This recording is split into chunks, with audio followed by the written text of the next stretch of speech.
Chapter 582. Thales subconsciously pushed the wheelchair. His surroundings were blurry in the darkness. Only the figure of the old man in front of him was clear, making him fearful. F***C. This was the first word that came to the teenager's mind. He stared solemnly at Marat, who was in the wheelchair. He accidentally touched the black-veined vines, causing the latter to contract. Damn it. Even if I know the truth of mind reading, even if I've gone through 6 years of training, even if I think I'm prepared, the Black Prophet is still the Black Prophet. Even if there are no clues or evidence, he can still follow the scent of deception and lies, and smell the truth. How did his father, his grandfather, and the rulers of the supreme throne face this old monster? How could they be at ease with such a venomous snake, a dark figure who was sinister from head to toe, holding an important position in their imperial conference and holding the power of intelligence? Thales gripped the wheelchair tightly. But more importantly, at that moment, everything in Blade Fang's camp and the prison of bones, whether it was Quick Rope, Zacriel, or Barney Jr., flashed before Thales' eyes. All of you were tortured and escaped with great difficulty, not to change your shackles. Those people, the debts they carried, the hardships they suffered, the pain they experienced. Thales tightened the muscles on his arms. Your Highness? Marat still did not turn around, leaving Thales with only the back of his head, which was hollow and thin. It was a stark contrast to the endless haze he brought with him. Thales raised his head slightly. I don't know what you're talking about. What wanted criminal? No, at that moment, the teenager said silently. No matter how intimidating the Black Prophet was, he could not break through him. He had to hold this line. No matter the cost. Marat sneered. I believe Yodel must have told you not to lie in front of me. Lie? Thales interrupted the Black Prophet abruptly. Marat glanced sideways slightly. You're right. Having made up his mind, Thales did not think further. I did lie. Right now, right in front of you. The prince's expression was infuriating, and his next sentence was even colder. So what? The Black Prophet froze. The corridor was quiet and dark. Only Thales' footsteps reverberated without a care, covering the terrifying sound of the demonic vines. I lied. With gritted teeth, Thales said coldly, as if he did not care at all. Because I don't want to tell you the truth, but I don't want to make things awkward for both of us. And your damn mind-reading superpower, I don't know how much of it is real, has to tear apart this layer of tacit understanding every time, leaving no room for negotiation and forcing us into a corner together. Marat turned his head slowly and looked at Thales with a gaze that was rarely seen. He stared back at the Black Prophet, trying his best to forget the fear that had taken root in his heart since their first meeting. Why? To prove that you can do it? To show your power? In order to get the bargaining chip he wanted? To threaten and control me? Thales summoned the sin of Hell's River and tried his best to stabilize his heartbeat and breathing, sealing off any possible emotions from leaking out. He imagined himself to have a heart of stone at this moment, invulnerable to blades and spears. The corridor was silent for a moment. Because it's my job, son. Marat opened his mouth slowly. His voice was hoarse and dry, and it was hard to tell whether he was happy or angry. Be vigilant in times of peace and eliminate threats. Thales stopped in his tracks. The wheelchair came to an abrupt stop, causing Marat's body to sway slightly. The footsteps stopped and the darkness remained. Only the flesh of the demon on the wheelchair was left in the corridor, wriggling and curling back and forth. The eerie rustling added a hint of silence to the atmosphere. Then this is my choice, Your Grace. A few seconds later, the Duke of Star Lake's emotionless voice rang. I lied, out of my own interests and considerations. So what? From an invisible angle, the Black Prophet narrowed his eyes slightly. And you used the wrong form of address, Marat. The second prince stared straight ahead into the darkness. There is no child here. Only Thales Jadestar. Marat was silent for a moment, then snorted softly. Your choice. Even if your choice may endanger the kingdom? Even if your willfulness may go against your father? Bang!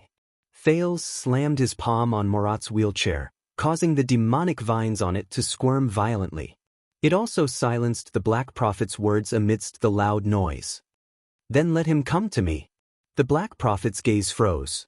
In the next second, Thales exerted strength in his hand and slowly turned the wheelchair around so that the old man was facing him. At the same time, he forced himself to look directly into the eyes of the famous chief of secret intelligence. Go tell him." Thales' voice was soft but emotionless, so cold that it made one shudder. "Tell him that I have a group of ex-guards with extraordinary skills hidden outside the palace who are familiar with the palace's rules." His tone suddenly changed. "So that I can launch a coup at the critical moment, take over Renaissance Palace and make myself king." The Black Prophet did not speak. The demonic vines on his legs surged again. Marat took 2 light breaths, as if to adapt. "What's wrong?" The Duke of Star Lake stretched out his hands and pressed them against the arms on both sides of the wheelchair. He slowly leaned down and approached Marat's aged face, even though it was not comfortable. "Didn't he send me here to let you ask something like this?" Thales looked directly at the Black Prophet from a very close distance. He could even count the wrinkles on the other party's face. Be prepared for danger in times of peace, and eliminate threats? The surrounding darkness seemed to become more rampant, invading everything in sight, leaving only the 2 people who were looking at each other. Marat's eyes were as dull and unmoving as before. Thales could not get any information from them, but he knew that he could not retreat. Finally, after what felt like a century, a smile crept onto the old man's face. "I have to admit, this is an unexpected surprise." Marat carefully sized up Thales and clicked his tongue. "Your Grace." Thales also twitched the corner of his mouth, revealing an insincere, fake smile. "There are a lot of things you didn't expect." He let go of the arm of the chair, straightened up and called out Marat's nickname. "You are not the only ones who are tired of cleaning up after others." The Black Prophet. Marat leaned against the back of the chair. The change in his movements caused the black-veined vines to tremble. "You look very confident, Duke Thales." The chief of secret intelligence narrowed his eyes. "I'm confident that the escaped prisoners won't pose a threat to you, your father, or the relationship between you and them." Thales snorted coldly. "So what?" The prince repeated for the 3rd time, his eyes cold as frost. In the next second, he spoke softly. "Didn't my uncle, the former second prince, Horus Jadestar, do the same thing during the Bloody Year?" The Black Prophet's eyes widened.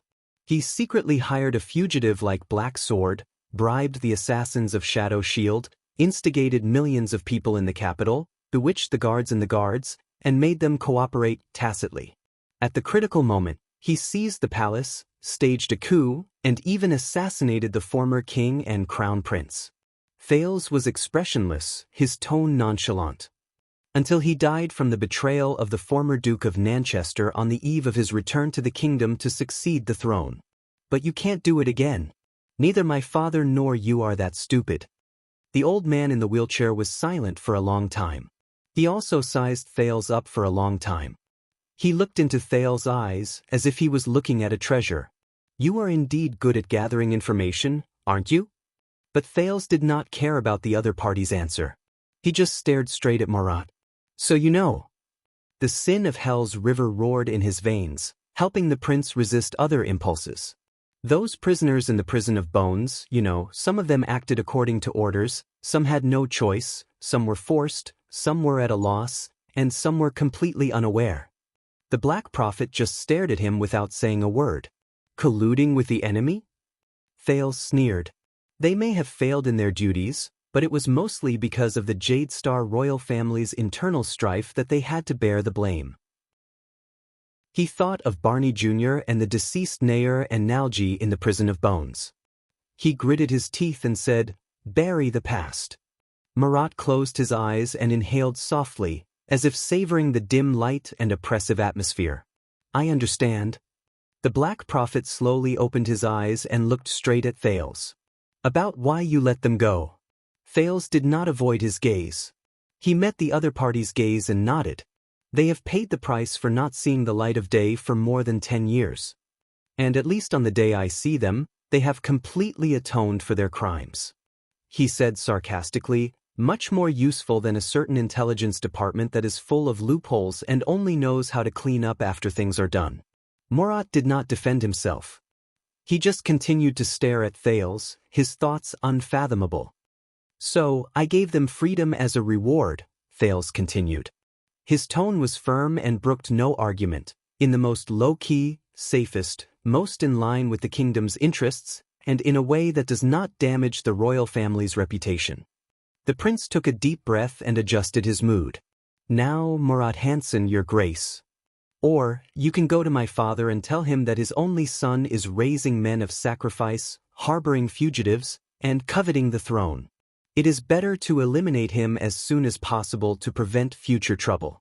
The Black Prophet stroked a demonic vine on the arm of his chair with a profound expression. And I will talk to him directly, one-on-one, face-to-face, king to king. I will bear his wrath.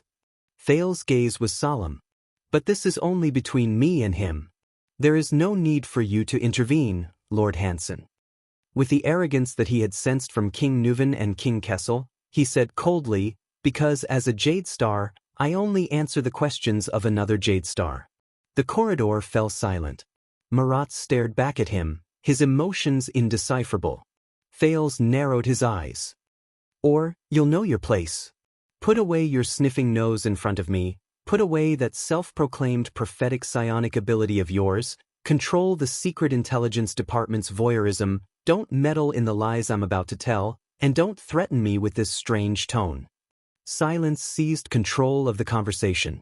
The only sound he could hear was the endless hissing of demonic flesh and blood, like the restlessness of snakes and rats, or like mosquitoes and flies scavenging. In the next second, Thales' expression turned cold. He suddenly reached out and grabbed a restless black-veined vine by the arm of the chair. The demonic flesh and blood on the wheelchair trembled violently. The Black Prophet's expression changed slightly. Shut up, this damned, noisy thing. Shut up. The sin of hell's river surged.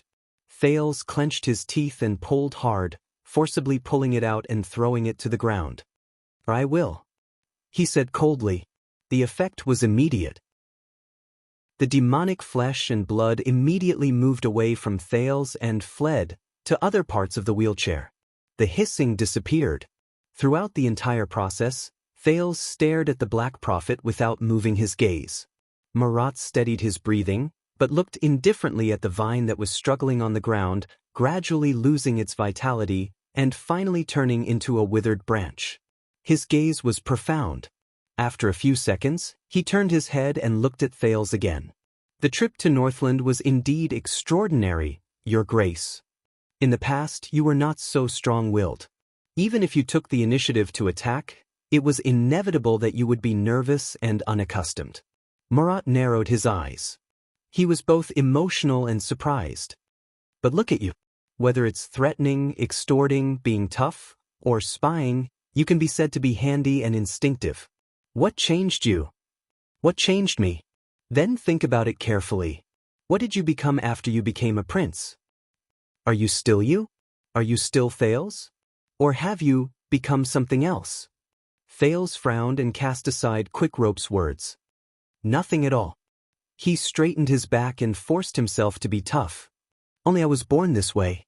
And you came to realize it too late. Murat was silent for a while. They must be very important to you, right? The old man in the wheelchair said with interest. Those wanted criminals. Thales snorted coldly. Save it.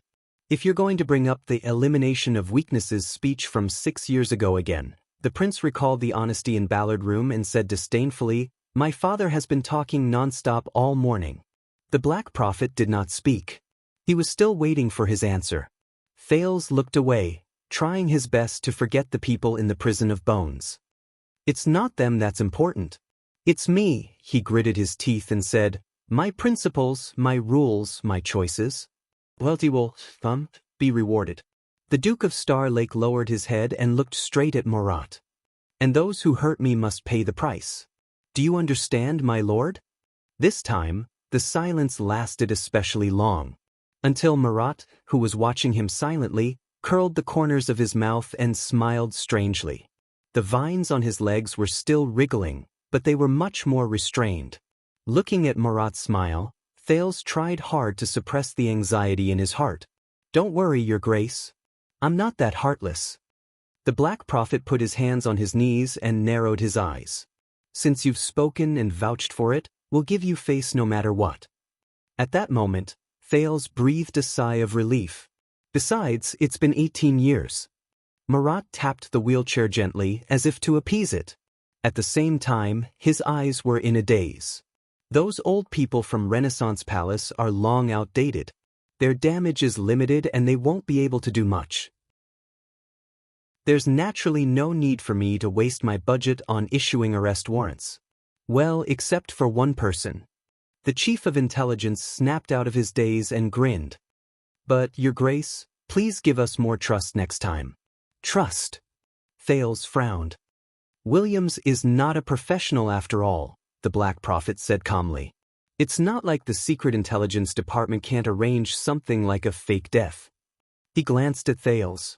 "And you don't have to use this method of looking death in the eye to avoid trouble?" Thales' mind froze. He said with difficulty, "Of course." The Black Prophet smiled. "But your father will find out sooner or later. Do you understand?" Thales froze. "Of course." "Then can we continue, Your Grace?" Thales took a deep breath, gripped the back of the wheelchair again. The black-veined vines fled to the other side again, turned it in the right direction, and hid Murat's face in the darkness. "Of course." Thales took a step forward. They moved forward again. "Very good, you're starting to get on the right track," Murat said leisurely. Thales was startled. "What?" "I've been in the Secret Intelligence Department for a long time, child." This time, Murat's words were tinged with a hint of sadness. "I don't know when it started, but everyone became cautious and timid in front of me, no matter who it was. And as for a person who has no qualms about lying to me and is not afraid to lie to me." A person who is not afraid to lie to the Black Prophet. Thales thought about this sentence. Murat continued. "Ever since the bloody year, when the late king and crown prince Midir passed away, only the sunset goddess knows that I haven't met such a person for a very, very long time in my life." He chuckled as if remembering something and shook his head slowly. Thales had a strange expression on his face. He could not believe that he actually felt nostalgia and sadness in the words of this notorious intelligence chief. "So what about before that?" Thales took the opportunity to ask. "My uncle, my grandfather, when they stood in front of you, how did you get along?" The Black Prophet was silent for a second. "Just like you just now." Thales' footsteps faltered, but he quickly adjusted. "Whether it was the late king or the late crown prince, they were never afraid or concerned about lying in front of me, even though they knew that I had the ability to detect their lies." In the endless darkness and desolation, Murat said faintly, "And do you know why?" Thales' thoughts paused. 82nd and Crown Prince Midir, they were never afraid or concerned. Lying in front of the Black Prophet? Thales was a little surprised. At that moment, he suddenly recalled the image of the two described by King Kessel in the Star Tomb, as well as the king who was the enemy of the world, mentioned by Zachriel in the Prison of Bones. But he quickly reacted. "Power." Thales pondered. "Because they have power. They are not afraid of you.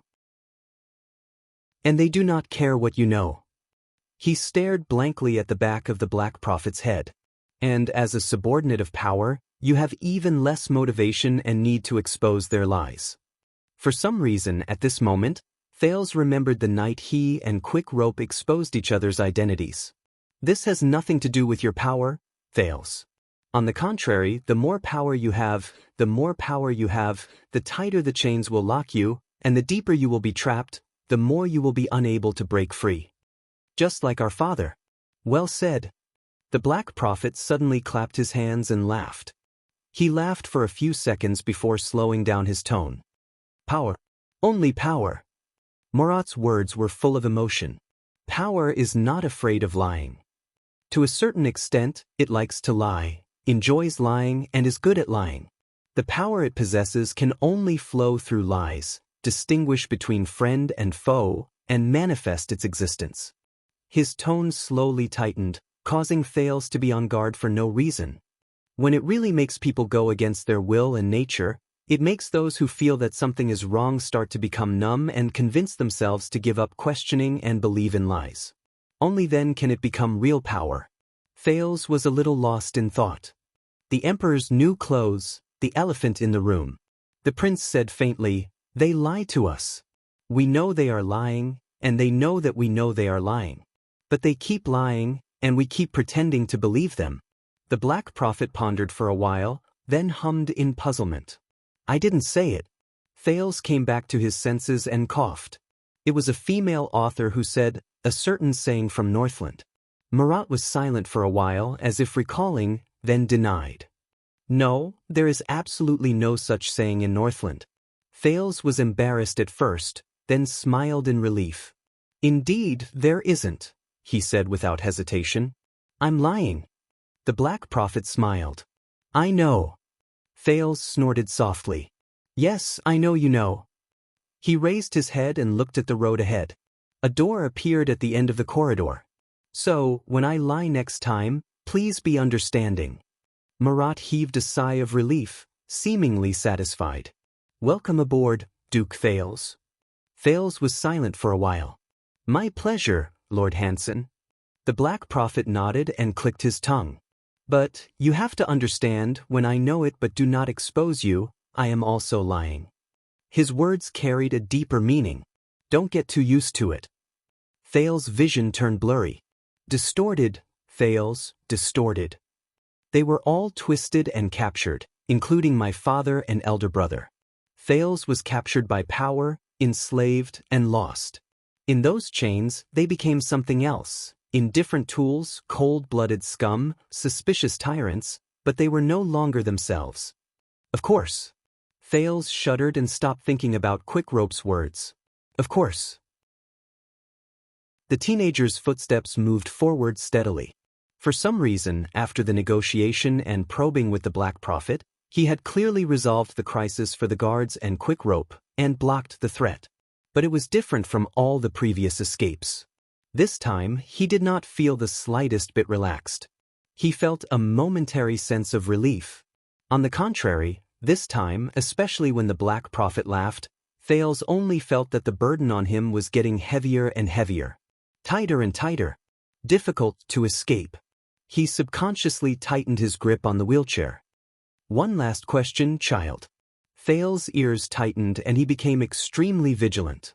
"Can you be more stable?" Under Thales' strange expression, the old director of the Secret Intelligence Department leaned back in his chair and let out a long sigh. "You're pushing me to the point of falling apart." Finally, in a complicated mood of awkwardness and anxiety, Thales followed the instructions and pushed Marat into a dark room. Thales let go of the wheelchair and looked around the strange room doubtfully. The decoration was simple, the area was small, and the visibility was poor. The biggest feature was a huge mirror embedded in the wall opposite them. It barely reflected the blurry figures of him and Marat, one sitting and the other standing. However, in the next moment, a spot of light appeared on the mirror, and the entire mirror lit up. Thales frowned and stepped back, but then he found that the mirror revealed another, larger room, and Raphael standing in it. "One-way glass," Marat chuckled, "made by infiltrating crystal drops. It's expensive. We can see them, but they can't see us." "I know, I've seen it before. Who are you trying to scare?" Unhappy, Thales suppressed the above sentence to the bottom of his heart. "Where is this?" "The interrogation room." Marat answered simply, "Please remain quiet, Your Highness. We can't achieve a perfect one-way voice transmission. We can't do it cheaply." Thales frowned and looked into the room on the other side of the glass. Raphael said something to his subordinates, and they retreated out of the door. The Baron Bone Man turned around and nodded slightly in the direction of the Black Prophet and Thales. "Who do you want to interrogate?" Thales was puzzled. "Anchor Birel from last night?" Marat did not answer the prince. Instead, he looked around the dim surroundings and sighed. Whether on this side or the other, I really miss this place. This glass, in particular, is of great significance. When we moved, we almost moved it over in its original state." But Thales stared at Raphael on the other side. The Black Prophet snorted. 18 years ago. He pointed to the one-way glass. His old demeanor was different, and his eyes were full of vigor. On the other side of this glass sat a notorious extension nobleman in his prime, the Count of the city of Halting Light from Black Sand region. He whispered a name. His name was Chapman Lampard. Thales was shocked. He looked at the glass again. And on this side, I stood in your position. As for my position, sat the Crown Prince of Constellation. Marat exhaled, his eyes filled with nostalgia. Meteor Jade Star. In the dark and depressing room, the Black Prophet said slowly, "The young dragon devours the Dragon King. The vow must come to an end. The new blood will replace the old, and the great furnace will be activated." That year, Dragon's Blood, a top-secret plan to use the leader of the enemy country as the target, to open the curtains for Constellation's revival, and to place the final chess piece on the virtuous king's chessboard, was born on both sides of this glass. Chapter 583. Dragon's Blood Project. Thales furrowed his brows and tried to forget the discomfort he felt that night. He looked at the dazed Marat and could not help but think of Crown Prince Meteor, whom he had never met before. It was hard to imagine that the man in the wheelchair, the man who Gilbert, Gines, and even the Black Prophet praised endlessly, could devise strategies and completely change the rules of the game in the kingdom of the Great Dragon. However, Thales thought of the stone jars in the Constellation tomb. As a prince and the heir to the kingdom, he could not save himself. At this moment, on the other side of the interrogation room, the door was flung open. Thales snapped out of his daze. A man in luxurious clothes with a black hood and his hands cuffed was violently escorted in by two burly men to Raphael. "No matter who you are or what you want to do, we can talk about it." The man staggered all the way, looking battered and exhausted, but still tried to persuade the other party. Unfortunately, the burly men were unmoved. They roughly pushed the man onto a chair, pulled up the chain connected to his handcuffs, and cuffed him to a ring on the table. The only thing they did not remove was his hood. "Who is that?" Thales whispered, puzzled. But Marat only raised a finger, gesturing for him to calm down. The escorts left the interrogation room without looking back. For a moment, only the man's nervous breathing could be heard in the room. Then, Raphael coldly walked behind him and pulled off the man's black hood. Seeing the light, the interrogator squinted his eyes and turned his head away. It took him a minute to get used to it. He looked at Raphael, who was the only one left in the room. "Where am I for you?" The man was middle-aged. His hair was messy and there was a bruise on his face. It was obvious that he had not been treated well before. Forget it. But seeing the light again made the man feel a little more at ease. He observed his surroundings and cleared his throat. "But I strongly suggest that you let me go, before things get worse. My fish is too big. You can't eat it." Raphael did not answer. He just sat down opposite him and stared at him coldly with his red eyes.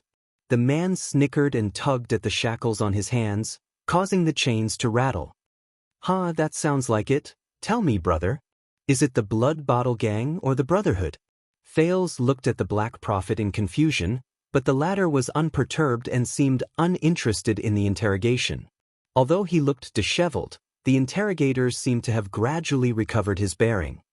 His tone was confident and confident. "If it's the Blood Bottle Gang, Catherine and I are old friends. We are old acquaintances in South Coast Hill. We are not just familiar, hee." Raphael remained silent. The man's smile faded slightly.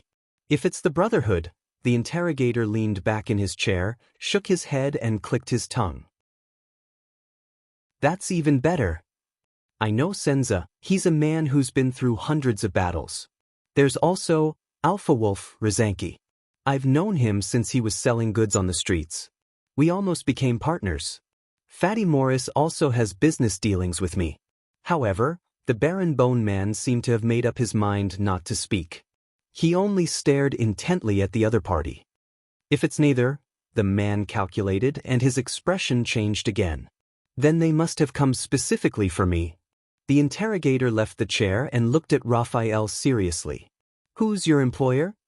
"Let me guess. Fragrance Chamber of Commerce? The Carpenters United Guild? Or some noble with a misunderstanding? Or some ignorant country bumpkin? But the man thought of something, and his gaze shifted. I got it. Did my bumpkin subordinates hire you? He leaned back in his chair and snorted. They think that they can? All right, listen, the people who hired you are so poor. No matter how much they pay, whether it's 100 or 200, 1,000 or 2,000, I'll pay double. The man raised his hand with ease and tugged at the shackles, gesturing to Raphael. Raphael was unmoved. The man frowned. If you're not doing this for money, for example, for friendship and loyalty, or if you're their relative, then listen to my advice. It's not worth it. You're helping them, but you're putting yourself in danger. Although he was in a bad situation, the man's words were habitually bossy. No, Raphael interrupted him with an unfriendly tone. We're not a gang robber, nor are we seeking revenge. We're not using money to avert disaster. The Baron Bone Man pressed the table, leaned forward, and stared intently at the interrogator. We serve the kingdom. The interrogator was stunned when he received an unexpected answer. Serve the kingdom, the man repeated it a few times, then laughed heartily. You're from the government? Very good. You may not know, but I'm the most law-abiding citizen of the kingdom and a big taxpayer. So where is this? Which police station? You're a plainclothes police officer? How should I address you? Where do you work? He relaxed, tilted his head, and sized up Raphael. He smiled maliciously. Most importantly, who's your boss? Raphael was expressionless. You don't want to meet my boss. Beyond the glass, Thales could not help but glance at Marat. The man narrowed his eyes, and a shrewd glint appeared in them. Oh, you can't be sure. Raphael twitched the corner of his mouth and flipped open a stack of documents on the table. What's your name? After knowing the other party's background, the man became very comfortable. His attitude became a lot more relaxed, and he did not care about the Baron Bone Man's question. And I have a lot of friends in the police station. Many important people, such as Lord Lorbeck Dara, the head of the Western City Police Station. Raphael sighed. The Baron Bone Man silently closed the documents and methodically took them down from the table. He then raised his voice and repeated, yes. He raised his voice and repeated, name? The man shook his head. I'm also an honorary director of the Central Territory Wine Merchants Guild. In the next second, Raphael's left hand turned into an afterimage. He grabbed the chain that handcuffed the man to the table and pulled back. Bang. The interrogator had obviously lived a comfortable life for a long time. He could not react in time and was pulled out of his seat. First, his waist hit the edge of the table, then his nose hit the table. The man whimpered in pain, and blood flowed from his nose. He wanted to get up and look up, but Raphael grabbed the back of his head by his hair and pinned him to the table. Name. Raphael smiled calmly. The man on the table struggled, his expression twisted and exasperated. You damned little. Raphael lifted the man's head, aimed his nose at the table, and smashed it again. Bang. The man trembled, gritted his teeth, and grunted. Name. Raphael's smile remained. The man's face was bright red, tears and mucus flowing, but his toughness was beyond expectation. I know this process. Start with simple questions, let the prisoner get used to answering. Without waiting for him to finish, Raphael exerted force in his hand, turned the man's head, and pressed the interrogator's bleeding nose firmly against the table, grinding it back and forth. The man let out a muffled howl like a pig being slaughtered. Watching all this, Thales frowned. Beside him, the Black Prophet laughed softly, causing the black-veined vines on his knees to tremble. Raphael's next sentence was light, like the ravings of a lover. Last name, but it was different for the other party. F*ck, F*c mus. Under the intense pain, the man cursed, but he answered very quickly, yes. Degori Moss. He protested angrily. Come on. You're working so hard, did you get paid overtime? The corners of Raphael's mouth curled up slightly. At that moment, the Baron Bone Man looked sinister and awe-inspiring. He let go, and the interrogator named Degori was able to sit back in his seat. He covered his nose and gasped in pain, indignant. *CK. Damn it. Raphael took back the documents, but he frowned as he looked at the sticky puddle of blood, mucus, and tears on the table. He shifted his stool, and finally put down the documents at the corner of the table. What do you do? Degori pinched his nose and glared back fiercely. And what do you do? A new temp? Hiss. Wait. Degori's expression changed, and he hurriedly stopped Raphael, who was tugging on the chain again. Answer me. The Baron Bone Man smiled brightly and shook the half-torn chain. Or answer it. Degori looked at Raphael seriously and finally confirmed the other party's gaze. Wine. The interrogator heaved a sigh of relief, as if resigned to his fate, and answered without hesitation. I'm a wine merchant. I make wine and sell wine. I sell wine in the capital, and many of my customers are high-ranking officials and nobles. Degori gulped, his eyes never leaving the chain in Raphael's hand. You know, bro, overstepping one's authority and overstepping one's responsibilities is nothing under normal circumstances, but if someone wants to mess with you from the inside, this is a good reason to fire them, Mr. Moss. Raphael ignored him and opened the document. Many of the orchards, wineries, warehouses, and shops under your name, as well as other related businesses, have recently closed down? Degori rolled his eyes, trying to read the contents of the document, but Raphael raised his head, and the man quickly looked away. If you want to pick a fight with the taxes, you can give up now. Degori cleared his throat. Back in familiar territory, he was once again in his element. City Hall, Police Department, Department of Finance, City Defense Team, Department of Discipline, all the departments in the capital can prove that I'm a law-abiding citizen, a great philanthropist who repairs bridges and roads. If I go to trial, I can hire the best defense lawyer. Many high-ranking officials and nobles will be willing to vouch for me and even testify in court. In fact, I've not only paid enough taxes, but I've also paid quite a bit more. You know, quite a bit. He stared at Raphael, his smile sly and arrogant, but the smashed bright red nose somewhat ruined his image. The chain in Raphael's hand tightened again. So, Mr. Moss, why have you closed so many wineries and shops in recent weeks, and laid off a large number of workers? Degori stared at the chain with a sour expression. Well, let's be polite. I'm a businessman. What other reason could there be for closing them? Of course, it's because the market is bad. Raphael raised his eyes. But you're one of the largest wine merchants in the Central Territory, the wine supplier for many aristocratic families' banquets. Degori raised his eyebrows and laughed fearlessly. So you know. Raphael still ignored him. So, the many people who work in your winery industry, farmers, workers, craftsmen, assistants, including a few venture partners and some raw material merchants upstream and downstream, as well as distributors and retail wine merchants, totals up to hundreds of people. Raphael looked at Degori. They intend to file a joint complaint and send you to trial. The wine merchant's expression changed. It was first indignation, then disdain. I knew it. He spat harshly, his eyes fierce. That bunch of little bastards, ungrateful bumpkins. On the other side of the one-way glass, Thales frowned at the Black Prophet. This guy is an experienced and cunning businessman, but I don't understand why I'm here to see this.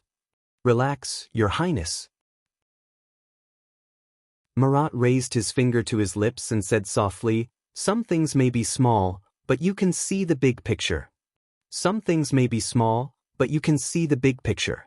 Some characters may be small, but they can understand everything. Thales was stunned. On the other side of the room, Raphael smiled slightly. So, Mr. Moss, do you know why they're suing you? Why? Degori seemed to have regained his confidence. As you know, the wine market has not been doing well recently, and sales have not been good. My cash flow is not good, and for the sake of costs, I have to relocate my business and make difficult choices. Closing down some wineries is just one of them. Raphael narrowed his eyes. Really? As if he did not hear Raphael's suspicion, Degori continued to speak. In the process, I may have had some minor disagreements with a very small number of employees on the issue of salary. Raphael smiled coldly. So, you've owed your subordinates wages on credit for a long time, and even owed your partners money, including the purchase money for upstream and downstream security deposits, and not counting the usual embezzlement, and you're just going to let it go? Degori's expression turned cold. Staring at the chain in Raphael's hand, he explained carefully and patiently, "Owed? Listen, I admit, I did make some minor changes to the calculation of the money, including the time limit." Raphael interrupted him. "So you want to run away with the money?" Degori frowned and said sternly, "Run away? Hey, I'm just out of town on vacation. I'll say the same to anyone who comes. Don't even think about illegally inducing a confession." Raphael sneered. "But the people you owe money to, especially the workers, don't think so." Degori frowned and stared at Raphael for a while, then said seriously, "Listen, I bear the cost, creativity, and route. They provide the labor, skills, and time. The boss and the employees work together to make the best wine and work towards a goal. So, the winery business is not just mine, but everyone's. We're like a family. When a family experiences setbacks and hardships, everyone in the family should be considerate of each other and work together to overcome the difficulties." He glared and tapped his fingers on the table, as if to teach the person in front of him a good lesson. But some people just don't understand. They're narrow-minded, don't see the big picture, and can't take the slightest bit of hardship. Just because their salaries are a little lower, and their lives are a little less smooth, they turn their backs on me. They don't care about the opportunities and conditions I provide them. Raphael nodded and pursed his lips. "But you're the boss, and this is your winery." "That's right." Degori said bitterly, "So, I can see the truth of this industry better than they can, care more about the future of this industry than they do, and grieve the depression of the wine industry more than they do, because I'm like a father to them." Raphael glanced at the document. "But you've closed the winery." Degori's expression froze, then he snorted. "It can't be helped. No matter how warm the family is, no matter how hard the father works, if the children are rebellious, disobedient, and immature, there's nothing that can be done.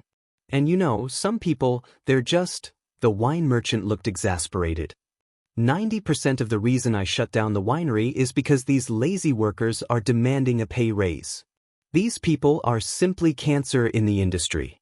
They're short-sighted and don't know that the most important thing about a job is not salary and benefits, but room for growth and prospects, including the value of training. Degori looked indignant. They also don't know how to look at the problem from a higher perspective. You should know, as bosses, when have we ever cared about our salaries? They only know how to make a fuss. But when they make a fuss, why don't they think about what happens if one day the winery closes because of them? What happens if the entire industry falls apart because of them? When that time comes, won't they be the unlucky ones who have to pay for it themselves? Degori was tired from speaking and paused for a moment. He exhaled through his nose with a regretful expression. "Now, I can only say that they have only themselves to blame." "Enough." Raphael was obviously tired of listening to his speech. "We don't care about your business." The baron-bone man leaned forward and said coldly, "And we don't care if you're another shameless and unscrupulous boss. We only care about one thing." Degori exhaled and smiled coldly with an expression that said, "It's finally here." "Well, let's get straight to the point," the wine merchant said scornfully. "How much target did your boss give you? How much money to let me go?" Raphael stared at him, his eyes cold. He said coldly, "I want to know the real reason why you closed the winery and withdrew from the wine industry." Degori was puzzled. What? Raphael sneered. "Before you closed it, you said at a private gathering at the Winemakers Guild that the wine industry has no future? So you'd rather withdraw your investment and run away?" Degori's expression changed at first, then he said indignantly, "I'm not running away, I'm just going abroad for a vacation." But Raphael repeated emotionlessly, "Answer me." Degori was stunned for a long time, but he finally shook his head. "I've given you all the answers you want, and to be honest, you're suspected of illegal torture. Raphael smiled and flipped to the next document without changing his expression. In fact, I have a list of bad debts that you've accumulated over the years by robbing Peter to pay Paul. Diggory's expression changed. Raphael continued as he observed the other party's watch. And a list of your assets outside of the wine business, 6 estates in the Central Territory, 2 long-distance merchant ships docked at Maiden Harbor, a large plantation in South Coast Hill, a saltworks in the Land of Cliffs, a large field in Blade Edge Hill, 2 foreign titles bought at a high price, your wife's private garden, the positions of your 2 sons, as well as the assets under the names of your 3 mistresses and 8 other illegitimate children. Seeing the change in Diggory's expression, Raphael narrowed his eyes. If I send them to the Department of Finance and the Department of Justice, Diggory swallowed, but he said firmly, you're right. Then go ahead. Raphael frowned. Diggory got up from the back of the chair, leaned against the table, and gritted his teeth. I can guarantee that no matter where you go, you'll only get one answer. That's my legal income, with all the necessary documents and clear property rights. If you dare to use the public power of the king's officials to extort, illegally embezzle private property, and do such a vicious thing to a powerless civilian businessman? Wow, this is a serious crime, and it goes against the kingdom's policy of encouraging the market and supporting commerce for more than a decade. The wine merchant glared at Raphael fiercely, as if he wanted to return the favor of having his nose broken. It won't be good if this news gets out. With my status, I guarantee that many chambers of commerce will protest, including many righteous and open-minded bureaucrats and nobles, and powerful people from all over the country. They will all speak out. By then, it'll be your boss who doesn't want to see me anymore. Diggory's tone was threatening. Because you're not touching me, but the cheese of many big shots behind me. Do you understand? Now, whether it's a labor dispute or a tax issue, you have no reason to detain me. Raphael closed the document in his hand and began to size Diggory up again, as if realizing for the first time how difficult this person was to deal with. The latter looked back at him coldly and shook the shackles on his hands. After a few seconds, Raphael smiled. He was handsome to begin with, and this smile was warm and bright, which made him feel even more favorable. The Baron Bone Man stood up, took out his key, and unlocked Diggory's shackles in an almost ingratiating manner. Please rest assured, Mr. Moss. This evidence will not be sent to the Department of Finance or the Court of Justice. We don't want to be troubled by the people behind you. Seeing that his strategy had worked, Diggory, who was freed from his shackles, looked overjoyed. Very good. In my opinion, you're young and have a bright future ahead of you. You're a promising young man. How should I address you? But Raphael did not answer. He just continued the topic. I'll just pack up these documents and send them to Jade City. Diggory was stunned. What? Raphael's smile was like a spring breeze and rain. Yes, send them to Iris Castle, to the desk of the ruler of South Coast Hill, Duke Xianxia. How's that? Chapter 584. Xianxia. At that moment, Diggory froze. On the other side of the glass, Thal's expression also changed. Why? The wine merchant asked subconsciously. You know why. Raphael's smile did not falter. Diggory sat up straight and said nervously, This little brother, you said you serve the kingdom? Which department is it? Raphael nodded and became even more interested. That's strange. You're not afraid of the bone-sucking Department of Finance, nor are you afraid of the fiendish police department. You're not even afraid of the Transcendent Court. It was only when I heard the name of a foreign noble that I lost my composure. Diggory shuddered. He understood something and looked around nervously. This isn't any police station, is it? Who exactly do you work for? Raphael snorted. Oh, perhaps you're afraid that the Duke of Iris Flowers will find out that Diggory Moss, the capable businessman who received his help, grace, and mission as his representative in the Central Territory wine business, has been pocketing his own money behind his back, reaping huge kickbacks for so long, and running so many private businesses elsewhere. Thales saw Diggory tremble with every word Raphael uttered. Raphael smiled amiably. And he actually dared to say that the business had failed, and that he would go back and complain to the Duke that he was poor? Degori's breathing quickened. He swallowed hard. Listen, little brother, there must be some misunderstanding between us. I don't understand a single thing you're saying. Raphael picked up the documents and left his seat, looking like he was going to pack up and leave. Don't worry, we will arrange for a carriage to send you home with great fanfare in front of everyone to thank you for your cooperation and confession, right after the evidence is sent to Jade City and into Duke Zayan's hands. Degori froze. The confidence and arrogance on his face were gone. Can't. He wanted to say something, but he was tongue-tied. Raphael turned his head sideways and smiled wickedly. He threw the last straw. After all, you know that the kingdom's secret intelligence department is not allowed to interrogate people illegally. In that second, Degori shuddered violently. What? You said you're the king? What king? The wine merchant asked blankly. The Baron Bone Man just smiled and turned to leave. Wait. I remember. Perhaps the last sentence was too powerful.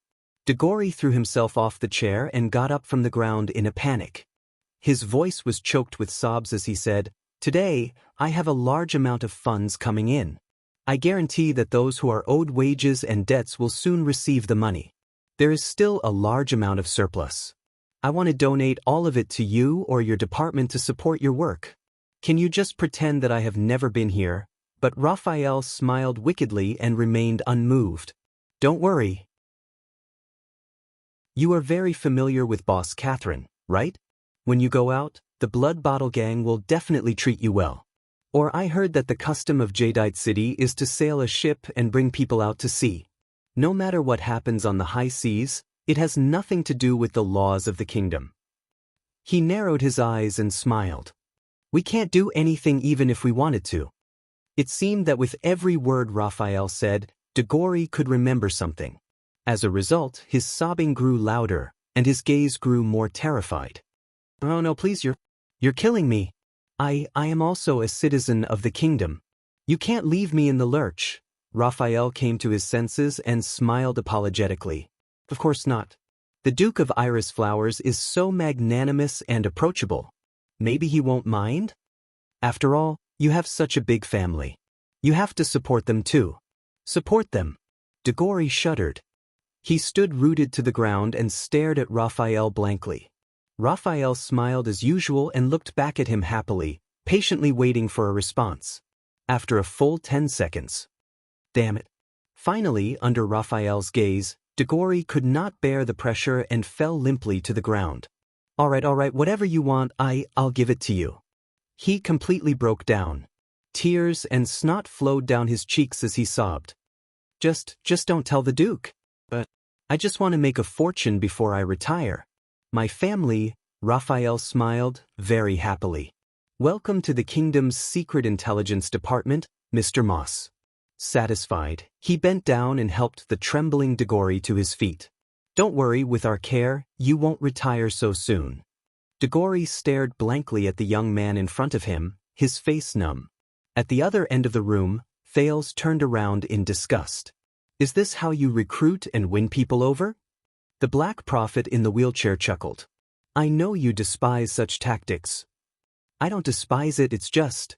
The prince shook his head and said uncomfortably, It reminds me of Shadow Shield. That's right, Morat sneered. Because this is our division of labor. We stay in the dark and do the dirty work. You stand in the light and are responsible for condemning the dirty work. It's a pleasure working with you. Thales glanced at the Black Prophet, his frown deepening. On the other side of the glass, Raphael finally pacified Degori, who had broken down and surrendered, and rearranged him in a chair. Now, can you answer my question? Degori's eyes were red. He was wiping his nosebleed with a handkerchief when he looked up in a daze. What question? Raphael repeated patiently. Why does the kingdom's wine industry have no future? Perhaps frightened by the experience of the past 10 minutes or so, Degori froze for a moment before reacting. Yes, the wine merchant replied bitterly. Although it was only a rumor before, it was confirmed last night. Now, It should have spread among the wine merchants in the country. Raphael's eyes flickered. What's wrong? Degori, who had just experienced a drastic change in his life, pursed his lips and said reluctantly, "That prince." Hearing his own news, Thales was taken aback. Degori said sullenly, "Our wise Prince Thales, the Duke of Star Lake doesn't like wine. At yesterday's banquet, the wine that my family brewed was placed on his table. He didn't touch a drop. Not even a drop," he said resentfully. Even during the toast, he deliberately spilled it and refused to drink it. Raphael snorted. "Perhaps your wine doesn't suit his taste?" "Huh, the prince doesn't like wine, or wine doesn't suit his taste. What's the difference?" After Raphael destroyed his psychological defense line, Degori, who started the conversation, went on and on. He looked like he had given up on himself and was ready to give up. "And not only does he not drink," the wine merchant said unhappily, "he doesn't like others to drink." Thales looked up in surprise. Raphael also frowned. "Really?" Degori laughed, his face full of sarcasm. "I didn't go to the royal banquet yesterday, but a friend of mine did. He saw it with his own eyes. Before the hostage incident, there was a noble girl. She was very beautiful and had a good family background. She asked the prince to dance. In the end, just because she drank 2 glasses of wine before talking to the prince, she was publicly reprimanded by His Highness and came back in tears." Raphael was still skeptical. "Are you sure? It's all over the socialite circle." Degori spat on the ground. His Highness rejected every girl who drank. Even his own aunt had a few more glasses of wine. He showed no mercy and kicked her out of the banquet in advance. There's also a servant who testified. After the banquet, when His Highness spoke to Duke Zayn alone, he only drank water. Raphael pondered for a moment. That's it? Just based on the trivial incident at the banquet last night?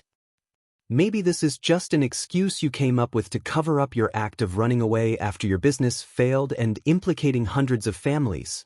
Degori interrupted him indignantly. "I said I'm just going abroad for a vacation. Listen, the prince hates wine. This has been going on for a long time, not just last night." "What do you mean?" Degori snorted softly. "First of all, the Northland merchants from Black Sand region.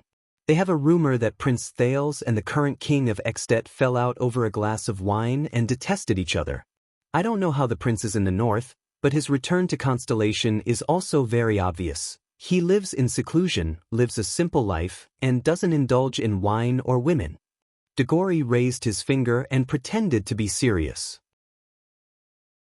"In Blade Fang's camp, my colleagues in Western Desert prepared a bottle of fine wine, bribed the legendary winged soldiers, and prepared to dedicate it to him and advertise it at the same time. In the end, the prince didn't give them any face and smashed it on the ground without even looking at it. You know, that's the heir to the kingdom. That's when the rumors started." Degori exhaled indignantly. "And I just heard what happened this morning.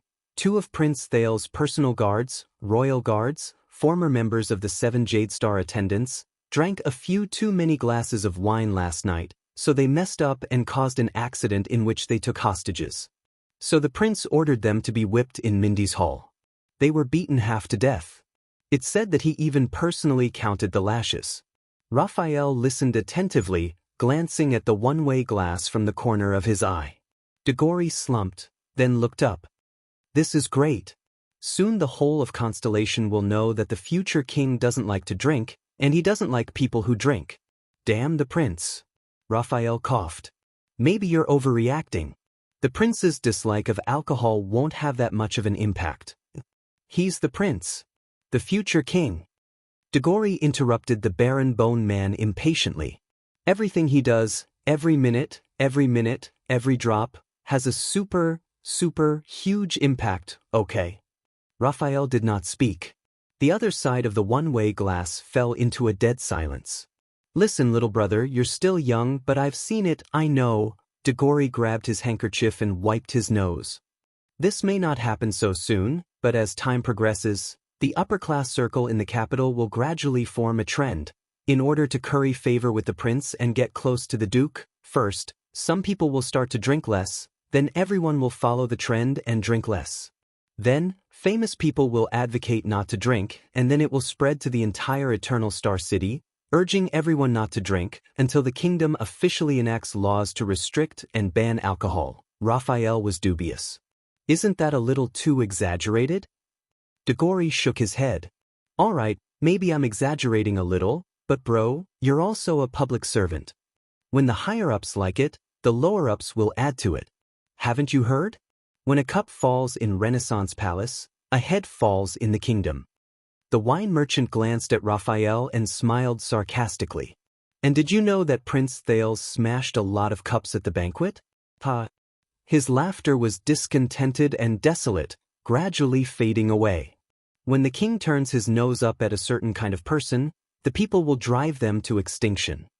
When the duke takes a second look at something, it will go down to the common people, and it will be priceless, even priceless. People will regard a certain brainless sentence uttered by a big shot after drinking as a wise saying and interpret it painstakingly. Academic pedants will even invest in it and conduct research on it. Or when a great noble forgets to wear his trousers for a stroll, it will be regarded as a new style of elegance, a fashion trend, and people will worship it and scramble to imitate it. Degori said angrily, "That's right. Is there any lack of such situations?" The wine merchant sighed. Power is a hook that draws everyone closer to it, just for a pitiful amount of bait. How else do you think I made my fortune? There was a moment of silence in the interrogation room. So you closed down the winery after careful consideration, Raphael said flatly. Degori nodded. Do you think I wanted to close it down? Believe me, if I don't cut my losses and exit now, in a few months, when the rumor that the prince doesn't like wine spreads, my business report will only look worse, and my sugar daddy in Jade City will be even more unhappy. And I'm not the first person to know. The market has a better nose than I do. Gold coins only follow power. He pouted. Just last night, after the banquet, a total of 6 noble buyers canceled their orders for next month. They said that their own wine was enough. There were 10 more this morning. Degori's eyes became dazed. I originally thought that after the prince's return and the royal banquet, the capital, which has been quiet for more than a decade, would have many more banquets. The demand for wine, especially for extravagant banquets like ours, would definitely soar. So I expanded the range of partners, bought several more wineries, and prepared to increase production. For this, I borrowed a lot of money. He snorted coldly, wiped away the last bit of blood from his nose, and threw the handkerchief on the table. Now I can only cut my losses in advance. At least in the short term, I won't have any sizable orders for banquets in the capital, big or small. Raphael was silent for a moment before continuing.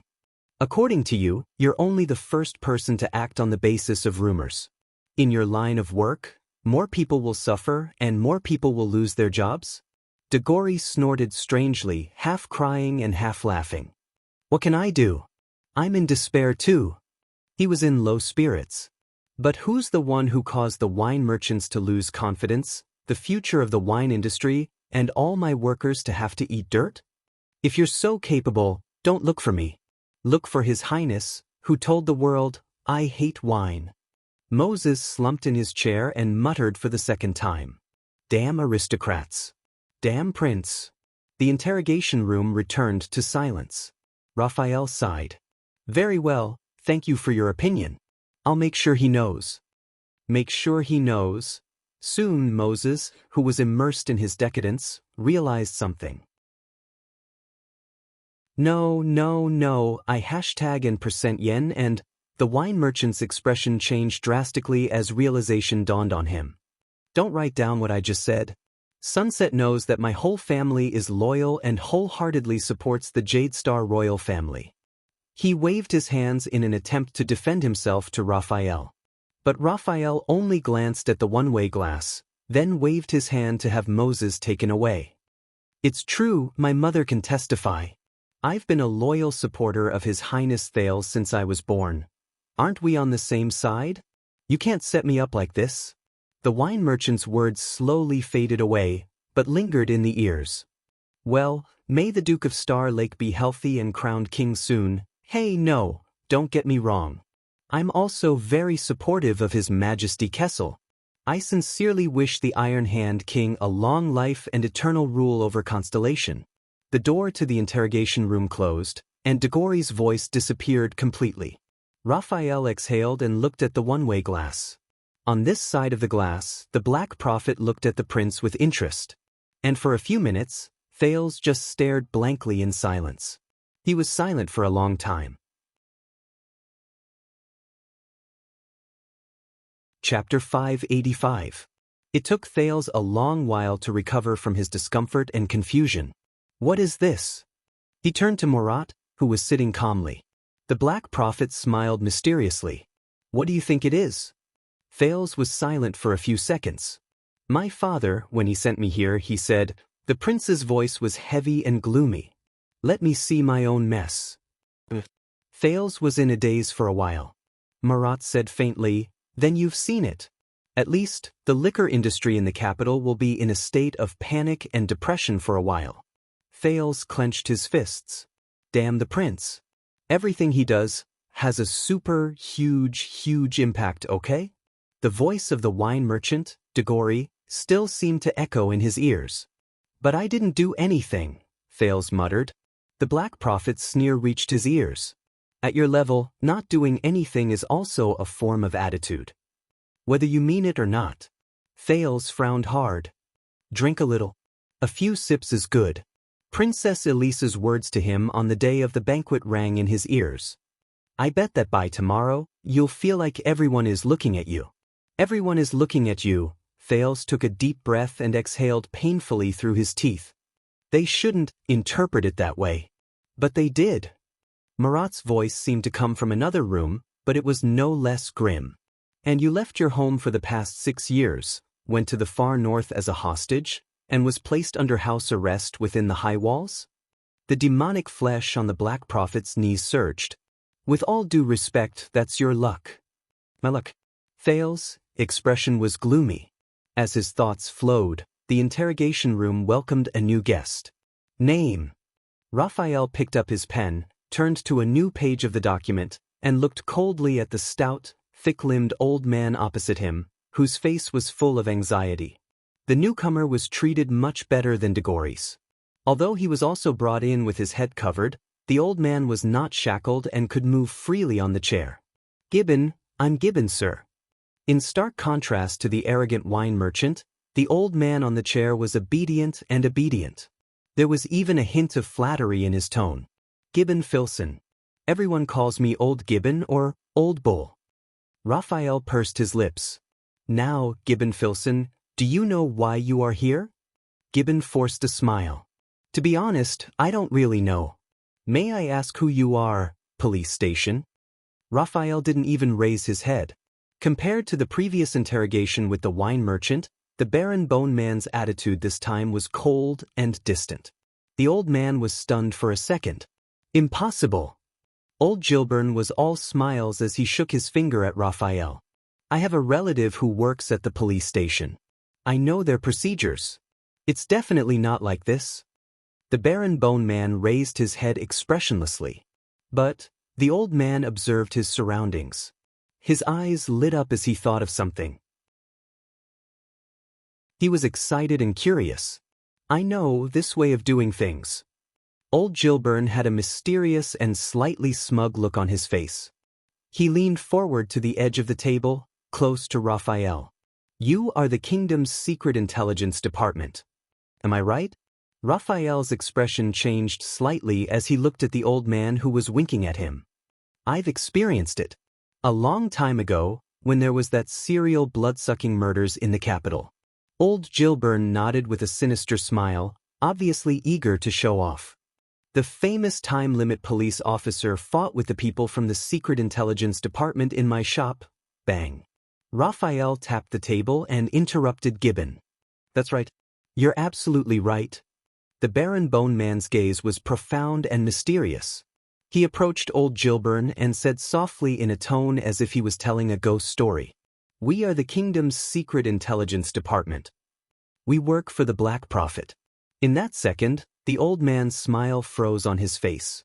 On the other side of the glass, Thales frowned and turned to Murat. But the old man in the wheelchair was unperturbed. What? Old Gilbern blinked in disbelief as he looked at Raphael's unfriendly gaze. He looked around the interrogation room again. It's really the Secret Intelligence Department? The kingdom's Secret Intelligence Department? Old Gilbern's gaze fell on the wet bloodstain on the table. He thought of something and shuddered. You're not lying to me? Raphael snorted in disdain. The kingdom's Secret Intelligence Department. The Black Prophet. The kingdom's Secret Intelligence Department who had a target of killing 10 people every day. The Black Prophet who bathed in the blood of children every night. Gilbern first smiled uneasily as he thought of all kinds of mysterious legends. Then he huddled in his chair. His gaze was fixed on a small spot on the edge of the table. He did not even dare to breathe loudly. First of all, I'm not a child anymore. The Black Prophet won't like it. Then, I hope I'm the 11th person who came here today? Thinking of this, Gilbern wanted to cry but had no tears. So, old Gilbern, what do you do? What do I do? Gilbern repeated blankly at first. When he came back to his senses, he cleared his throat fiercely and began to tremble visibly. I run a blacksmith shop in Twilight District. I've been doing it for many years. Smithing. Smithing? Raphael sneered a few times. The old blacksmith trembled back and forth with the rhythm of his sneer. I heard that you received a big deal this morning? A big deal? Old Gilbern's face paled and he quickly composed himself. Yes, a business deal. It's not a big deal, just a small deal. Old Gilbern put on a long face and tried to curry favor. Ahem, it's not exactly a small deal. It's considered medium. Raphael grunted and raised his pen without looking up. I swear. Old Gilbern's expression changed and he suddenly raised his voice. I've never forged prohibited weapons and equipment. Raphael was startled by the old blacksmith's sudden outburst. Military swords, military axes, military hammers, battle helmets, battle armors, battle stirrups, battle shields, crossbow parts, catapult parts, mystic gun stocks, crystal drop alloys, kitchen knives longer than half a foot, steel spear tips, killing arrowheads. I have all of these nuisances. Old Gilbern's mouth rattled without pause. He paused at the last sentence. Never forged. He stared at old Gilbern in denial. Raphael, who was ready to torture old Gilbern, put down his pen and was silent for a while as he watched the nervous and trembling old Gilbern. So, you're quite familiar with prohibited items? Old Gilbern trembled again. He realized something and had a bad feeling about it. He desperately squeezed out a smile. I'm just concerned about the law. Well, obeying the law. Raphael looked at the document and raised his pen again. Old Gilbern quivered. I definitely didn't sell it to them. Absolutely not. Raphael, who was startled again, put down his pen helplessly. Them? Gilbern's expression froze. He looked away, rubbed his chin awkwardly, and muttered in a low voice. It's them. Raphael got the hang of it. He put down his pen and closed the document. He leaned back and snorted coldly. The Baron Bone Man's action frightened the blacksmith so much that he instinctively trembled and danced. But they're nobles. Even if they don't have a noble title, they're at least second-generation hedonistic sons of officials. It should be legal. Raphael exhaled, crossed his arms, and narrowed his eyes. Gilbern was startled again, and quickly changed his words. Even if it's illegal, they have a way to avoid it. I had no choice but to sell it to them. Raphael tilted his head and looked at the other man. Gilbern's expression changed again and he said loudly, I only took the deposit. He raised his hand and shouted, I haven't delivered the goods, made the proofs, drawn the drawings, and even the materials. Gilbern explained nervously, fumbling to take out an expensive piece of paper from his pocket. Look, all the orders from those customers are here. All of them. Raphael looked at the trembling order form in the old blacksmith's hand in bewilderment. He didn't seem to. Have he asked anything? All right. The Baron Bone Man took the order with mixed feelings. No one knew the helplessness in his heart. You're much easier to talk to than the last one. Maybe I should go back and check this old man's background. See if he's a distant relative of the Caribbean family? After handing over the order form, Gilbern put on an aggrieved expression of, "I've done meritorious service for the kingdom." He asked cautiously, "This shouldn't be illegal, right? Even if it is, can this be considered as surrendering?" Raphael looked at the order form and snorted casually, scaring old Gilbern once again. "Let's see," Raphael read aloud so that the person on the other side of the glass could hear. "XXX hereby orders a long sword with the following requirements. One look and you'll know it's used by nobles. The material must be good, the color must be awesome, the luster must be shiny, and it must be easy to maintain. The heavier it looks, the better, but in fact, the lighter, the better. It's best to make it slightly old and leave some traces, so that people know it's often wielded in battle." On the other side of the glass, Thales also frowned. Under Gilbern's nervous and fawning gaze, the Baron Bone Man continued to read the first line of the order form. The grip must be comfortable, the sound of the wind when swung, the attack must be effortless, the defense must be effortless, the style and design must show heroic spirit and chivalry, elegance and firmness, fashion and classical, gorgeous and simple, simple and profound. Most importantly, it must look handsome when carried, so that it's convenient for the painter to paint from all angles. Raphael looked up in confusion. "What's this? An invincible holy sword among knights that slays gods and demons? Well, the old blacksmith rubbed his hands in embarrassment and lowered his head shyly. "Party A." With a strange expression, Raphael did not continue to read the other items on the list. "Then do you know what they're going to do with the things on these orders?" Old Gilbern rubbed his fat belly. You know, these customers are nobles, of course I don't." Raphael made a nasal sound contemptuously. "But I happened to hear it." Old Gilbern's expression turned serious, and he corrected himself in time. Raphael glanced at him sideways. These noblemen come one after another to order weapons. Most of them are going to." Old Gilbern paused and smiled obsequiously. Despite having expected it, Thales still tensed up. Raphael pondered and nodded. "Do you know why?" Speaking of this, old Gilbern was enraptured. "What else can it be? Of course, it's because the Duke of Star Lake solved the case like a god last night, and he's strong and agile. He defeated the kidnappers in an earth-shattering duel, and the news spread throughout the capital. So now the noblemen are all." At that moment, Thales felt a buzz in his ears. "But didn't he make it very clear that he wanted to eliminate the impact? Since we're going to enjoy its convenience once and for all, we have to bear its price once and for all." But why would there still be people? At that moment, Thales did not dare to look at the Black Prophet's reaction. He forced himself to turn his attention back to the interrogation room. There was a pair of noble brothers who said they wanted to duel with father because he snatched their sweetheart at a banquet, regardless of seniority. "Oh my, look at this," old Gilbern's eyes shone as he recounted the gossip. "They even ordered 2 weapons and specified that the material and style must be exactly the same to show fairness, because they were going to duel with each other after killing father. Then I said, what about father's sword? So they ordered a 3rd one. Don't you think that's silly?" Raphael looked up. The blacksmith choked on his words. "Listen carefully. There's a shortage of materials, the furnace is cold, the apprentices are on strike." Raphael's voice was flat. "Or you fell in love with a quiet, graceful, coquettish little widow in the countryside, and planned to sell the shop, quit, and go back to marry her, huh? Quiet, graceful, coquettish and coquettish?" Old Gilbern was confused. "You know," Raphael paused, his expression unchanged. "Party A," the Baron Bone Man coughed. "But I don't care what reason you use."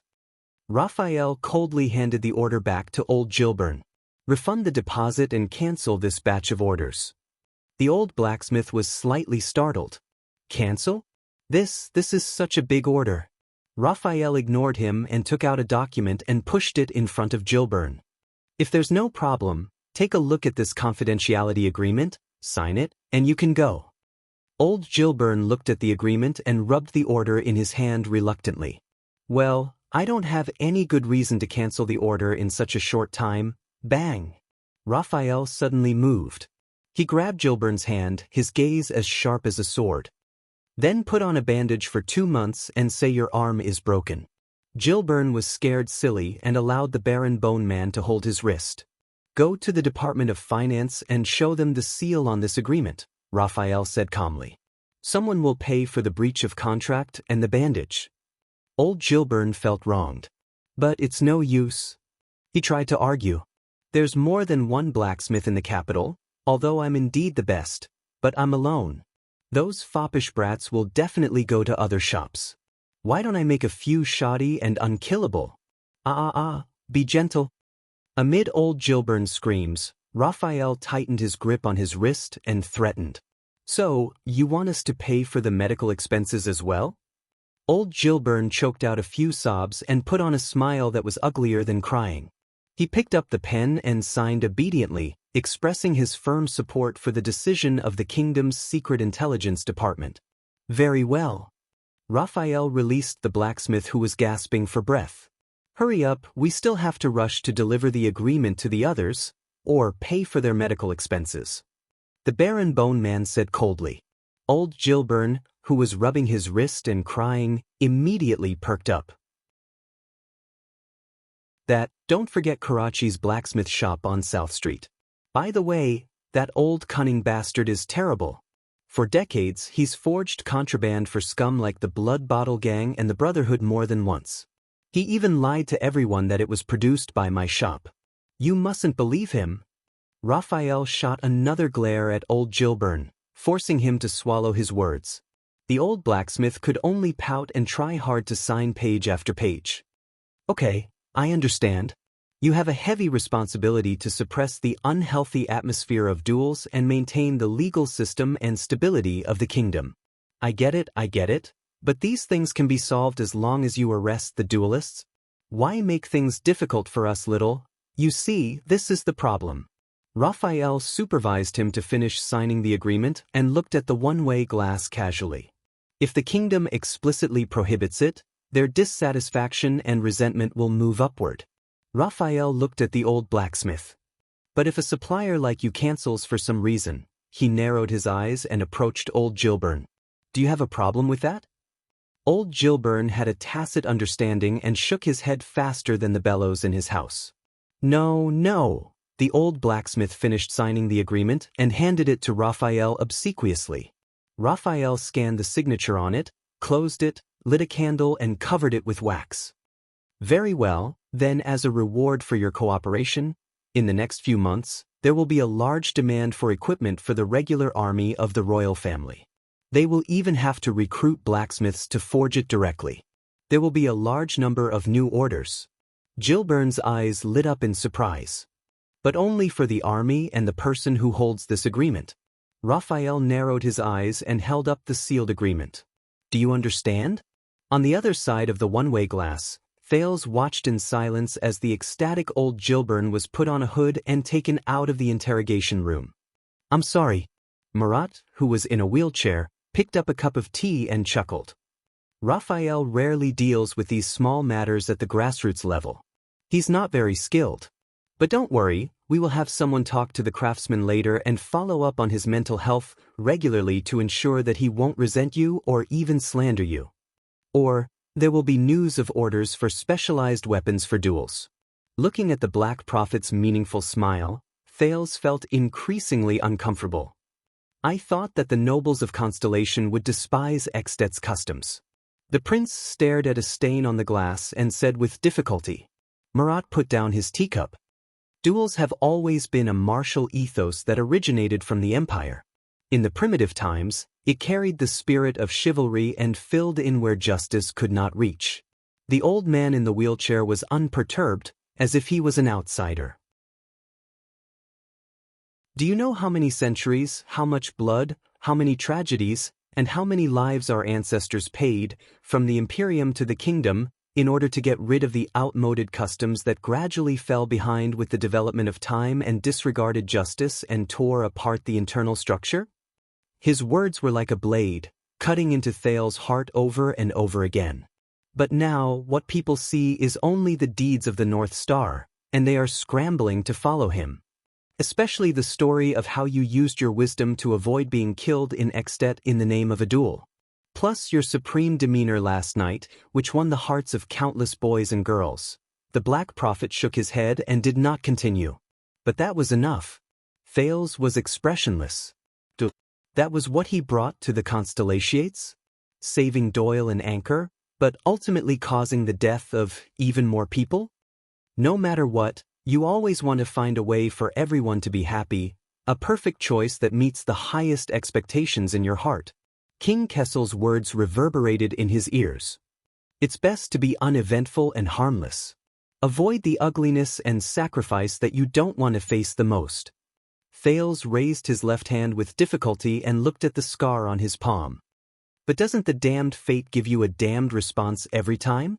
Just as Thales' thoughts were heavy and his heart was in turmoil, the interrogation room welcomed a third guest.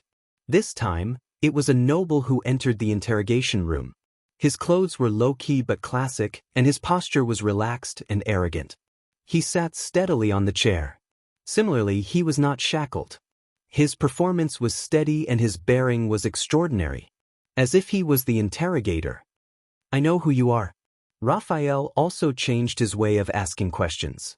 His words were concise and went straight to the point. And I believe that you also know who we are. The noble across the table slowly raised his eyes. He did not look around like old Gilburn, nor did he put on a fierce front like DeGory. Of course. You are the darkness of stars. The noble said slowly. But what I don't know is, without the king's warrant, does the Secret Intelligence Department still have the power to secretly interrogate the kingdom's nobles? His gaze was fixed on Raphael, unbearably sharp. Raphael smiled. Of course not, so this is just an interrogation. The Baron Bone Man did not ask for his name, so Thales had no way of knowing. I see, the noble sneered and made a sarcastic remark. It seems that your interrogation invitation is a sack and rope? But the Baron Bone Man, who was eloquent and had even sparred with Thales verbally, did not dwell too much on words. Obviously, judging from the previous two interrogators, Raphael was adept at dealing with different targets in different ways, and had achieved many successes. 2 weeks ago, you came to Eternal Star City from Blade Edge Hill. Raphael flipped through the records, his gaze also becoming sharp. And a week ago, you secretly ordered a weapon from a blacksmith named Karachi on South Street in Twilight District? A noble from Blade Edge Hill, Thales thought silently. The noble's gaze froze and he was silent for a while. Raphael did not rush him. The atmosphere in the interrogation room became very oppressive. Finally, the noble snorted. Even a civilian has the right to carry a weapon for self-defense when traveling. And I'm a noble of the kingdom with the right to carry an armed force. Did I break the law by carrying a sword for self-defense? Raphael smiled kindly. Of course not. But either you are a supreme class elite, or your enemy is, Raphael said with a click of his tongue. Otherwise, you wouldn't need to order a total of 20 longswords, right? The noble from Blade Edge Hill's gaze turned cold. If you want to accuse me of treason, he said flatly, these weapons are not enough evidence in Eternal Star City. Thales, who was listening to the interrogation, had a hunch that this was not an easy person to deal with. I know. But Raphael sounded relaxed. So what do you want to do with them? Or should I say, what do you want? The noble tightened the corners of his mouth and stared intently at Raphael. He seemed to be struggling with his thoughts. After a while, he said, as a member of the Secret Intelligence Department, why ask when you already know the answer? Raphael narrowed his eyes and smiled. But I want to hear it from you. The noble from Blade Edge Hill snorted angrily. He then turned to the one-way glass and looked straight at Thales. Who's behind the glass? Thales was startled. But Marat, who was beside him, was as steady as ever and not surprised at all. It seems that this noble is quite knowledgeable. Having his tricks seen through, Raphael did not panic. No matter who it is, isn't it exactly what you want, to be seen and heard by more people? The noble frowned slightly. Raphael beamed and gestured for him to go ahead. A few seconds later, the noble shifted his gaze away from Thales. Some nobles of Blade Edge Hill, for various reasons, have lost their land, power, or position. We want to jointly. The noble paused for a moment and found a passable word. Appeal. Raphael nodded. Where to appeal? The noble's expression was cold as he spat out a place. Mindy's Hall. Thales' eyelids twitched. Go to Mindy's Hall? To appeal? No. He thought of Anchor at the banquet, and his mood plummeted again. How many people? Raphael asked casually. 13, the noble answered without hesitation. Barons, lords, noble knights, and many others are rushing to join us. All for the sake of justice. Justice. The weight of the word hammered heavily in Thales' heart. So, at least 13 nobles and their attendants and servants will be armed to the teeth and jointly appeal to the Duke of Star Lake. Raphael sighed, feeling rather helpless. At that time, if some people get emotional and cause trouble, even the police officers, Jadestar Private Army, and the Royal Guards won't be able to suppress the matter so easily, right? The noble glanced at him. Just to make our stance clear, we have no intention of harming anyone. Raphael chuckled and asked further. Then why Mindy's Hall and not Renaissance Palace? The noble stared at him with an unfriendly expression. You want to imitate that idiot from last night, Raphael said what he was thinking. Find the Duke of Star Lake's tutelage, take advantage of his recent return and lack of worldly experience, and bring your swords to the meeting. Make a big scene. Big scene. Thales' gaze was unfocused. If you don't kill, no one will listen. If you don't shock the world, there is no way out. If you don't wallow in degeneration, you will suffer. Please tell me, Your Highness, what kind of logic is this? That night, Anchor's indignant gaze when he held a hostage and barged into the banquet to force an abdication reappeared in his mind. We're not imitating, the noble seemed offended. We're determined to be earlier and smarter than that idiot from Western Desert. Raphael clicked his tongue. But you must have been encouraged by the precedent, especially since that idiot survived. So you've made up your mind to knock on Prince Thales' door and force him to see a problem that only His Majesty can solve? Encouraged by the precedent, a problem that only His Majesty can solve. Thales subconsciously clenched his fists, but then he remembered that the Black Prophet was still watching from the side, so he forced himself to loosen his fingers. He's also a Jadestar. The noble leaned against the back of his chair, his speech was neither fast nor slow, and his words were clear. He held the Northland hostage, went on expeditions to the desert, and was even revered by many noble families, including the Four-Eyed Skull. Last night, he displayed wisdom and skill, courage and drive, as well as the ambition to reform the kingdom. He also displayed benevolence and loyalty, magnanimity and generosity, and would not turn a blind eye to us. Raphael nodded as he listened, and said sarcastically, and this is your repayment to the great philanthropist, Prince Thales, as a group of loyal subjects and good aides. Carrying 20 swords and visiting Mindy's Hall as if to force an abdication? The noble of Blade Edge Hill suddenly looked up. He's our future king. His voice was like steel, and each word weighed a ton, making it difficult for Thales to breathe. He can afford it. Raphael was silent for a while, and did not look at the one-way glass. But if he doesn't want to, and it's not convenient for him to meddle in your messy affairs that involve the interests of many parties and can't be resolved, then he's not fit to be king, the noble said decisively. Raphael snorted coldly. You really have the guts to say that? The noble laughed, his laughter chilling. Have you been to Blade Edge Hill, young man? He looked at Raphael in an aggressive and unflinching manner. If you've never been, then shut up. And if you've been, then you'll know that there's nothing we don't dare to say. Raphael was silent for a while. Thales could feel that the barren bone man was at a disadvantage. A few seconds later, Raphael snorted softly. You seem to be a smart man, sir. His words were polite, but the meaning behind his words was clear. "And you're already sitting here. Do you know what to do?" The noble turned away, snorted softly, and pondered for a while. But in the end, he still turned back and said in a low voice, "Of course. I'll go back and tell them to cancel this appeal and protest." Raphael's eyes lit up. "Very well." The Baron Bone Man closed the document happily. "If everyone was as reasonable as you, I wouldn't have to collect overtime pay every day."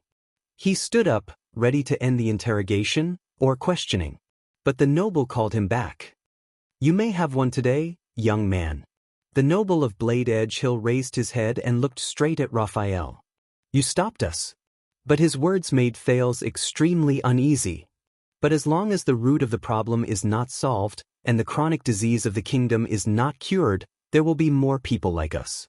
More people like us? Thales felt like he was in a trance. "Then I don't mind seeing you a few more times." Raphael did not back down, "whether it's here or in the courtroom or in a coffin." The noble laughed out loud, but his laughter immediately turned into a warning. "Secret Intelligence Department, do you think this is the solution?" He stared coldly at Raphael. "We haven't been forced into a corner yet. We have families and businesses to worry about. For the sake of the bigger picture and our livelihood, we can swallow our anger when we encounter injustice. But what if there's another anchor Byral? What about the next person who presents himself to Prince Thales just for these questions? The next anchor Byral." Thales closed his eyes. The noble from Blade Edge Hill shook his head disdainfully. "Just you wait. What you did today won't solve your problem once and for all. Neither can the Black Prophet." His eyes focused and his tone was firm. "Only one person can." Although he was not in the main interrogation room, Thales, who was listening, felt like he was about to suffocate. Raphael forced a smile. "Then I'll make sure he knows." The noble looked at him with a profound look in his eyes. "You better be." The noble stood up and allowed the two burly men to put a hood over his head without any resistance. The atmosphere in the interrogation room was finally less oppressive. "Take care, my lord. We shall meet again." Raphael sent the noble from Blade Edge Hill away with a smile. Finally, he exhaled and said in a voice only he could hear, "I hope not." On the other side of the glass, Thales broke away from his complicated and subtle feelings. "He's right, Lord Hanson," he forced himself to speak, "even if I didn't stand up last night and respond to Anchor Byral directly." The Black Prophet looked at him with interest. "One day, something like this will still happen. My identity will definitely attract this kind of accident again." Thales gritted his teeth. "This has nothing to do with my actions last night." Murat took a deep breath and endured another unusual movement of the vines on his knees. "Perhaps you're right, and of course, you can convince yourself that, so that your actions last night seem justified and justified."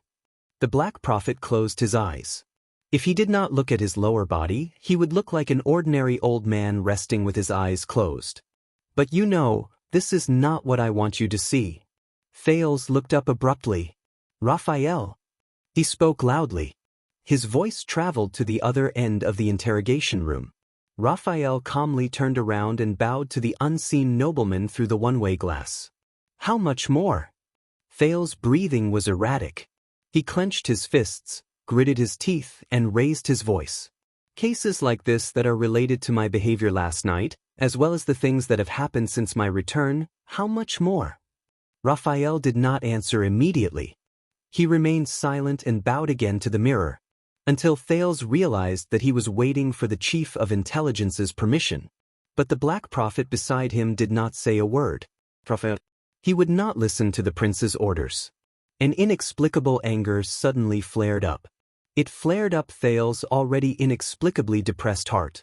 It even triggered the sin of Hell's River. This beast was scratching at his blood vessels again. This made him feel as if he had immense strength and boundless anger, but nowhere to vent it. He could only suppress it. Raphael. The Duke of Star Lake tried his best to ignore his terrible state. "Answer." I. A few seconds later, perhaps sensing the Duke's anger, or perhaps understanding the meaning of Murat's silence, Raphael spoke faintly. "Quite a lot." Just what the butts found today, there are 4 more sections. Butts. The prince's butts. Thales felt as if his fists were about to explode. But Raphael's words continued. For example, the number of nobles applying for the position of police officer in the capital may increase significantly, because the first person you received, Mr. Caribbean, was a police officer, and the female officer taking care of your daily life was also a police officer. Another example, the number of members of the Glass Chamber of Commerce will increase dramatically, and there will be a large influx of funds. The changes in the market are beyond our expectations.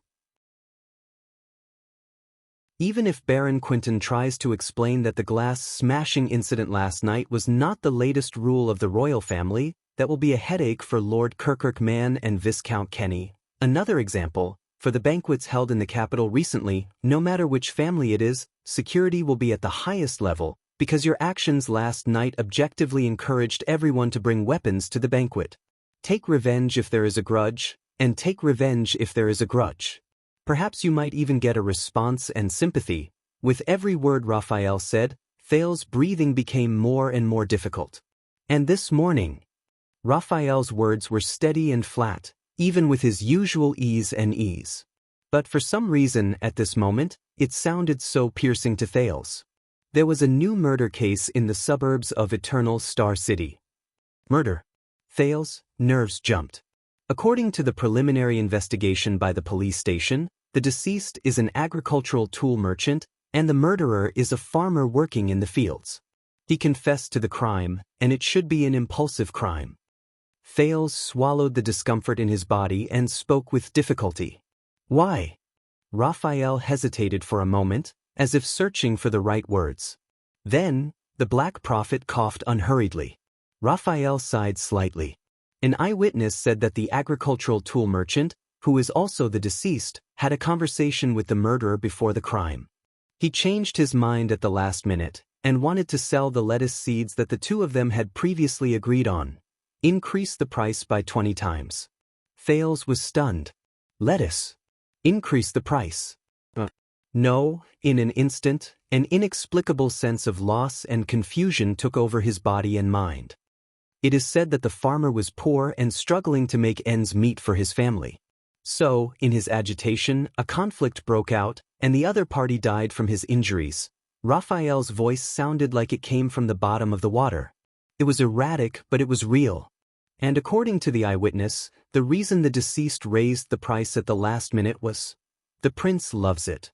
As soon as he finished speaking, Thales' figure swayed. "The prince loves it." In that second, all his anger and indignation seemed to realize the absurdity of his existence, and disappeared from his senses. "The prince loves it." Even Raphael, the Black Prophet, the rustling of the black-veined vines, and the entire interrogation room disappeared together. All that was left was emptiness, confusion, and sorrow. And himself. "The prince loves it." Thales closed his eyes in a daze, leaned against the wall behind him, and slowly leaned back.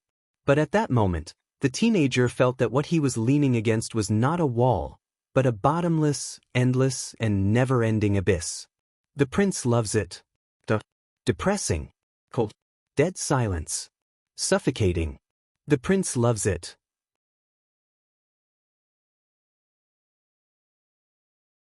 Chapter 586. In the dark interrogation room, Thales leaned against the wall without realizing it. His face was completely submerged in the darkness. The Black Prophet stroked the armrest of his wheelchair and observed the black-veined vines squirming on his knees as if they were breathing. He did not even look at the prince. At this moment, they seemed to have reached a tacit understanding. Only Raphael's voice still came from the other side of the glass. "Our people have basically verified that this was just an accident, but we still have to ensure that this news will not be spread, used, and led to public opinion. Let's hope this is the only murder case because of this." Murder case.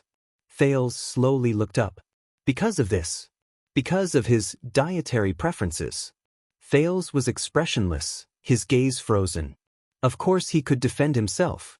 This was none of his business. The so-called prince's love for lettuce was just diffuse. The whole thing was ultimately the result of a greedy person and an impulsive person's own doing. He should not be responsible for it, including other things. Thale's fists trembled slightly. Many people would not be troubled by it. King Nuvan would certainly laugh it off, King Chapman would only scorn it mercilessly, and King Kessel would certainly sit on his throne, unmoved. But they are a different kind of creature. Ordinary people rely on food and air to live, but they rely on power to live. This was Putre's sentiment on Prestige Orchid Snowfield. You need a heart that is hard, cold, and unwavering. It's best to get used to it as soon as possible, for your own good.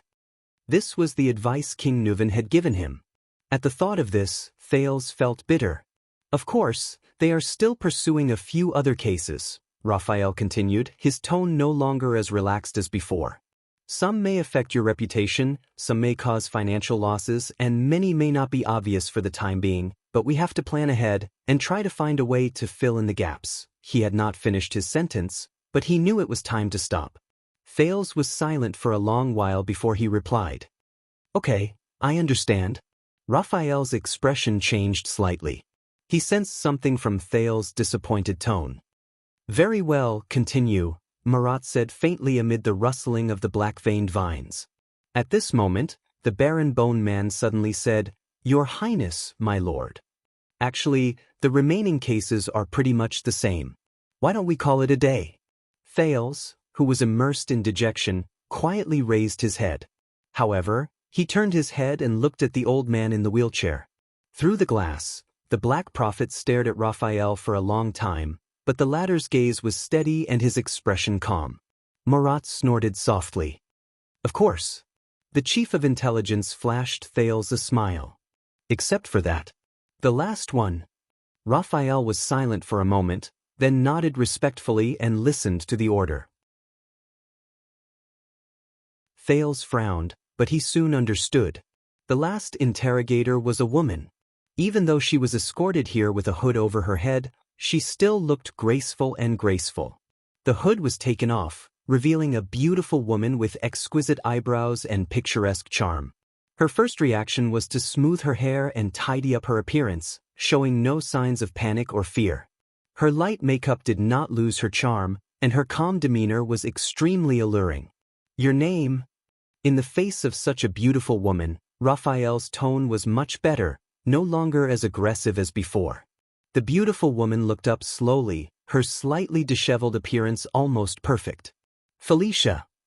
She answered calmly. Her voice was captivating, and her eyes were captivating. But the moment he saw the woman's face, Thales' eyes suddenly widened. Full name, Raphael politely reminded. The beautiful woman named Felicia giggled, bright and dazzling. She slowed down and stared at Raphael's handsome face with interest. That's Dorothy? Amy? Undine? Anyway, the customers have called me by many names. Felicia placed her left hand on the table and leaned forward, her eyes sparkling like water. But if it's you, her tone changed and was full of temptation. Why don't you call me little baby, little sweetheart, or little bish? Raphael frowned slightly. Felicia inadvertently pressed her chest against the edge of the table, making her graceful and proud figure even more obvious. Which one do you like? Felicia winked seductively, and the corners of her lips curled up into a perfect arc. Handsome boy. Raphael put on a stern face. Felicia is fine. Felicia stared at him and suddenly laughed. She leaned forward on the table and lifted her chin seductively. Her expression was a little provocative, and she did not have the awareness of being interrogated. You're not a cop from West City, right? They're not so ignorant as to dare to kidnap people in Red Street Market. Felicia looked at Raphael carefully, and her tone became serious. As for Blood Bottle Gang, Catherine doesn't have the guts, Fergal doesn't have the face, and Nikolai doesn't have the strength. It's impossible for them to break the armistice agreement. She counted the names one by one, and her gaze never left the man in front of her. Recently, there haven't been any newcomers who would risk their lives to fight for a position. Thales stared at the woman in a daze. He looked at her appearance, her demeanor, her charm, and even the content of her words. He was more certain of his memory. That's right, it's her. An old friend. Felicia's bright eyes sparkled, but her tone was threatening. So, you're a cop from outside? Or a blue skin from another department? Raphael looked at the pretty woman in front of him and smiled. Whether I'm a police officer or not, you're already here, the Baron Bone Man said flatly. If necessary, I can lock you up for a few more nights. Felicia tilted her head and looked at him from the corner of her eyes. A few more nights? The woman bit her lower lip and exuded a charming charm. One night of mine is not cheap, handsome boy. Besides, even though you're handsome, you're also thin. The beautiful woman moved forward and looked at Raphael with a charming and enjoyable gaze. I really doubt that you can really persevere. Felicia revealed her beautiful figure on the table and bit her lip gently. She was very seductive. A few more nights? Raphael's expression tensed. Felicia chuckled when she saw the other party's reaction. And a few more nights. Felicia revealed her fair and slender neck, and her smile was profound. Are you sure that it's enough to lock me up? Don't you want to do more strange things? Felicia switched her legs and sat down. The scenery under her skirt was faintly discernible. Raphael coughed. Under the other party's smug gaze, he opened the document beside him and did not dwell on it any further. Felicia, nicknamed Fickle. You were born as a prostitute in the slums. You gave yourself up to the strong and climbed your way up. After the bloody year, you joined the newly risen. Raphael paused for a moment and looked up. Black Street Brotherhood. Felicia's expression changed slightly and she tensed up. That's not all. You also worked under Black Sword's trusted aide and one of the 6 powerhouses of the Brotherhood, Fatty Morris. You're outstanding and deeply trusted. You trained prostitutes for the Brotherhood and acted as a go-between, Raphael said as he observed the other party's expression. So much so that the sleepless eye, Lance, had to rely on the flowers in your brothel as a source of information. So, it seems like you're not cheap, Miss Fickle. Or should I call you a madam of a gang? Felicia was obviously caught off guard when her background was exposed with a lot of secret information. Her expression was unpleasant. You, the Baron Bone Man smiled confidently. 6 years ago, the Black Street Brotherhood defeated the Blood Bottle Gang in the one-night war. From then on, you went to Red Street Market with the little flowers under you. You took over the empty space left by the Blood Bottle Gang. You controlled from behind the scenes and expanded the Brotherhood's prostitution business. Felicia's expression was unpleasant. Now you have 2 choices. The first is to cooperate with me, and everything will go smoothly. As for the second, it's much more violent. Raphael closed the document and played down the situation. On the other side of the glass, Thales sighed inwardly. Felicia. He remembered her. A long, long time ago, during his life as a child beggar, this woman had appeared countless times in Black Street, the Underground Street, Sunset Pub, Abandoned House, and other places that Thales was familiar with. She even often went in and out of Chief Morris's mansion. She spoke harshly to Rick and was full of disdain for Quide. But occasionally, when she met child beggars, she would wave her hand with a coquettish smile and lavishly sprinkle a lot of copper coins. She dressed fashionably, was clean and witty, and had a bright and confident smile. She was impudent, passionate, and unrestrained. The men around her were always changing one after another. Once, when she and her lover, Leork, were doing something in the room, they happened to see Thales squatting outside the window, resting and counting money in a safe corner. But the moment their eyes met, the woman did not panic, blush, or feel displeased. She did not even warn the Brotherhood's killer, Leork, who was working hard under her.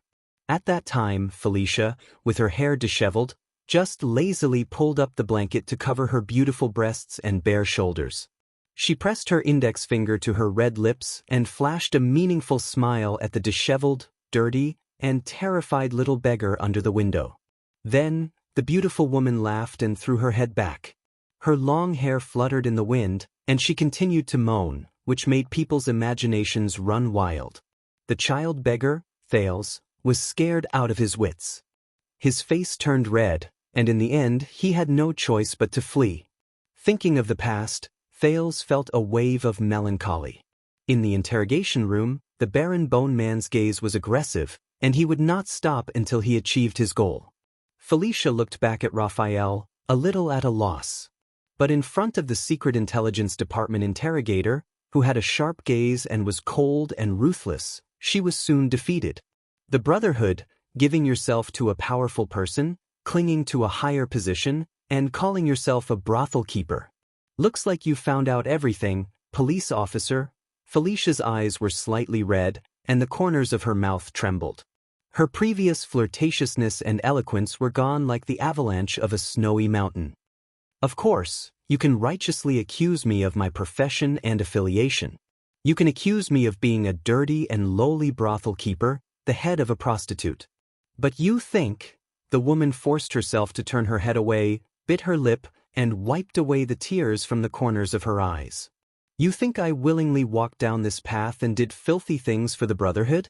Raphael, who was about to follow up on his victory, suddenly froze after breaking through his target's defenses. Set off by her slender neck and graceful figure, Felicia was like a lonely flower on a cliff, stubborn and poignant. Since I was young, men only looked at me and my body with dirty eyes, especially after I reached the age of wearing skirts. They became even more. Raphael was obviously uncomfortable as he listened to her words. He furrowed his brows. Those people, those scum with knives in their hands, when they forced themselves on me, Felicia smiled mournfully. When I resisted, they beat me even more fiercely. When I didn't resist, they thought that I liked it very much, thought that I was enjoying it, said that I took the initiative to give myself to a higher position, that I was cheap, that I was licentious, but I was just a weak woman. What could I do? What could I do? Commit suicide to show my determination? Felicia wiped away her tears roughly. She was trembling all over, but she still looked straight at the Baron Bone Man with determination. Like a winter plum blossom standing proudly in the frost and snow. Seeing that he had ignited the other party's emotions, Raphael cleared his throat. For a moment, he was at a loss and did not know how to reply. I just want to live, but they won't let me, unless I consciously spread my thighs. Even a greenhorn like you only wants to put his hand under my bra and skirt and strip them naked. Raphael paused again. Felicia realized something. She shrank back with her tear-stained face and tried to pull up her sleeves and skirt to prevent more of her skin from being exposed. At the same time, she stared fiercely at Raphael. Raphael became even more embarrassed when she stared at him like that. He could only look away uncomfortably. Felicia covered her chest, front, and thighs, and stared at the Baron Bone Man. Her tears could not stop falling. And of course I could only do as they said. I just want to live. In the hands of men like you. With tears in her eyes, she spat, "Bah! Threatening me with violence? Come on. There are plenty of people in this world who have been violent to me, and you're not one of them." Felicia's breathing became heavier and her tears fell like rain. Stubbornly, she had to raise her sleeve to cover up her tears, but it was not effective. Soon, a large patch of her clothes was soaked. Raphael sighed deeply. He looked at the document in his hand, not knowing how to continue. For a moment, the interrogation room was filled with the woman's sobs and gasps. On the other side of the glass, Thales had mixed feelings. Beside him, the Black Prophet was interested. He whispered, "Very good, I like this girl." Marat lowered his head and whispered to the demonic vine on his knee, "Tell Raphael that it's her." The black-veined vines on his wheelchair surged in response. In the interrogation room, Felicia's crying did not seem to have any intention of stopping. Raphael, on the other hand, sensed something and glanced at the glass. Thales might have seen this before, but it still made him uncomfortable when he saw the back and forth between the vines. Raphael took a deep breath and hesitated for a moment. Finally, he took out a handkerchief and handed it over. The woman was stunned at first, then tentatively took the handkerchief under Raphael's signal. Thank you." Her makeup had lost its color and her eyes were red. Wiping her tears with the handkerchief, she timidly glanced at Raphael, ashamed. I didn't want to cry, I'm just sorry. Raphael sighed again, his expression bitter. It's okay. The Baron Bone Man frowned at his document. You're safe here. No one will force you, no one can hurt you. The Brotherhood is very powerful. Besides, I was kidnapped in Red Street Market, and I've been missing for so long. Felicia reacted, and her expression changed slightly. No, they don't like traitors and informants. She became flustered, but Raphael interrupted her. Hey, listen up. Raphael held her hand and said sternly, I will protect you. Felicia paused. Protect me? Felicia struggled to break free from Raphael's hand, which made the latter a little embarrassed. With a low sob that ruined her makeup, Felicia smiled sarcastically. Yes, you're really handsome and you don't look like a bad person. At least you're not scum like the Brotherhood. The sarcasm on her face slowly disappeared, leaving behind deep fear and sadness. But you're not enough. You can't protect me. You don't know how afraid they are. At this moment, Raphael laughed. He laughed wantonly, indulgent and cynical. Felicia's sobbing voice fell silent. Is this how you treat them? The bitterness and pity on Raphael's face disappeared without a trace. It was as if the man who comforted her gently did not exist. Felicia looked up, trembling, just in time to see Raphael leaning back in his chair, raising his arm to gesture at her. This whole set? What? Felicia stared at him in a daze. Until Raphael burst into laughter. The Baron Bone Man calmly flipped open the document on the table and pushed out a piece of paper.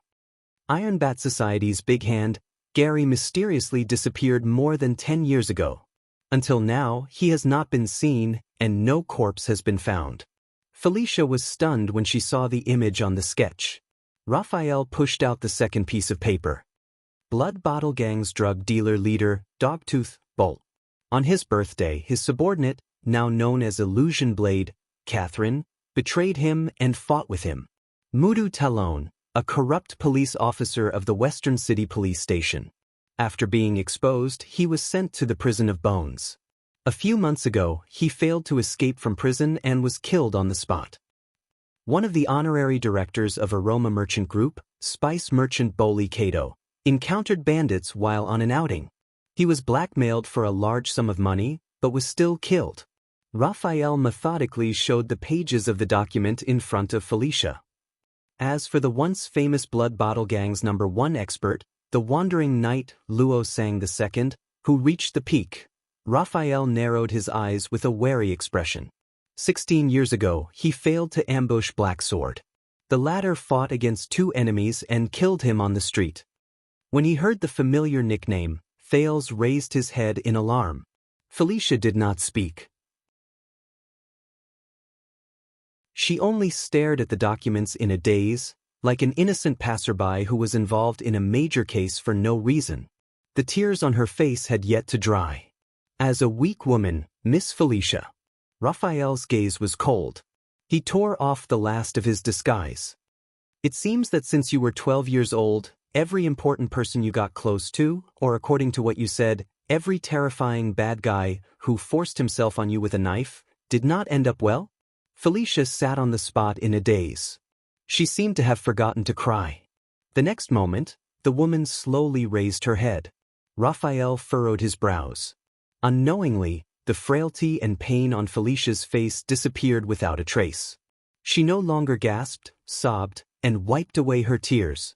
The woman threw away her handkerchief and stood up slowly. Starting from the corners of her mouth, the corners of her mouth curled up into a strange and chilling smile. It was directed at Raphael. "Handsome boy, you know me so well." Felicia's voice was delicate and soft. She sat sideways on the table and leaned forward. Her movements were seductive and provocative. "Then, do you want to know more about, a little deeper?" She was naturally beautiful. Even though her makeup was ruined by her tears and the powder spread on both sides of her cheeks, Felicia's smile did not look ugly. Instead, it had a different, strange, and fatal allure to it, making it even more eye-catching. On the other side of the glass, Thales felt a wave of irritation from the sin of Hell's River. Raphael's expression was tense. He did not answer. But on the table, Felicia's eyes were misty. She bit a finger in her mouth, and almost half of her body crossed the table to approach the barren bone man in a seductive manner. Or do you actually want to be like them, with a hard knife? She pressed her lips against his ear and sent the heat of her breath into Raphael's ear. Stab me? The provocative tone in Felicia's voice was heart-wrenching, and his heart surged with emotions. Raphael's breathing began to quicken. Thales could not help but recall the time when they exchanged glances when he discovered that this woman was doing something good. He could not help but blush slightly. But at this moment, crack. There was a soft sound. Felicia's expression changed drastically. She lowered her head and was shocked to see that her left hand, which was propped up against the table, was firmly cuffed to the leg of the table. Hence, she was now lying sideways on the table in a strange posture. One of her hands was cuffed, but her struggles were futile. She could not sit or stand, and she looked pathetic and awkward. The woman turned her head around in anger. But Raphael only calmly picked up the documents, walked around the table, and sat down on the seat that originally belonged to Felicia. Felicia had to turn around in a flustered manner to follow Raphael's direction. But when she turned her eyes, the resentment on her face instantly disappeared without a trace. I see, so you like this? Felicia flashed a mysterious smile. In her awkward posture, she simply kicked off her shoes, sat cross-legged on the table, and lay down seductively in front of Raphael. The woman's slender legs were clasped together. The scenery under her skirt was hidden, and it was full of temptation. Actually, I quite like doing it in handcuffs. But she was disappointed. Raphael only looked at her with the ghost of a smile. He was not tempted at all. A few seconds later, Felicia's smile disappeared. She tugged at the handcuffs and spat on the floor. You don't even have a reaction. The woman glared at Raphael fiercely. But, is your penis too small and lacking in confidence, or can't it get hard at all? Raphael could not help but cast a sidelong glance. Behind the glass, he frowned. Why don't you take it off and let me have a look? Felicia giggled and once again revealed her natural charm. She clenched her fists in the air and smacked them against the side of her mouth. Her tongue moved from the inside to the outside, making her cheeks bulge back and forth. So that I can help it? Raphael was speechless as he watched the other party's skillful demonstration. The barren bone man coughed and tried his best to ignore the woman's acting skills, which were carved into her bones. Don't you have anything to say about these lists and these unfortunate men? Raphael looked at the files on the table, or rather, each dead person represented by each file. Felicia's expression turned cold. She swept her gaze over each file on the table, her eyes full of disdain. Do you know that every person who forced me said the same thing in the beginning? I'll help you, you're safe with me, no one can hurt you, I'll protect you. Felicia lay sideways on her handcuffed arm and looked at Raphael coldly. Just like you did just now. Raphael hummed in acknowledgement. Every man thinks he's better than other men. They all want to prove to me that they're different from other men. They want to prove that they really respect and love me, and don't hurt me like other men. At that moment, Felicia was unsmiling. Her gaze was cold, as if this was her true self. But what happened in the end? In the end, they still eagerly took off their pants, or waited for me to take off my skirt in return. And if I'm not willing, they still think they're protecting me, taking care of me, saying things like, I know you want it too, or, I've done so much for you, or even, you don't know how beautiful you are. Felicia's gaze sharpened. With a loud crash, she swept all the files on the table to the ground. Handsome boy. The reason why the hero saves the damsel in distress is so popular is because men look forward to it, and they naturally confirm the next scene. Felicia looked at the files on the ground and every sketch on them. She thought of something and revealed an unprecedented viciousness and hatred. The hero fucked the damsel in distress. Raphael frowned. And if that doesn't happen, if the beauties don't fall in love with the hero, and if they don't yearn for him until they're itching for him, if they're like me in the past, weakly saying no, Felicia looked up and gritted her teeth. Then we'll wait for the next hero to save the damsel in distress. Then, the next hero will say the classic line, "I'm different from the person who forced you. I'm here to protect you." Felicia raised her sleeves and wiped off the powder on her face. The King hero saves the damsel in distress. And I'm just proving to them that they're wrong. Felicia glared at Raphael with a sharp gaze. Beauties don't belong to heroes. At that moment, the head prostitute of the Brotherhood said hatefully, "Just like how I don't belong to them either. No matter what the hero does. Never."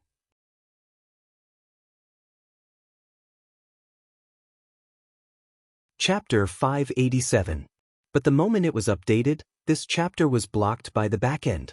Swordless was also dumbfounded. What to do? Kingdom Bloodline, Chapter 80, The Hero Saves the Beauty, currently typing. Please wait a moment. After the content has been updated, please refresh the page to get the latest update.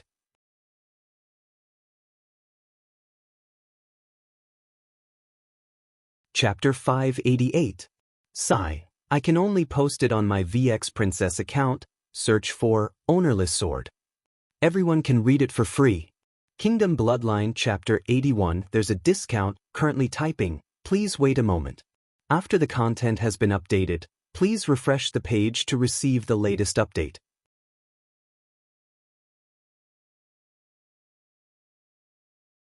Chapter 589. In the interrogation room, Felicia and Raphael both left. Thales stared motionlessly at the empty room on the other side of the glass. His eyes were still and his emotions were complicated. Sunset Pub, Attila, the familiar name reverberated in his memory, stirring up endless waves every time he heard it. Ever since he finished chatting with Gilbert that time, as a prince, he, who carried a heavy burden, had buried their sadness in the deepest part of his heart. Until just now. Thales subconsciously clenched his fists. The sin of Hell's River was not threatened by any external force, but it was still surging and roaring in his veins. "Your Highness, do you mind giving me another push?" Murat's pleasant and comfortable voice, coupled with the constant sizzling of the black-veined vines, pulled Thales back to reality from his complicated thoughts. But it also made him even more upset and restless. Thales slowly turned around and looked at the Black Prophet. But Thales did not move, nor did he help the sickening wheelchair under the old man's knees. But why here? In front of the person he feared the most. "You brought Felicia here on purpose, didn't you?" Thales was expressionless and his tone was cold. The old man in the wheelchair put down his teacup and turned around indifferently. "Not just to let me see the consequences of what I've done." Thales' eyes turned cold as he looked straight at Murat. "You know her identity, her past. You also know my past. So you deliberately let Raphael mention Sunset Pub in front of me." The Black Prophet stared at him, his wrinkled face breaking into a smile. "How is it, Your Highness? Surprised?" For some reason, the smile was so awkward in Thales' eyes. "Hateful. There must be a motive. What do you mean by this? What are you going to do?" Thales stared at Murat, his eyes spitting fire. "Old man." The interrogation room instantly became oppressive and solemn. The black-veined vines on the old man's wheelchair and knees wriggled uneasily at an extremely high frequency, sizzling. In the darkness and silence, the Black Prophet chuckled. In the face of the prince's anger and accusations, he indifferently moved his wheelchair and turned around to face Thales. "I thought that when you saw how attentive the Secret Intelligence Department was to your wish, and when you heard about your childhood playmate again, you would be very happy." Murat looked at the young man in front of him quietly. "Thales, Prince?" He deliberately left a long pause between the two words, causing the youth to frown. It was as if they had returned to that afternoon in Mindy's hall. There, Thales, a child beggar, an illegitimate child, a boy with secrets and an uncertain future, met for the first time with Constellation's scariest and most sinister spy chief who was hunting for the forbidden calamity. At that time, Gines, Gilbert, and even Yodel were by his side. Even the old witch, Serena, helped him. But now, in the lair of the kingdom's secret intelligence department, no one could protect him. Except for himself. But when I asked you for help in the past, you told me. Thales stared coldly at the old man. Only when I'm strong enough can we talk about protecting them. Otherwise, they will only become my weakness. His gaze was indignant. Being held back by others. Marat clicked his tongue softly. Very well, you still remember. The Black Prophet's expression turned cold, and the surrounding temperature dropped instantly. Then why did you ask Count Gilbert Casso to search for them for the past few years? Even when you asked Raphael for help, you had to do everything possible to hide it from me? Thales felt a chill in his heart. He knew. The Duke of Star Lake looked at Marat's smile. The old man in front of him knew everything about him, asking Gilbert Casso to search for them. As always. But Jayla. Thales called the name again. He could not let the Black Prophet find her. Because that girl was not just Jayla. She was Jayla Charlton. The assassin's flower. See? This is the problem. This is the reason why you and the Secret Intelligence Department have been out of sync for so many years. Marat's cold but sharp gaze was fixed on him, as if he was determined to win. We've always been on our own, unable to connect. The black-veined vines coiled up on his knees again, hissing like many poisonous snakes tangled together. It was strange and dangerous. Thales clenched his teeth.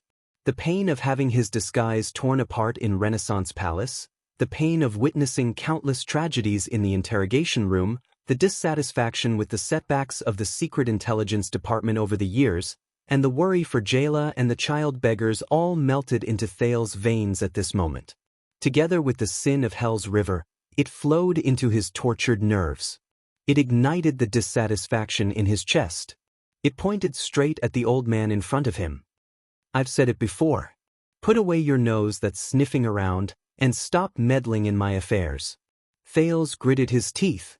Or have you made up your mind to use them as a bargaining chip to threaten me? The Black Prophet laughed. You were in danger in the north, Your Highness. Therefore, you had many concerns and found it hard to trust us, so much so that you doubted our motives. I'm not surprised. In fact, it should be a good thing that you're cautious and think twice about everything. Thales interrupted him with a sneer. Then why didn't you say anything for the past 6 years? Why did you wait until I returned to the country before revealing this matter in front of me? Marat paused for a while, deep in thought. You're right, Your Highness. We began to pay full attention to this matter. The old man's tone became stern. It's precisely because you've returned to the country. Because as the Duke of Star Lake, you're now, to be precise, when you expressed your dissatisfaction with my wheelchair just now, that's when you're truly powerful. Marat looked at the other end of the interrogation room. That's why we let you see that scene just now. Your weakness. Weakness. Thales was shocked. What do you mean? The Black Prophet grinned. Your Highness, you're young and intelligent. I don't need to say much to understand His Majesty's intention in sending you here. Regarding the mess you saw, the old man turned to the empty room on the other side of the glass. The black-veined vines swayed back and forth, as though they were staring at Thales all the time. What do you think? Thales felt empty. Without waiting for his answer, Marat said slowly, the unemployed workers at the winery, the order for dual weapons from the blacksmith shop. The nobles of Blade Edge Hill protested. With every word he said, Thales became more absent-minded. The murders caused by Lettuce, and the Northland girls in Red Street Market, these are all? Thales' lips moved slightly, but he could not squeeze out even a word. I know. Marat's tone softened. You feel very wronged, very depressed, very sad, very indignant. All of these were actually not your intention. But this is the power of power. The power of power. Thales was speechless. The Black Prophet continued to stare at him, full of smiles, but there was no warmth in his eyes. Before this, I believe that everyone, whether it was Count Casso, female officer Gines, or even His Majesty, had warned you that as the Prince of Constellation, the Duke of Star Lake, and the heir to the throne of this kingdom, your decisions would have far-reaching effects, and the repercussions would be endless. Thales took a deep breath. I know, I will think of ways to make up for it. But Marat suddenly raised his voice, drowning out his confession. But maybe they didn't tell you the crueler part. Compared to the high position you are in, what you do doesn't matter. No matter how you make up for it, it will be of no use. Thales looked up, stunned. What? Insignificant? Of no use? The old man wheeled his wheelchair in front of him, his voice hoarse. Because your behavior itself is more influential than its content and substance. What is important is not what you do, whether you do it or not, and even more so, whether you do it right or wrong, but that you are there. At that moment, the Black Prophet's gaze was like a bottomless black hole, with an unprecedented suction force that firmly enveloped Thales. It is your position and existence. What is important is not what you do, it is your position and existence. Thales frowned and met the old man's gaze. But in his mind, he thought of the words of another person: Thales, in this world, they do not hate us. What they are unwilling to forgive and find difficult to accept is not our actions, it is our existence. Under the power of power, your position is different from others and the gap is set. Then, no matter what you do in the upper reaches of power, what will happen will happen. The Black Prophet's expression was indifferent. His gaze was unfocused as he looked at Thales, but it was more like he was looking into the distance. You make a small ripple and the torrent will roll. You make light of it, but it is heavy. You whisper softly, but it is deafening. Marat sighed slowly, feeling inexplicably emotional. Power, it pours down like a mountain torrent and destroys everything. From you, to the noble of Blade Edge Hill just now, to the merchant de Gory and the blacksmith old Gilburn, to Miss Felicia and that poor vegetable and fruit farmer, all the way to the thousands of people in the kingdom. No one is spared.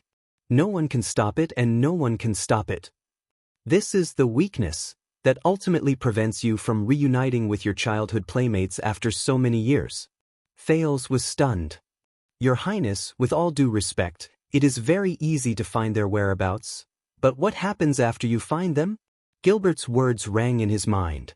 Have you ever thought about the impact your reward, repayment, or even just observing them in secret might have on them? It is easy to do one thing, but it is extremely difficult to perfectly deal with the countless consequences brought about by this matter. As he thought of this, Thales became more and more depressed.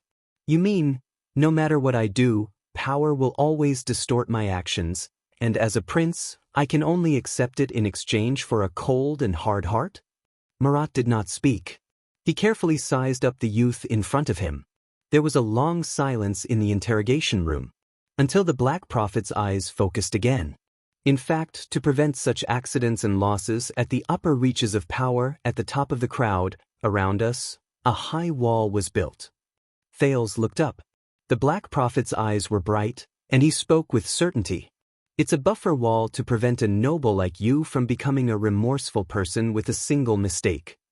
So as to separate the mountain torrent and thunder of power. Marat turned his wheelchair around and looked at the empty interrogation room. So we have social etiquette, lifestyle fashions, facade decorations, behavior styles.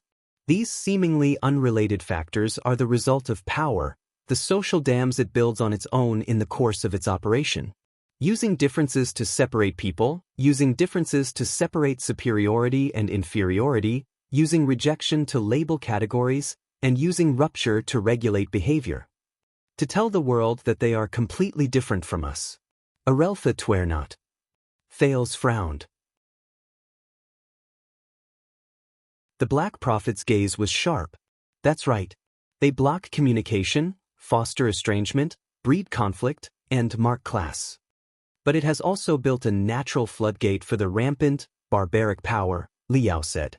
Looking at the puzzled Thales, Marat snorted softly.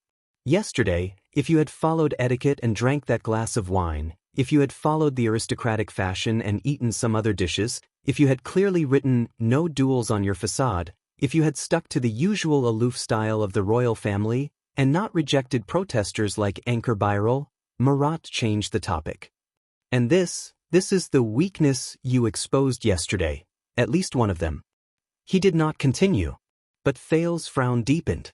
The prince suddenly remembered that on the day he returned to Eternal Star City, Mallows had unreasonably prevented the prince from showing his face in public, insisting that he stay low-key in the carriage, saying that it would save a lot of trouble. And he had arrogantly returned a sword to Mallows. Marat exhaled and allowed the black-veined vines on his knees to stretch wildly.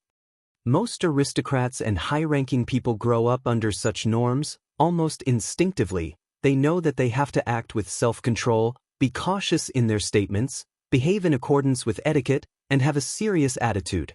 They subconsciously practice the principle of separation and division to avoid being a bad example and a breach in the dam, allowing power, whether it's the suction from above or the buoyancy from below, to engulf them. With a sense of disappointment, Thales snorted sarcastically. "You mean, I need to go back and redo my etiquette lessons?" But the Black Prophet's gaze was sharp, and he ignored his interruption.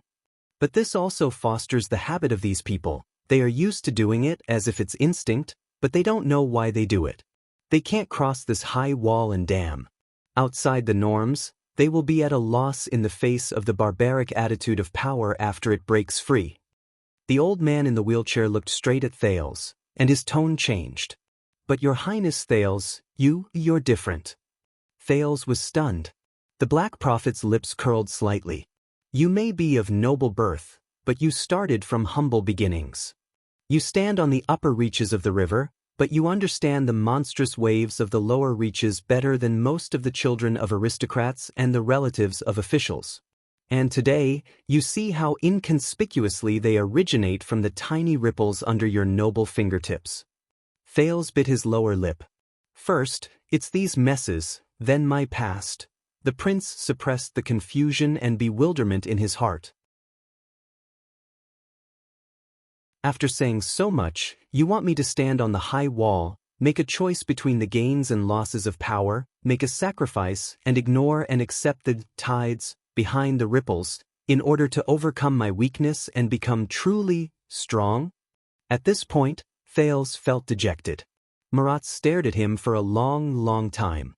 But unexpectedly, the old man shook his head in the end. "No. I told you to eliminate your weaknesses. But you don't have to be restricted by your means." In the next second, the Black Prophet's tone became urgent, and every word was full of strength. "A slight ripple, and a torrent will roll. It's just an understatement, yet it's so colorful. A whisper is deafening." Marat's eyes flashed as if there was a blade in them. From another perspective, this is not a weakness, but an advantage. This is the true power of power. A power that many people dream of. At that moment, Thales had an illusion. The old man in the wheelchair before him had turned into the deepest point in the endless darkness, devouring all light. King Neuven, King Chapman, King Kessel. These people seemed to be looking at him from the other end of the darkness. The black-veined vines made an ominous sound and squirmed more violently. "You do not drink," causing countless winemakers to lose their jobs amidst the banquet organizers' suspicions and doubts about your preferences. But your clear taste in wine can also force winemakers to rack their brains to brew better wine, or to do everything possible to develop new export routes abroad. The Black Prophet suddenly became aggressive. "Your reckless duel at the banquet will cause thousands of young people to bleed on the streets because of a moment of impulse. But your bravery and fearlessness in the face of a duel can also inspire the kingdom's martial spirit and sweep away the decadent voices. Your tolerance and indulgence towards lawless people like Birol will cause the minds of countless subjects to become unstable and restless. But your harsh pursuit of justice and life can also warn people of their evil intentions, deter unhealthy tendencies, and unite noble men to go through fire and water for you.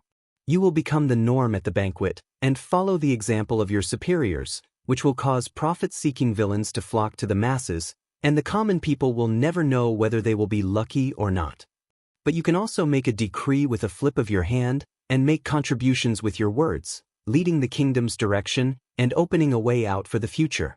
Thales stared blankly at the chief of intelligence of the Secret Intelligence Department.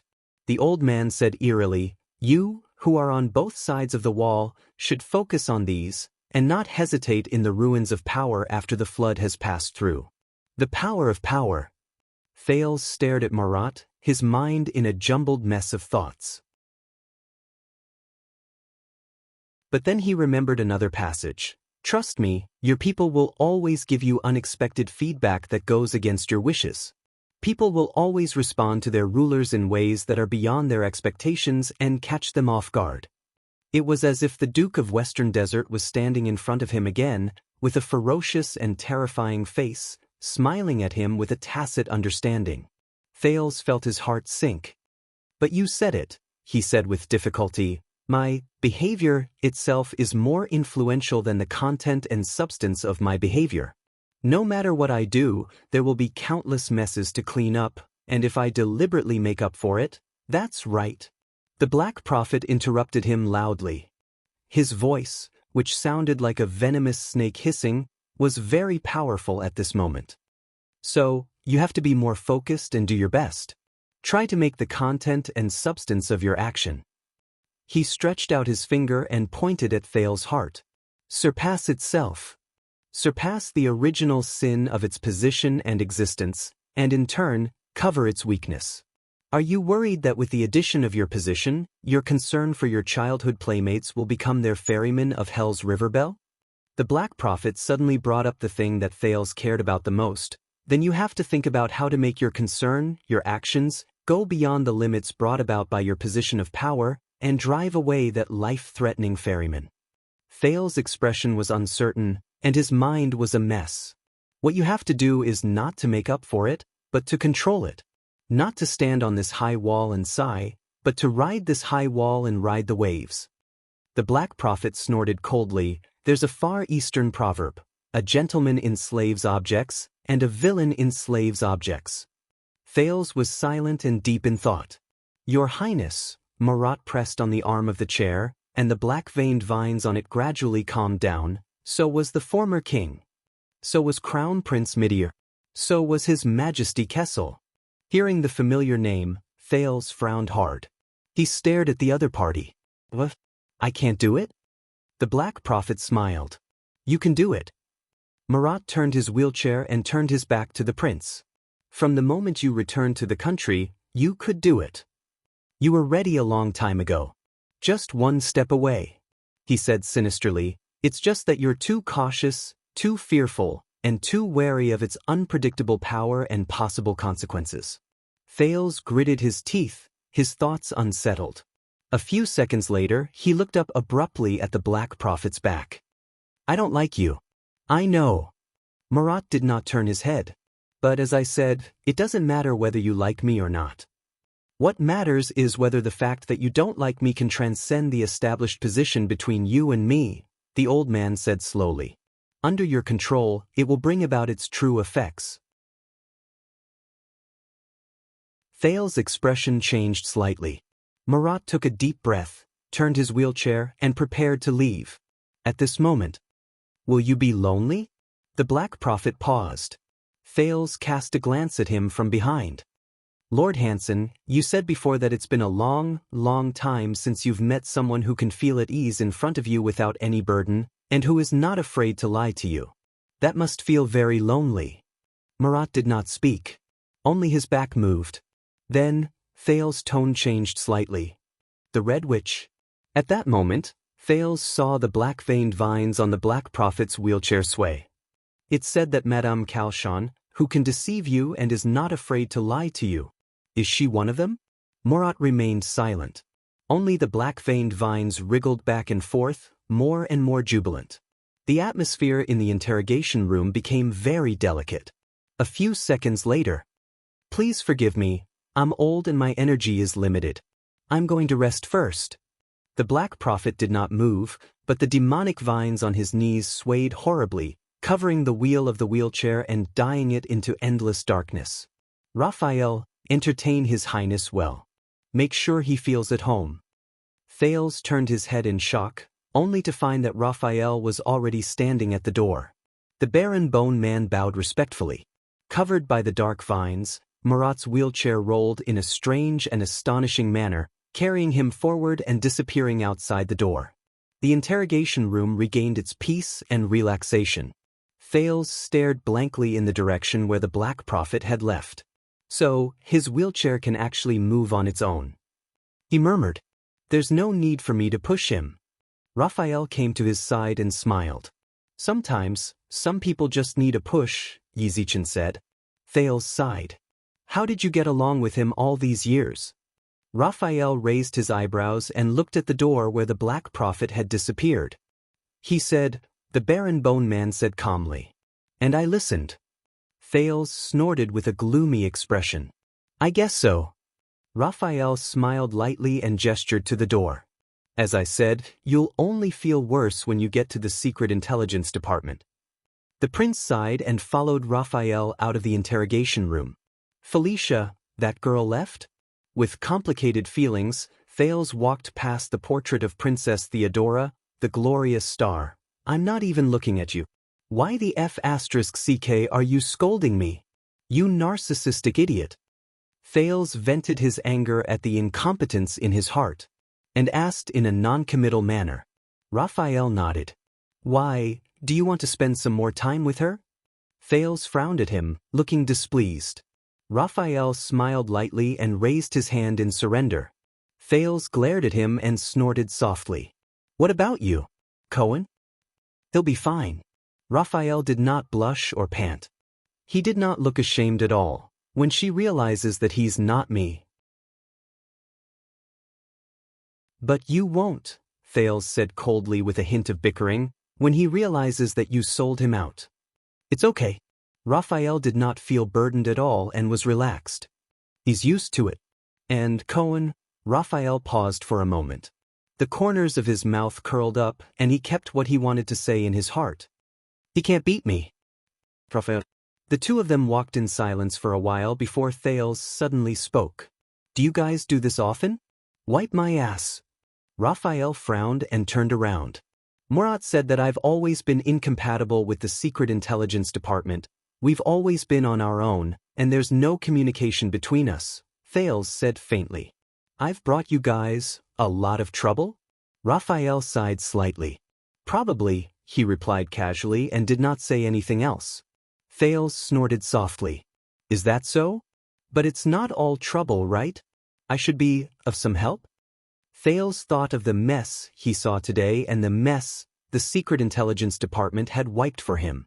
What you need to do is not to make up for it, but to control it. Raphael was silent for a while. Do you want me to tell the truth? Thales looked at the Baron Bone Man.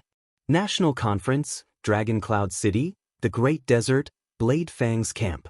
Raphael's expression did not change as he counted the locations.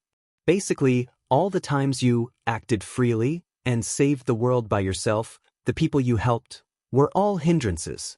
Thales' expression changed. It can't be? Raphael turned his head and gave him a polite fake smile. But Thales caught up with him and said indignantly, National Conference, if I hadn't persuaded Zayn, we had a backup plan. Dragon Cloud City, if I hadn't gone back and defeated Lampard, we also had a backup plan. Great Desert, as expected. Blade Fang's camp, completely hindrance. Thales did not manage to catch his breath. He said unhappily, Really? Raphael shrugged. The kingdom's Secret Intelligence Department is the place with the most meticulous planning in Constellation. We have records of any accidents, including you. The prince's but is one of them. When he heard this name, Thales took a deep breath and reminded himself not to get angry. All right, let's take the most exaggerated example. 6 years ago, when you carried out Dragon's Blood, did you think that you would lose control like this? Charlton? Shadow Shield? Secret Room? Chapman Lampard? Raphael looked back at him. Of course. It was all within expectations. Thales was stunned, and he immediately laughed in anger. The kingdom's Secret Intelligence Department really dared to say that? Raphael shook his head and said slowly, That's the truth. The status and function of the kingdom's Secret Intelligence Department, the relationship between the two countries, and the strength and weakness of the two countries have long determined the consequences of the Battle of Dragon's Blood. But most importantly, no matter how things develop, it is still within the acceptable range and does not exceed our expectations. Even if there is an accident, it is within the scope of the backup plan. Thales snorted in disdain. Really? Thales took a deep breath and recalled the conversation he had with the Black Prophet about the consequences of power. Chapman is king, and his ambition is greater than Nuven's. Northland is rotten and chaotic, far more than expected. The prince is captured, the succession of the throne is in doubt. These are also within the plan? The two continued forward. Didn't we talk about it? It doesn't matter if Lampard wins or Nuven wins, they will still fight to the death, Raphael said nonchalantly. After Dragon's Blood, Extet will definitely shatter inch by inch, and it will be difficult to gather, just like now. As for Lampard's ambition, the situation in Northland and your whereabouts, it's all within the plan. All right. Thales sneered as he listened. He crossed his arms. What about the calamity? What if the blood octopus in Dragon Cloud City loses control, and the Queen of the Sky doesn't come? Raphael was silent for a while. Don't worry, we also have a backup plan. The Baron Bone Man said faintly, even if the Great Dragon doesn't come, we also have an absolutely reliable way to completely suppress the blood calamity. Recalling the power of the mystic Giza, Thales smiled sarcastically. Is that so? I highly doubt it. Then, what about the Red Witch seeing through your plan and making use of her to lay an egg? What's the backup plan? Since we are going to Dragon Cloud City, we will definitely have to fight the secret room head-on. Raphael did not panic. Being stopped by them is also within our expectations. Didn't you come out safely? Thales curled his lips and shook his head. It sounds like he's being stubborn. What about when King Chapman entered Heroic Spirit Palace and prepared to gather the Archdukes to join the coalition army to invade Constellation? The prince said coldly, don't tell me that was also within your expectations? You also have a backup plan? Raphael did not even turn his head. Of course. Thales shook his head in disdain. He said sarcastically, yes, the backup plan is to make the little boy break into the chimney of Heroic Spirit Palace. Raphael suddenly stopped in his tracks. They stopped. Thales turned around, puzzled. This should be a top secret, but, Your Highness, since you are so suspicious, at that moment, the prince suddenly realized that the Baron Bone Man's expression was extremely serious. Let me put it this way. Raphael's red eyes stared straight at him. Do you think that if Lampard had successfully framed you as King Nuven's assassin and even persuaded the Archdukes to send troops south, we would really have no countermeasure? Countermeasure, Thales frowned secretly. Furthermore, you've been standing here for the past 6 years, thinking that you've saved the world by yourself and turned the tide. The prince's expression changed slightly. Raphael's tone was very mysterious, with a very deep meaning. How did you know that on that day in Heroic Spirit Palace, an ally who secretly communicated with us and cooperated with us, Raphael said faintly, only Lampard? His voice faded away. Time seemed to stop at that second. Thales was completely stunned. Only Lampard. What? In the quiet corridor of the Secret Intelligence Department, Raphael looked at the stunned Thales expressionlessly. It might not be very polite to say this, Your Highness, even though your choice back then was quite bold. Beside them, Oriental beauty, Elva looked at them quietly from the portrait. But you were just one of the countless spare chess pieces in the chess game. Raphael narrowed his eyes and said in a profound tone, one of them. Thales was stunned for a full 10 seconds. One of them? At that moment, Thales felt like he had returned to the bloody storm 6 years ago and the hustle and bustle of Dragon Cloud City that night. The calamity, Nuven's death, Black Sand's entry into the city, the alliance of Archdukes, the South Constellation, the Archduchess, King Chapman, but old scenes flashed in his mind. Thales felt his thoughts stiffen and stagnate. Dragon Cloud City, Heroic Spirit Palace. Everything in the past, like a beautiful painting, was just torn apart by Raphael. But one of them. Raphael looked at the prince's dazed expression, smiled in satisfaction, and turned around again. But at that moment, Byril. The Baron Bone Man turned around, puzzled. Anchor Byril, the assassin last night. Thales looked up slowly in a daze and murmured, Raphael, I want to see him. The prince frowned, looking slightly anxious.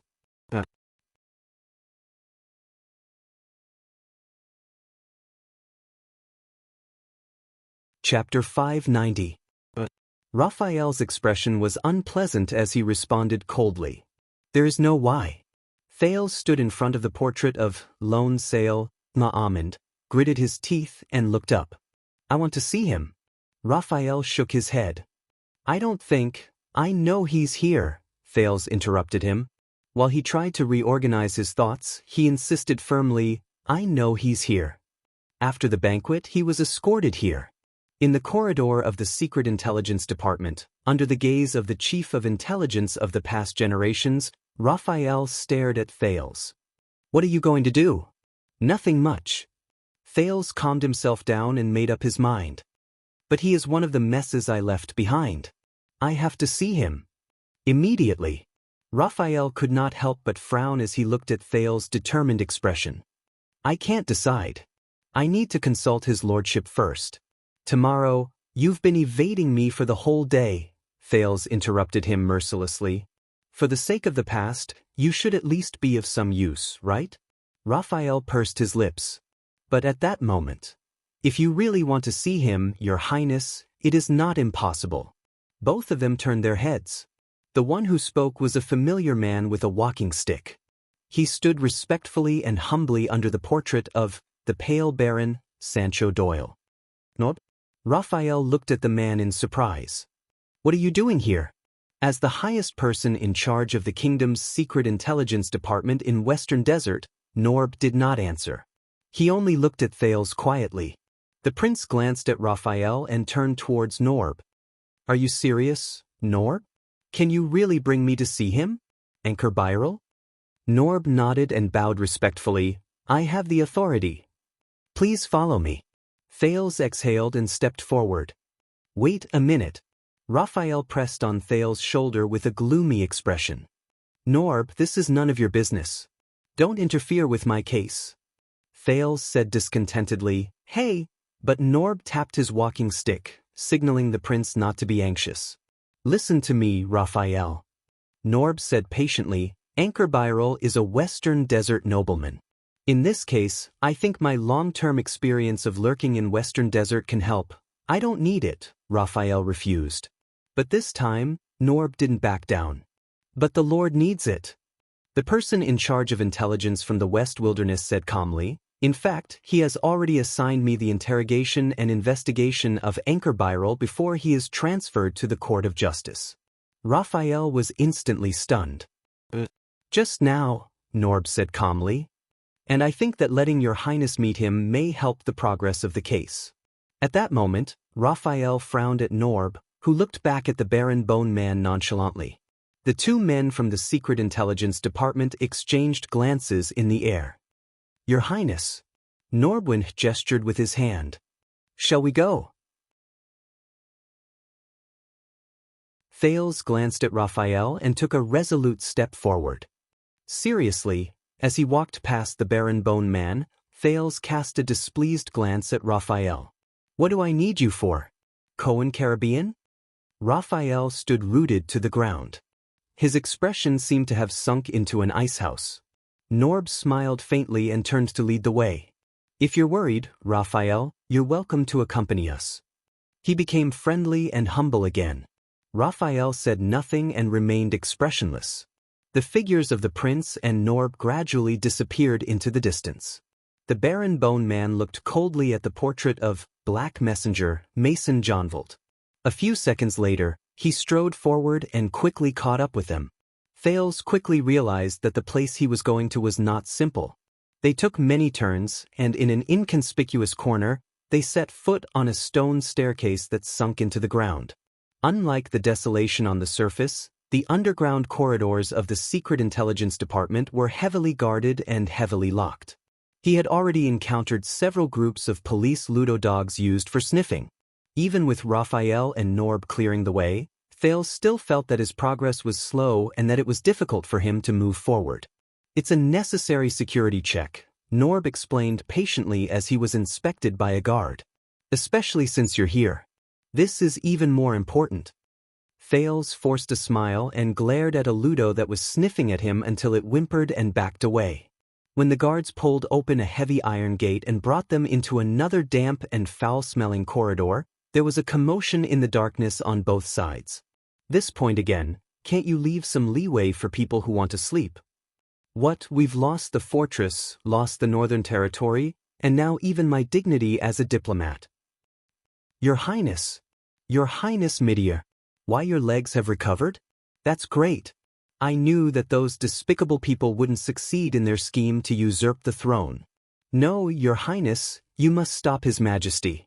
He can't marry that woman. He's here with the ravings of the devil, he's here with the conspiracy of the gods, he's here with the cruelest fate in the world. They must have been hiding for a long time. They've been in cahoots with the rebel army. They even wanted to instigate the Duke to make him their king, invade Eternal Star City, and change the dynasty. All of them, yes, all of them must have colluded together to murder the Duke. Starlight, Starlight, long live the Starlight. Someone must pay the price. Damn bastards. I knew there was something wrong with the battle at the altar. Bulsh * T conquerors of the desert god's altar. Bulsh * T. Listen to me, it's Sylvia, Princess Sylvia, it must be her.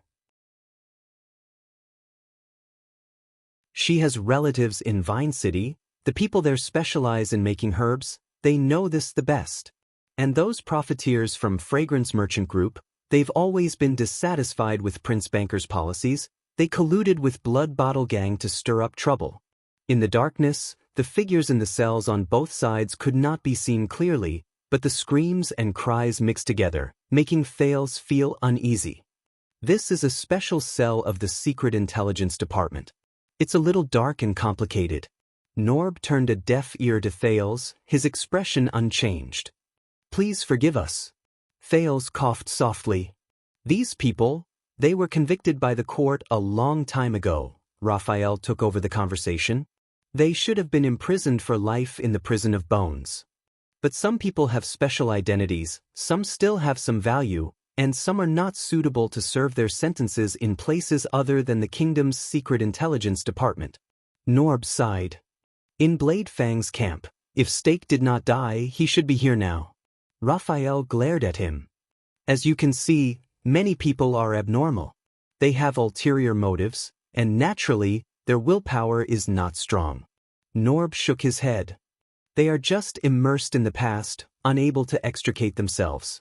Raphael's gaze on him became even more hostile. Immersed in the past. Thales' expression darkened slightly. The magical journey known as the Black Track in the mountainside of Dragon Cloud's city appeared in his mind. Norb sighed. I still remember what Lord Hanson told everyone. Being able to forget is the greatest happiness. Raphael snorted softly. Why don't I remember? When did he say that? Norb twitched the corner of his mouth. 30 years ago. 30 years ago. Raphael immediately fell silent. Thales could not help but ask, How old are you this year? Norb nodded respectfully amid the endless cries. 42. Thales pursed his lips and did not say anything. They passed through another iron gate and shut the cries behind them. What appeared in front of them were sealed cells with iron doors and thick locks. There was only a small hatch on each door that led to the outside world. Here Thales was stopped. I knew you would come. A faint, deep voice came from behind one of the cells. Thales felt like he had heard it before. I just didn't expect it to be so soon. The prince frowned and turned around. A weathered face appeared at the hatch. By the way, boy, last night's wine was terrible. It was a man with a sloppy face but unwavering determination. He held the iron bar on the hatch and glared at Thales. I've been hungover ever since. Raphael and Norb looked at each other. They wanted to say something but did not. Thales was silent for a while before he snorted coldly. Of course not as good as the wine here. Sir Arund. The prince continued forward, leaving Val Arund behind. Norb followed closely behind. I told you, he will be a big problem. The imprisoned Guardian Duke of the Northern Territory stared at Thales' figure quietly. He is older than you, little Baron Breed. When he heard this form of address, Raphael, who was the last to leave, stopped and looked at Val behind the iron door with a complicated gaze. Eat more in the future, Your Grace. Raphael stared at him for a while before he slowly said, "Don't just drink." Once he finished speaking, the barren bone man turned around and left. Raphael turned around. Val pressed his elbow against the iron door. After a few seconds of silence, he slowly passed a folded letter out of the hatch. Raphael frowned. "You know she won't reply to your letter." Val's gaze dimmed. "I know." The Duke's gaze fell on Raphael's hands. The latter subconsciously put his hands behind his back. "But at least you can see her once, child," Val said absent-mindedly. Raphael looked at him for a long time before he finally sighed. He walked to the hatch, took the letter, and put it away carefully. "All right." Val forced a smile. "Thank you." But in the next second, the barren bone man's expression returned to indifference. "But we will only use messenger crows." Once he finished speaking, Raphael roughly closed the hatch. He shut Val's face in the darkness. Under Norb's guidance, Thales finally arrived at his destination, a spacious room. There was a young girl, beautiful and kind. Fate was not good, she lost her mother at a young age. But before they could step into the room, they heard an awful ballad. Here came an old pervert, drunk and groping the bed. The girl's eyes turned, there was meat soup on the stove. The song came from a man. He sounded smug and interested. "That was my subordinate." Norb apologized to the prince awkwardly. "I asked him to scout out the place first." Thales nodded. They entered the room amidst the man's humming ballad. The place was dark, damp, and depressing. The first things that entered his sight were all sorts of terrifying machines. Torture racks, head crushers, stretching wheels, skinning beds, spiked chairs, blood cradles. These were just the ones that Thales could recognize. When he was young, there were similar places in the Black Gold Casino beside Black Street. As for the ones that he could not name, there were even more small tools and gadgets placed on carts. Thales' heart sank. The figure of a fat man appeared in the middle of the room. His back was to the door, his upper body bare, wearing an apron, gloves, and a hood. He hummed a song and shook his shoulders as he rhythmically arranged the various tools on the cart. Wrapping an egg with a pair of tongs, twisting and turning, the pervert wakes up and cries in pain. The girl spins with a smile. "Just treat it like a skewer," turning it 9.5 times, pressing the knife against the stick, the tip of the knife in, peeling the skin and opening it up to carve a small funnel. Anchor Byril, the criminal who trespassed on the royal banquet, was lying motionless on the recliner in the middle, naked, with his eyes closed. He had obviously lost consciousness. His limbs were bound, and his body was covered with cuts and bruises. Only his lower body was covered with a thin, blood-stained blanket. Thales looked at the bloodstains on the recliner under him, and his heart tightened. Perhaps it was the soundproofing effect of the hood, but the humming fat man did not notice the movement behind him. He held a hammer in one hand and a pair of tongs in the other. He twisted his buttocks, swung his waist, and danced wildly while singing. The pervert cried, "Girl, don't mess around, you were in a good mood last night, why are you so violent tonight?" The girl smiled, "You're mistaken, I'm a flesh-eater, I didn't eat much tonight, how's the broth in the girl's pot?" In the bloody, terrifying, dark, and sinister torture chamber, this fat man swinging his fat and dancing passionately was such a refreshing sight that Norb could not help but cough awkwardly. The fat man did not seem to hear him. He continued to move his buttocks, swinging his waist, and the hammer seductively brushed past his buttocks that were facing the three of them. Norb had to increase his volume. Gomez. With two clangs, the hammer and tongs fell to the ground. The fat man froze in place, maintaining his posture of stroking his buttocks. The song stopped. The room fell silent. The fat man named Gomez trembled as he took off his hood and stumbled around. He was the first to see Thales and was startled. Gomez breathed a sigh of relief. He wiped away the sweat on his face from his vigorous dance. "Where did you come from, little brat? Don't you know it's wrong to scare people like this?" Norb appeared from the darkness. "This is Prince Thales." Gomez froze again. A few seconds later. "Ah, Norb, you're early. You're dressed well today." "I was, warming up." "Hee, warming up." The fat man first begged for mercy, but when he realized what Norb said, his expression changed. Did you say your highness? He glared at the expressionless Thales and sized him up several times. Your highness Thales. Gomez immediately put on a fawning expression. He tried to use the apron on his body to cover the fat on his chest. He was so excited that he spoke incoherently. I'm the one from Western Desert, that.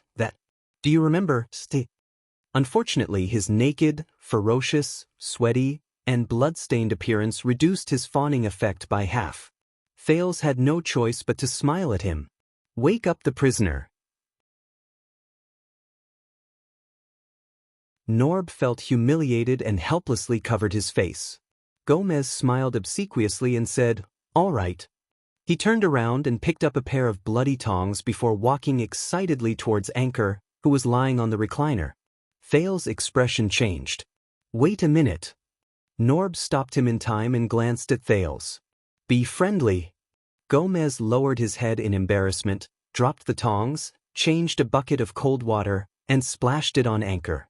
Cough, cough, Tina, cough, cough, cough. Anchor, who was lying on the recliner, was splashed with cold water. He struggled up from the recliner agitatedly, as if he had just woken up from a nightmare. Cough, cough. He coughed out the water in his mouth in pain and looked around weakly. It was only when he saw the bandages on his hands and feet that he realized he was still in a nightmare. Didn't we agree to rest for a quarter of an hour? Anchor fell weakly back onto the recliner, barely breathing. It's the middle of the night, I'm not tired. You guys? Aren't you tired too? Thales looked at his bloody fingernails, bruised joints, and his eyes that were gradually losing focus. He found it difficult to breathe. Hey bro, wake up. Gomez slapped Anchor's face hard and opened his closed eyelids. Someone's here to see you. Thales let out an indescribable sigh and walked up to Byral. Anchor Byral. It's me. Anchor's unfocused eyes were confused for a moment, then gradually focused. Your Highness. He struggled to lift his upper body and saw the young man in front of him. Prince Thales? Anchor's breathing quickened and his chest rose and fell. He squeezed out a weak smile. How have you been today? He trembled all over. The blanket that had slid off was covered in blood. Occasionally, it tugged at his wounds, causing him to moan in pain and sweat. Thales held back his nausea, helped Anchor pull the blanket back up and gestured for him to lie back down. I want to talk to him alone, the prince said to the person behind him. Now. Raphael and Norb looked at each other. Norb signaled Gomez with his eyes, and the latter reluctantly took out a Western Desert Army-style waterskin. Open your mouth, bro. Gomez put the waterskin next to Anchor's mouth. This is the Shaka wine that I specially mixed. It's a medical analgesic to make you feel better, damn it. Don't drink too much, it's expensive. Under Gomez's pained shouts, Anchor loosened the waterskin's mouth, collapsed on the recliner, and laughed out loud. Raphael was about to say something, but Norb patted him on the shoulder and pulled the aggrieved Gomez along. The three of them left the torture chamber. Only Thales and Anchor were left behind. It's useless, Your Highness.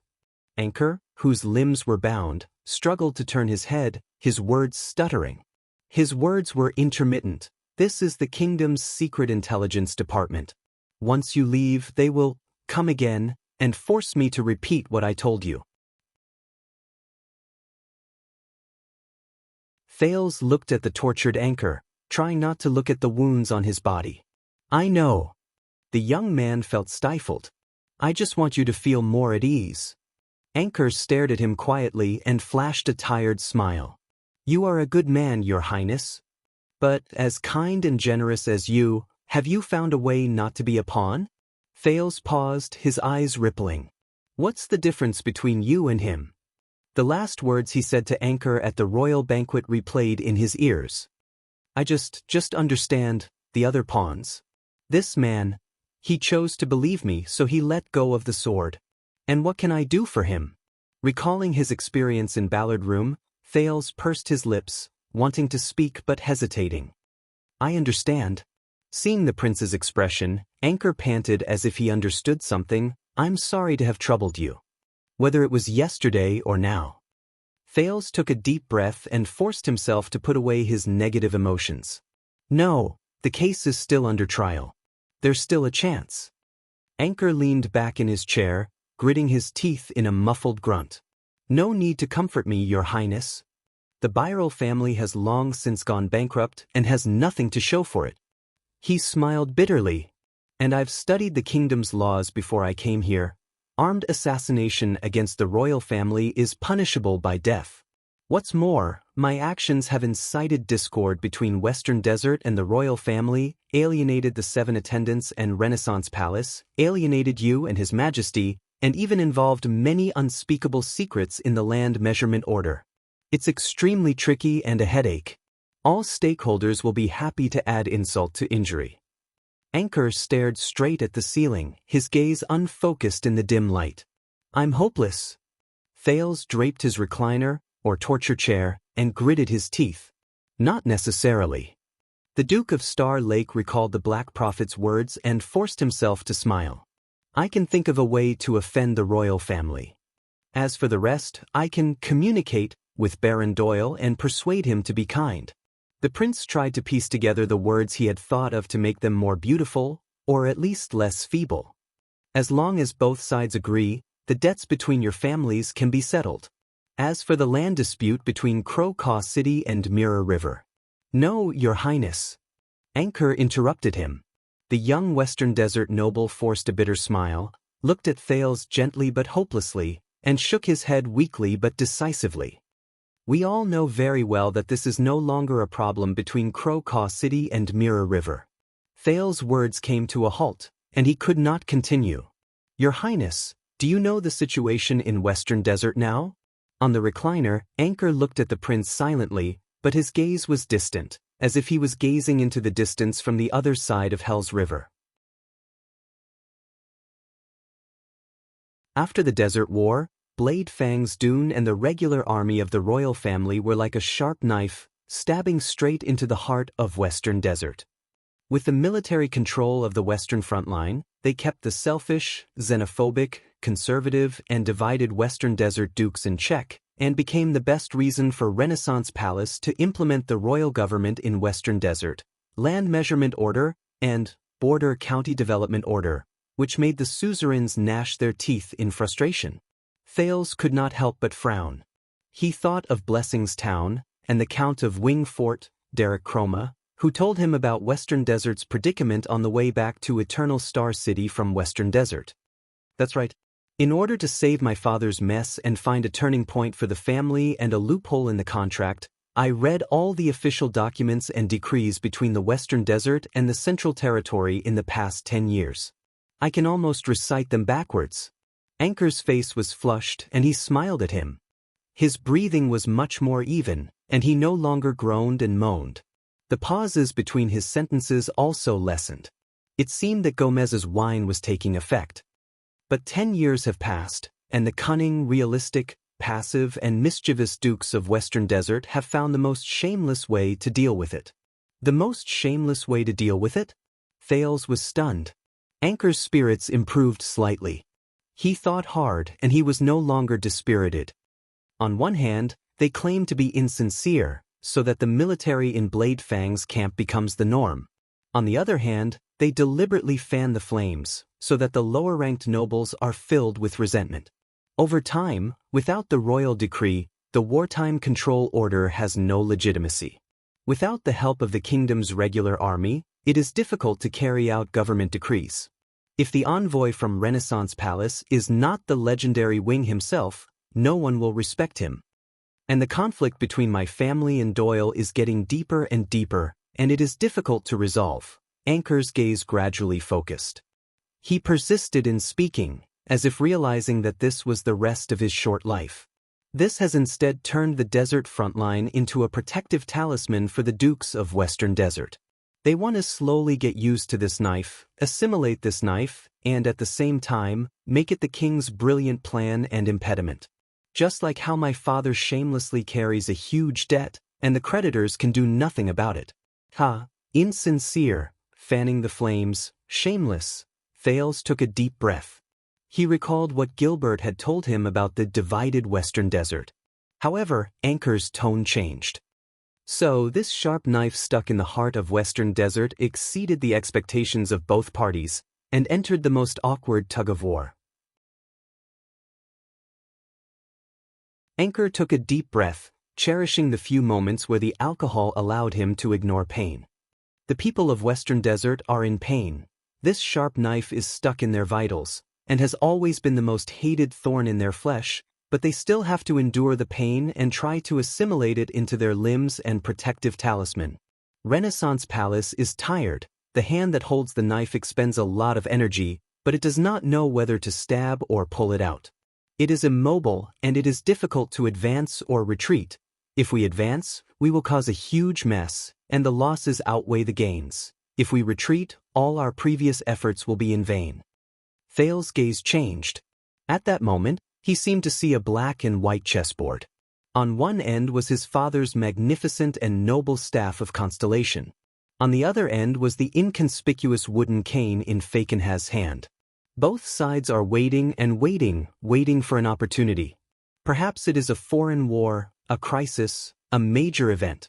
The people of Western Desert are waiting for a turning point in the situation, while Renaissance Palace is waiting for a further opportunity.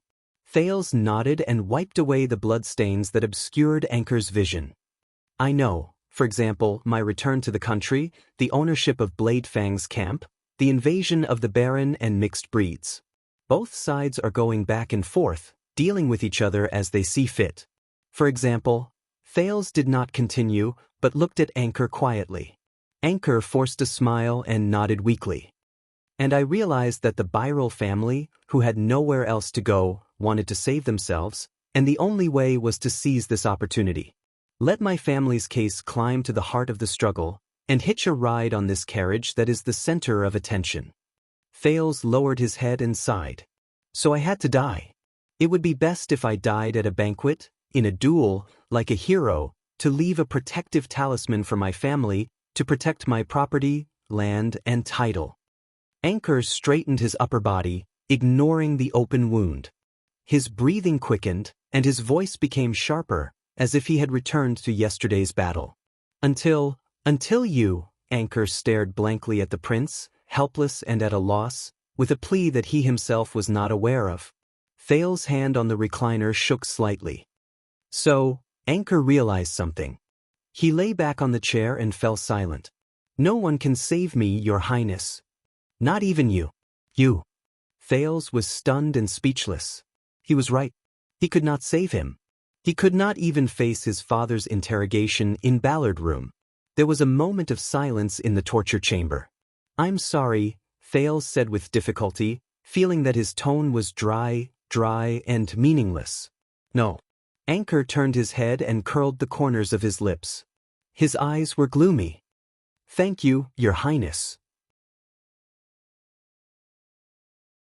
Thank you for facing the injustice of others, facing the pleas of desperation, facing the suffering of others. You did not respond with indifference, but turned around and waved your sleeves.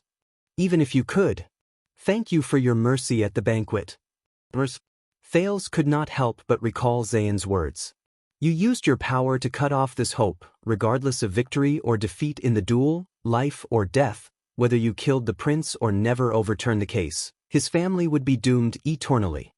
You took advantage of his humanity, forced him to give up the duel, and even forced him to live. You were so stingy that you were not even willing to grant him the mercy of death. Now, who is the heartless one? The prince shuddered slightly. Anchor said in a daze, Thank you for being willing to come here and listen to my voice, or my last words. Thank you for being as tolerant, just, kind, and wise as you are rumored to be. Anchor looked at the ceiling, but the corners of his lips curled up into a smile, as if he was looking at a beautiful dream. There's no sunlight here, but it's not that dark, is it? Thales could not take it anymore and slapped the cart next to him. He took a deep breath and turned around. Anchor, I promise you about your father and the Doyle family, it doesn't matter anymore. Anchor shook his head, his eyes lifeless. I know my father, Your Highness. He's just a damned bastard. He's obstinate and self-opinionated. He's extravagant and self-righteous. His expression was disgusted and contemptuous. Thales stared at him blankly. Anchor, marrying him was my mother's greatest misfortune in her life. Marrying her was my father's greatest fortune. Anchor snorted. Yes, in order to catch people's attention, what I said at the banquet was insincere and untruthful. My father brought this upon himself. He smiled apologetically at Thales.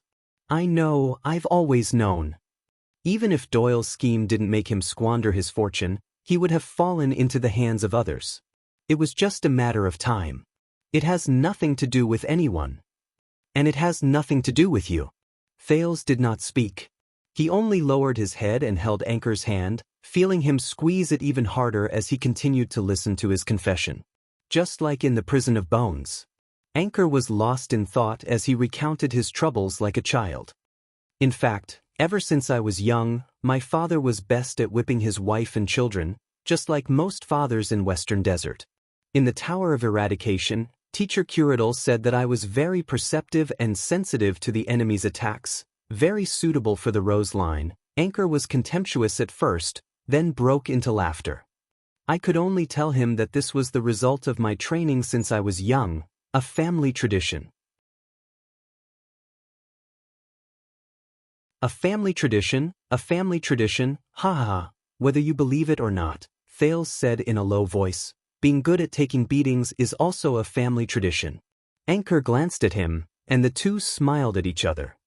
Maybe we should have known each other earlier and exchanged insights, but the young man's smile became more bitter, and heavy. Thales listened quietly, like it was the last thing he could do. Byrol exhaled. I was never close to my father, and I don't want to pay for the mess he left behind. Anchor shook his head, the conflict in his eyes slowly turning into relief. But we have no choice, right? Especially our origins. I was never close to my father. We have no choice. Especially our origins.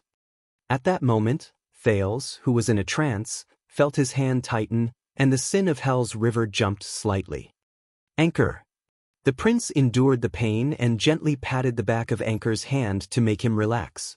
But Anchor Byrol just stared blankly at the void. But my brothers and sisters, they are innocent, just like our mother. They should not be like me, burdened by their father's shadow. They should walk out of Western Desert and see the world outside, just like I promised them. Anchor came back to his senses, full of disappointment. But I can't see it. Thales closed his eyes. My father's shadow. At that moment, he seemed to see the figure at the end of the long table in Ballard Room, or the throne at the end of the long corridor in the council chamber. They will be fine. The prince opened his eyes and tried his best to comfort Anchor. Your sisters-in-law, I swear. I'll do my best. Anchor looked at him and nodded laboriously. It's impossible to count on Byrol to keep his title, land, and provide them with adequate food and clothing. Anchor seemed to recall something and tried his best to explain. But my mother, she deposited a sum of money in the royal bank when she was alive. The proof is in the hands of our maid, Tina. After I die, that might be enough to raise my younger siblings until they become adults. Not necessarily. Before I came, I really didn't expect the prices in the capital city to be so expensive. Anchor smiled bitterly. I just need your help not to let others find out. Especially my father's creditors. The Doyles are not the only family, especially after Crow-Caw City's land has been reclaimed. Thales exhaled, trying his best to calm his voice and instill confidence. I will get someone to look after it, Thales said seriously. In Western Desert, Duke Fakenhas will give me face, and Derek Chroma of Wingfort is also my friend. The truth was he did not know if they were his friends. But he had to say it. He had to. But in the next second, Thales' palms trembled. He quickly looked at Anchor, who was agitated, his chest heaving up and down. Anchor, don't be agitated, maintain your strength. It took Anchor a few seconds to recover. It's all right, Your Highness. He was sweating profusely and tried his best to smile. Even if I'm someone's pawn, it's still my choice. Thales looked at him, all sorts of feelings welling up in his heart. But he had a thought. Speaking of pawns, the prince said slowly. There's still one more thing I can't figure out, Anchor. Anchor turned his head slowly and looked at him in confusion. Xianxia, as the instigator of the conspiracy, he specifically told me yesterday, Thales said in a low voice, trying not to let his emotions affect his judgment. He asked me to come and see you in prison when I'm free. Anchor's palms froze. The Duke of Star Lake said solemnly, he also said, His Majesty will be very happy. Why? Why did he say that? Anchor Byral? End of this chapter.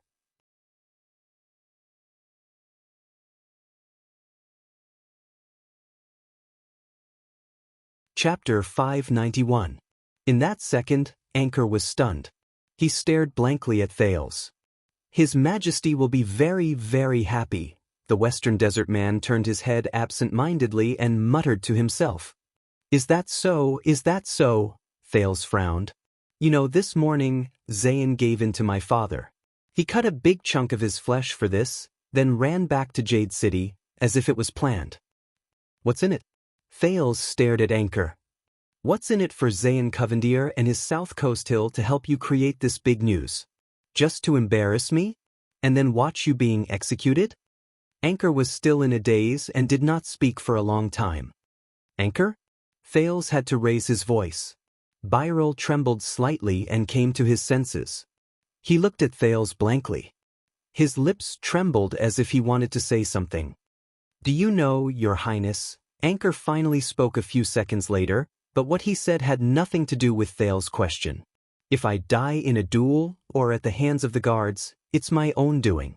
It's no one's fault.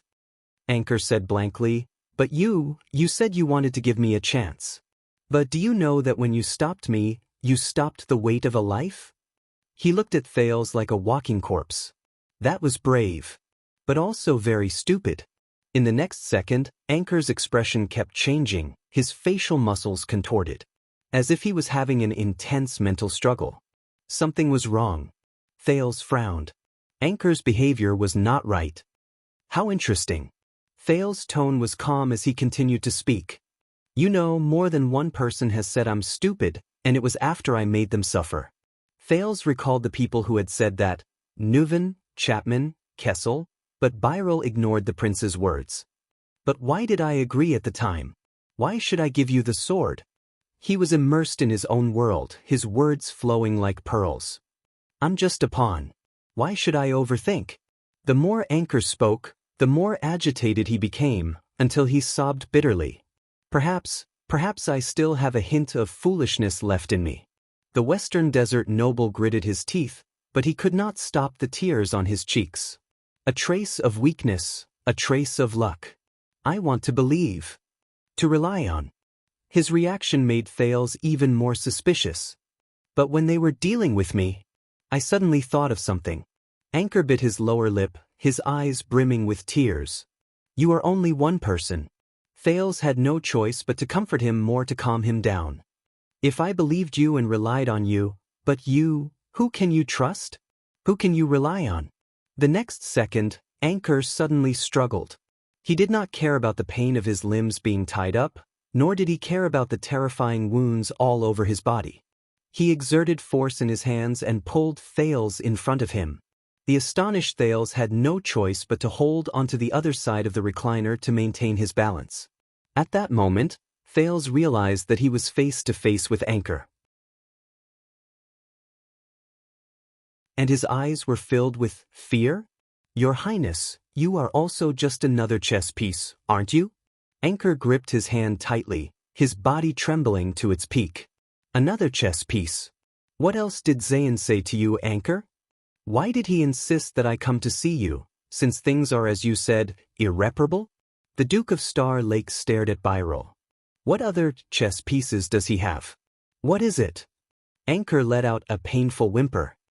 Reason tells me that it's wrong. I shouldn't have taken my chances. The desert god is merciful. The desert god is merciful. He breathed heavily and spoke incoherently. His meaning was unclear. Your Highness, you shouldn't be weak either. The desert god has no disasters, but the world has disasters. Thales grabbed Anchor's hand tightly, watching his painful and fragile tears. and became more certain of his judgment. Anchor was a chess piece. But Zayn was not the whole game. Anchor. Thales reached out decisively, hugged Anchor's head from both sides, and looked straight into his eyes. As if he was looking into his soul. Think about your family, think about why you came to the capital. Anchor shuddered. We are the same people, the prince said in an irrefutable tone. No matter what we face, let me help you. Anchor stared back at the prince blankly, his gaze blank and helpless.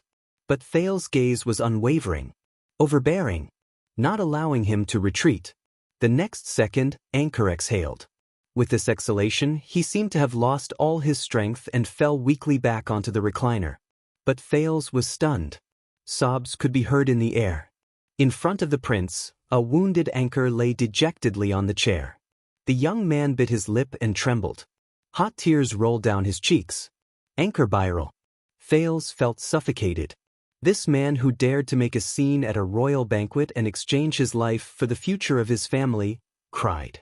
Thales suddenly thought of Ralph. That night, the phantom wind follower, who had lost all hope, cried in front of him. Just like Anchor viral at this moment. The prince sighed, sat on a stool beside him, and lowered his head dejectedly. He suddenly lost interest in knowing the answer and did not want to pursue the matter further. At this moment, Tina. Thales looked up. Anchor was lying on the chair, holding back his sobs as he whimpered, Tina Amore. The prince frowned. What?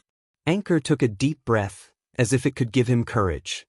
Tina Amore, the daughter of the former baron of Amore town, he said intermittently, like a zombie, she's living in Crocaw City, in our Viral household.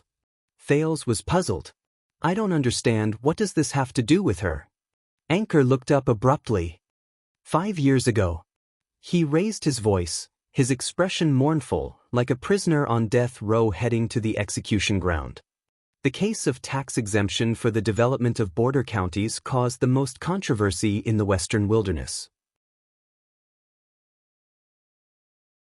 In the Western Wilderness, Baron Imolii town returned from a trip to the Blade Edge Hill. However, he was infected with the mist plague and his entire family died. Thales was stunned. But Tina didn't. Anchor widened his eyes and stared at the prince. For 5 years, she tried to forget the past, hid her identity, and lived with us as a maid, after I left my father's castle with my sister-in-law. Amore town, the entire family died. Thales felt a jolt in his memory. It was familiar. But as long as you go to my house and find Tina, Anchor panted, fear and pain entangled in his voice. She is the most convincing living proof. Her bloodline, her survival, her existence, her testimony can prove that 5 years ago, Baron Amore's entire family did not die of a plague.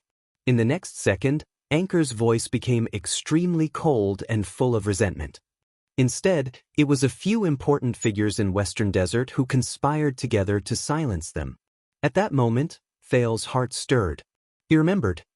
After the incident, Amore town was given over to someone else to suppress the situation.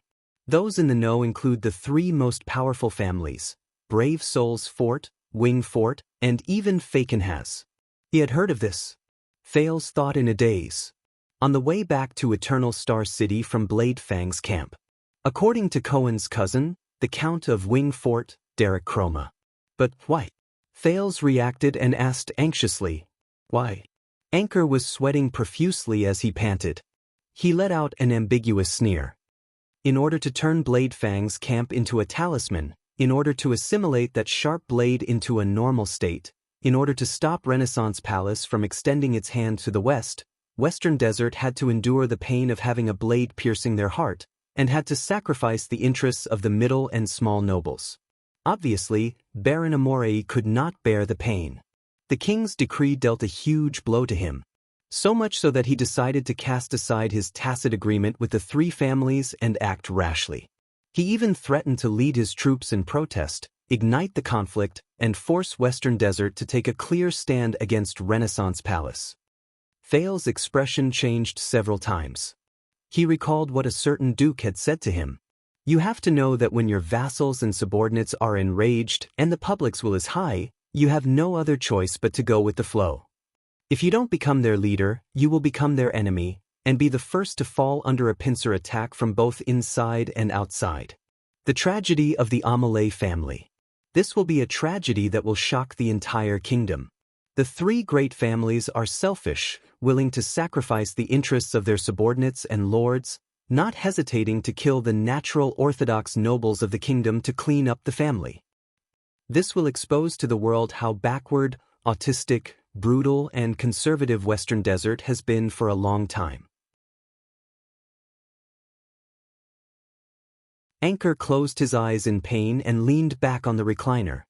It is also the opportunity and bargaining chip that His Majesty has been dreaming of. It is a chance for Renaissance Palace to completely break the stalemate. Thales shuddered. The evidence is conclusive, and there is no way to deny it. It is a heinous crime, and the whole country is in an uproar. The three families will be besieged internally and externally, and Western Desert will be divided and difficult to unite. They can either submit, allow Renaissance Palace to do whatever they want, or accept whatever punishment His Majesty gives them. Anchor's face was pale. Or, Thales was inexplicably shocked and speechless. The bargaining chip that King Kessel had been dreaming of to completely tame Western Desert. Held in Byral's hands. But why, too many things that he could not figure out came at once, squeezing his head until it hurt. There was a long silence in the room. No matter what, His Majesty will be very happy to have this bargaining chip. Very happy. Anchor subconsciously struggled, the straps on the recliner rattling. Use it, Your Highness, use this bargaining chip. Use it to plead with His Majesty. Anchor gritted his teeth, as if he was about to crush the most precious thing in his mouth. I will definitely die, but please, for the sake of this bargaining chip, protect the Byral family, and protect my sister-in-law. Thinking about the logic behind this, Thales took a deep breath and came back to his senses. Why are you only saying it now? The prince asked the tortured soul in front of him, puzzled. If you've made up your mind, why didn't you take it earlier and bargain with the Secret Intelligence Department, or even my father?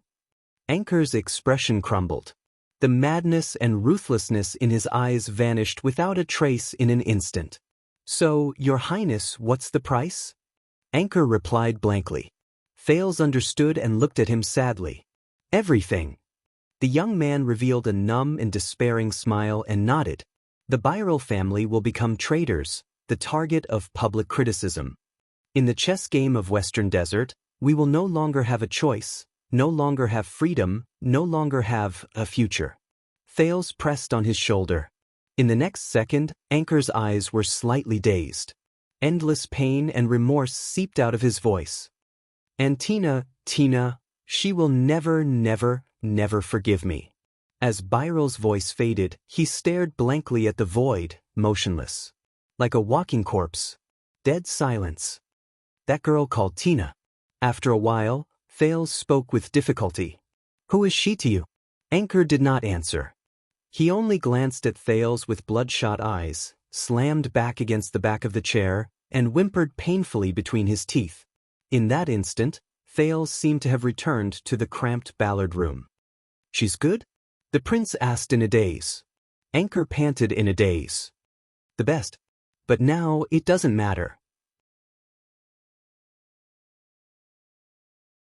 Anchor no longer looked at him and said numbly, It doesn't matter anymore. There was silence in the torture chamber. But Thales' mind was in a mess. Does Zayn know about this? Or does Zayn know that Anchor has a bargaining chip? Is this what Zayn asked you to tell me? An irresistible bargaining chip, an opportunity for the royal family to completely crush Western Desert. Anchor nodded absent-mindedly. But it's not. Thales frowned. What do you mean? Anchor raised his head and looked at Thales bitterly. In order to save my family, I did ask Duke Covendier for help, and asked him to facilitate my intrusion into the banquet. But it wasn't him. Anchor said faintly, he was just another chess piece. Zayn was just another chess piece? Thales was stunned. I don't understand. Anchor panted for a few seconds, his expression pained, as if the effects of Shaka wine were gradually fading. But Thales could not care less. Long before that, when I was searching everywhere, I asked another person for help. Another person. He was the one who reminded me of the plan to bring a sword to the banquet and duel in front of everyone to protect my family. Anchor's words were intermittent, with the double sorrow of heartbreak and despair. What? Thales suddenly felt that he had touched the back of this chess game. Bring a sword to the banquet. Who? The prince pressed down on Anchor's shoulder in shock, shaking him and asking, "Who was that?" Anchor hissed in pain, but he still smiled bitterly and said, "But he was indifferent. But he was indifferent. He refused to help me. I even used this bargaining chip to threaten him. But he just laughed. He finally said that my only chance to save the Birol family can only be found in the capital, in one person." Anchor's bloodshot eyes were fixed on Thales. He also said, "In case I fail, in case I have to use this bargaining chip, I must hand it to you. And I can only hand it to you. Zayn was just a chess piece, someone. The one who set up this chess game, someone else." Thales could no longer hold it in. His grip on Anchor's shoulder tightened. The one who drove Anchor to his death, the one who sneered and moved the chess piece, the one who drove himself and Doyle into a dead end. In his anger, the prince's eyes burned. Who is the person behind this banquet farce? Thales made quite a commotion. Norb and Raphael's footsteps sounded urgently from behind. "Your Highness? What happened?" But Thales did not care. He only pressed down on Anchor and waited for his answer. The one hiding behind the scenes, the one who watched coldly from the sidelines, the one who, in the end, hinted at Zayn, guided Anchor, and pushed Thales to find this bargaining chip that His Majesty would be happy about, and did not hesitate to ignite all the conflicts under the table in the kingdom. "He wanted me to tell you, Your Highness." Anchor panted in pain, mustered the last of his strength, and leaned close to Thales' ear. "The carriage is about to disperse. What do you want?" Thales was shocked. What? At that moment, it was as if time had stopped. Along with his thoughts, the carriage was about to disperse. The carriage? But Thales stared at the dying Anchor in shock. "That's not right. That's impossible. How could it be? It's too dangerous, Your Highness. Stay away from him." The footsteps behind him were getting closer. Anchor Birol gave a pale and numb smile. He also said, "Since I've given it to you, then hold on tight." In that second, Thales' eye sockets suddenly widened. Before he completely passed out, Anchor laboriously pressed himself against Thales' ear and hissed out the last few words. "Hold on to your sword." Western Desert Hill, ruins, floating sand palace. In a quaint and solemn room, Derek Chroma put down his teacup and glanced at the chessboard on the table. "Are you going to take this step or not?" He asked the person across the chessboard respectfully and politely, "Your Grace?" Across from him, the master of the ruins, Cyril Fakin, has stared at the chessboard leisurely, deep in thought, but his expression was even more ferocious and terrifying. "Patience, young man, patience. A good game of chess is never won in one move." The Duke of Western Desert changed his sitting position without a care. He held his teacup confidently. Derek was silent for a second. His face was expressionless. But the young Count of Wingfort was very honest. He pointed at the lonely black king on the chessboard, which was tightly surrounded by white chess pieces. "You only have this one piece left." Fakin's hand that was holding his teacup froze. Derek pointed out the truth calmly and even more ruthlessly. "No matter which way I go, my next move is going to be a checkmate." Fakin's eyebrows twitched slightly. "What do you know?" Looking at the overwhelming situation of 10 white and 1 black on the chessboard, the Duke calmly coughed at the right time to hide his slightly red face. "The situation on the chessboard is only superficial. What's more important is the chess player." He extended his finger and pointed meaningfully at Derek, then at himself. As the saying goes, even chess is evenly matched. "Little Derek, remember, we're playing chess with a person, not chess pieces." "Chess player." Derek narrowed his eyes. Fakin's smiled coldly and gently placed a chess piece. The king moved. His demeanor was profound, full of vigor. Derek cast a sidelong glance at him as he placed his chess piece. He breathed a sigh of relief and extended his hand to take his next move. "Wait!" Fakenhas shouted loudly. Derek's hand stopped in midair. The Duke of Western Desert bent down and observed the chessboard with a profound expression. "Let me think again." Under Derek's incredulous gaze, in the next second, Fakenhas calmly extended his hand and placed the only king back to its original position. Let me think again, let me think again." Derek's hand fell to his side in disappointment. "Sir, there's only this move left. You keep going back and forth," the young Count Chroma sighed heavily. "Or else, we can just consider this game as invalid." "Hey! How can we do that?" Fakenhas slapped his thigh. "We have a stake." He firmly interrupted the Count of Wingfort. His gaze was fierce, and his aura was aggressive. "And this is a peerless sword." Fakenhas pointed at the sword in the distance, which was used as a stake in the game. He said sternly, "Don't you know that I just gave my saber to someone?" "The entire kingdom knows." Derek could only roll his eyes in his heart due to his good manners. "But you are about to lose. No matter how good this sword is, what does it have to do with you?" He smiled elegantly and used vulgar words to pierce the Duke's heart mercilessly. But unexpectedly, Fakenhas only smiled sinisterly. He stroked his walking stick gently and resumed the manner of an expert. "The situation on the chessboard is only a superficial representation. What's important is the player.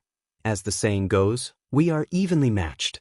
Little Derek, remember, we are playing against a person, not a chess piece." Derek shook his head absent-mindedly.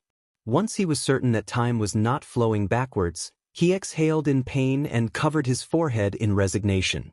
Fakenhas saw his movements, narrowed his eyes, and seized the chance to extend his hand. "It's useless to touch my chess piece secretly, Your Grace." The Count of Wingfort buried his head in his hands. He did not even look, but he seemed to have predicted what would happen.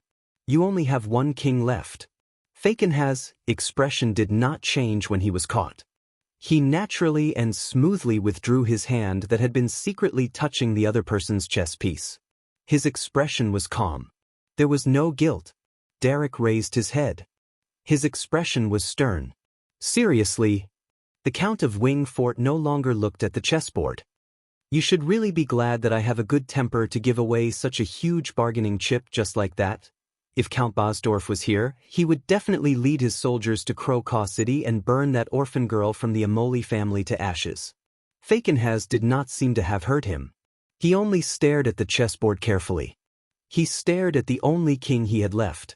It was as if he could create a miracle with his stare. "You seem to have a large army pressing down on us, and I seem to have no chance at all." The Duke focused on the chessboard and muttered to himself, "But where is the turning point?" Derek glanced at him and said tentatively, "Of course, if Black Lion knew about this now, he would also lead his soldiers to the ruins and break your other leg." Fakenhas was still immersed in his own chessboard. He scratched his chin and thought hard. "No matter what you do, you will die. You bastard," as expected of someone who was taught by Caribbean. Derek snorted in disdain. "Are you sure you are taking the right step? What if His Majesty announces to the world tomorrow that he will list our crimes and force us to, for example, disband the army, raise the tax rate, and hand over the right to appoint and dismiss government officials? What if Count Bosdorf cannot bear the humiliation and leads the people to revolt?" The Count of Wingfort stared at Fakenhas coldly. But the Duke still ignored him. "It's fine. Chess skills are not the key. Not the key." Fakenhas pretended to be deep in thought. He rubbed his palm as if he wanted to rub a chess piece from it. "The key is the person playing the chess. Think, Cyril, think again. There must be a way." But in the next second, Derek's aura changed.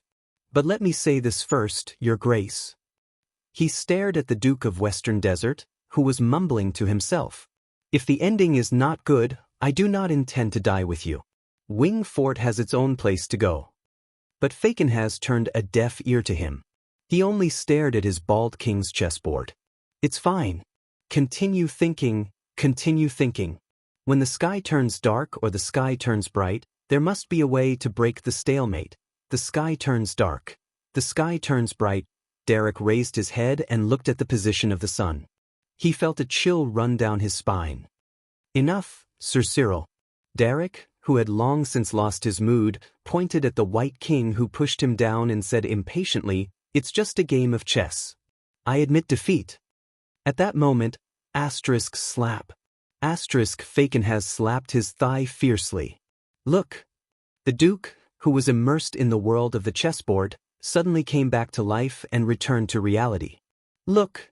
He pointed at the White King who was pushed down by Derek.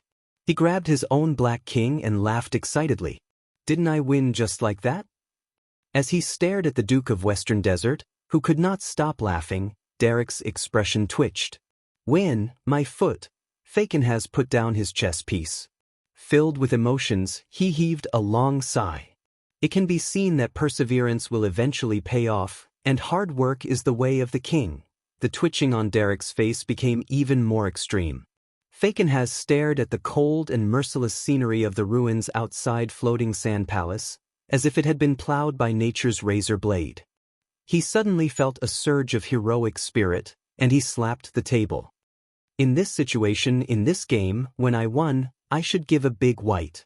The Count of Wingfort could no longer hold on. He sighed in resignation and buried his face in his palms again. Just as expected, we are not playing a game of chess, and neither are we playing chess pieces. Faken has chuckled. We are playing a chess player. Derek gave him a polite and resigned smile. Chess player, my foot? Just like you, young Derek. You are still too young and too eager to admit defeat. Derek could no longer hold it in. That's right. The entire game took 2 hours, and you wasted 1.5 hours just on the last move. He stood up and left swiftly. He did not forget to swear.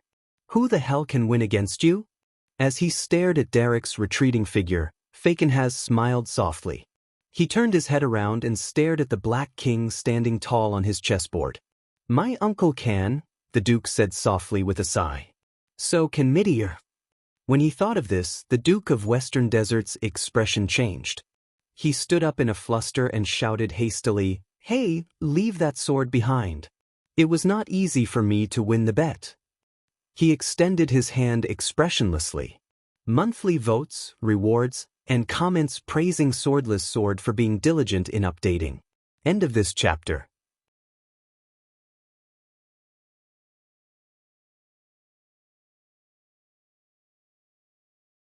Chapter 592. Thales walked out of the cell where Anchor was being interrogated numbly. He was in a daze. In front of Raphael and Norb, he still instinctively maintained his dignity and bearing as the Duke of Star Lake. His every move was elegant and steady. He still remembered everything that happened in the interrogation room. He remembered how his words and actions had far-reaching effects and were difficult to reverse because of his power and status, not the content of his words. This was his luck, but also his curse. But when the 2 men from the Secret Intelligence Department came forward and respectfully asked the prince, "What did he say to you?" Nothing. Thales only remembered that his voice was calm and composed as always. He was just unwilling and begged to live. Raphael and Norb did not say anything. But the Baron Bone Man's gaze lingered on him a little longer. Norb's expression became more serious as he sized up his surroundings. But that was no longer important. The carriage is about to disperse. What does the prince wish to do? Hold on to your sword. The dying Anchor used all his strength to tear the words out of his throat. They lingered in his mind like maggots, echoing and deafening. Please follow me, Your Highness. The exit is this way. In front of the absent-minded Thales, Norb bowed respectfully in a humble and low-key manner. According to the rules, we cannot return the way we came. But Raphael appeared in front of him and Thales, and glanced at Norb indifferently. I'll just send him out. Norb smiled and nodded without refuting. Behind him, Gomez looked back at the 2 men, and occasionally stole glances at Thales. But Thales did not care. The teenager could only remember that he politely and humbly thanked Norb and Gomez, and under their respectful and submissive gazes, he left mechanically. You said that you're only in charge of the interrogation today? Raphael scrutinized the calm Norb. Indeed. Looking at the prince's back, Norb smiled and nodded. Raphael glanced at the unconscious anchor. How lucky! The Baron Bone Man said coldly and turned to follow the prince. What a coincidence! Norb bowed respectfully and sent Raphael off. Only when the other man disappeared did his gaze become profound and strange. Very good, the troublesome prince is finally gone. Wiping his sweat, Fatty Gomez tugged at his apron as if he had just finished a big exam, causing his fat to jiggle. He turned to look at the naked anchor and happily picked up a pair of pliers. Now we can return to the main topic. See if I don't squeeze him dry, Gomez. Norb turned around, his face expressionless. Gomez walked towards anchor with the vice in his hand, but his smile froze halfway. Hey, I'll go now, huh? With an indifferent expression, Norb walked towards the unconscious anchor with his cane. From now on, don't use hard torture on him, and don't use soft torture like sleep deprivation. If necessary, give him pain relief. Gomez looked puzzled. How should I ask? Norb shook his head. Let's just pretend that we're police officers now. We'll stop the interrogation at the verbal level. That's enough. Having worked together for a long time, Gomez could read Norb's calm but determined tone. He hesitated for a moment. But it wasn't easy for us to return to the capital, and it wasn't easy for us to encounter this major case of the Western Desert. If we don't take this opportunity to render meritorious service, we've already rendered meritorious service. Norb looked at the darkness outside the door, then leaned over to observe their prisoner. His eyes flickered. Just now. Rendered meritorious service? Gomez blinked. Unwilling to give up, he still wanted to fight for it. But didn't you say that this guy must be holding back or hiding something? Maybe he has something big? The previous interrogators almost broke him. We have to get something out of him before he's completely broken or sent to the gallows, and let Lord Hanson... No, Norb interrupted him again, straightening his back with his cane. Trust me. He won't die. Under Gomez's puzzled gaze, Norb glanced at Anchor, who was covered in bruises and had almost no unscathed skin. Not today. Thales walked expressionlessly in the dark underground corridor of the Secret Intelligence Department.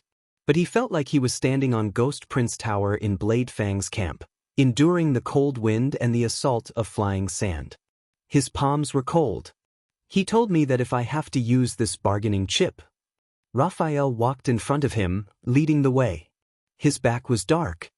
I have to give it to you, they did not return the way they came. Instead, they walked through one checkpoint after another, shuttling through the maze-like underground corridor. But Thales no longer cared. I can only give it to you. Thales clenched his fists. But his gaze pierced through the darkness of the corridor and vaguely projected thousands of miles away in the western desert, at that hateful, maverick noble who often laughed maliciously. Just a few months ago, he was still talking and giving pointers in front of him. He appeared to be unique and concerned about the country and its people. But he's the mastermind behind Anchor. He handed me the bargaining chip that could suppress the vassals of the Western Desert and destroy the Great Wall. And into the hands of a Jade Star. Thales clenched his teeth. He did not understand at first, and his whole body was anxious. But after he came to a slight realization, he became even more anxious, restless, and uneasy. Cyril Fakenhas. This arrogant and pretentious old bastard. What right does he have to do this? Who does he think he is? What right does he have? What right does he have? Wow, Murat Snake Cub. A male voice with a Northland accent came from behind a cell door, pulling Thales back to reality. Long time no see. Raphael ignored the other party's tone, which sounded like they were old acquaintances, and walked quickly past the cell door. Snake Cub. Hearing these words, the dazed Thales felt an inexplicable sense of familiarity. When he was still in Extet, Archduke Alcius of Prestige Orchid region often called him Constellation's little viper. Moreover, the prisoner who said this had a Northland accent. It was as if he had returned to the past. Back to the days in Dragon Cloud City when, despite the hardships, he could still manage to hold on without any worries, and could even find joy in hardship. Dragon Cloud City. Thales's pupils trembled. He stopped in his tracks, and his entire body came to a halt. Raphael sensed that something was amiss and turned around with a frown. Thales slowly turned around and stared at the iron cell door from which the voice came. There was a small opening on the door. The everlasting lamp, which was a rare sight in the corridor, shone on the blurry figure at the opening. "What an honor for you to grace us with your presence." Thales' eyes slowly widened. He took a deep breath and took a step forward, wanting to poke his head out to see the figure behind the iron gate. Then, a hand suddenly reached out from behind him. Clang. Raphael appeared in front of him, pulled the iron gate violently, and shut it tightly. "Wrong way, Your Highness." The Baron Bone Man acted as if nothing had happened. "The exit is ahead." Thales stood in front of the cell and stared at the closed iron gate. "Why?" The prince's voice subconsciously took on a hint of coldness. "Why close it?" Raphael maintained his smile and asked in return. "Why did you stop?" Thales was silent for a moment, his gaze fixed on the iron gate. "Open it," he said calmly. Raphael chuckled softly.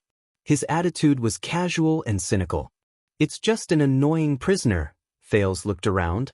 There were many such narrow cells in this small corridor, but it was obvious that this was the only one with a prisoner. Solitary confinement. "Open it, Raphael," Thales repeated calmly. The atmosphere was slightly solemn. Raphael was silent for a second. His smile gradually disappeared, and he returned to a businesslike tone. "Your Highness, this is a wanted criminal and internal affairs of the Secret Intelligence Department."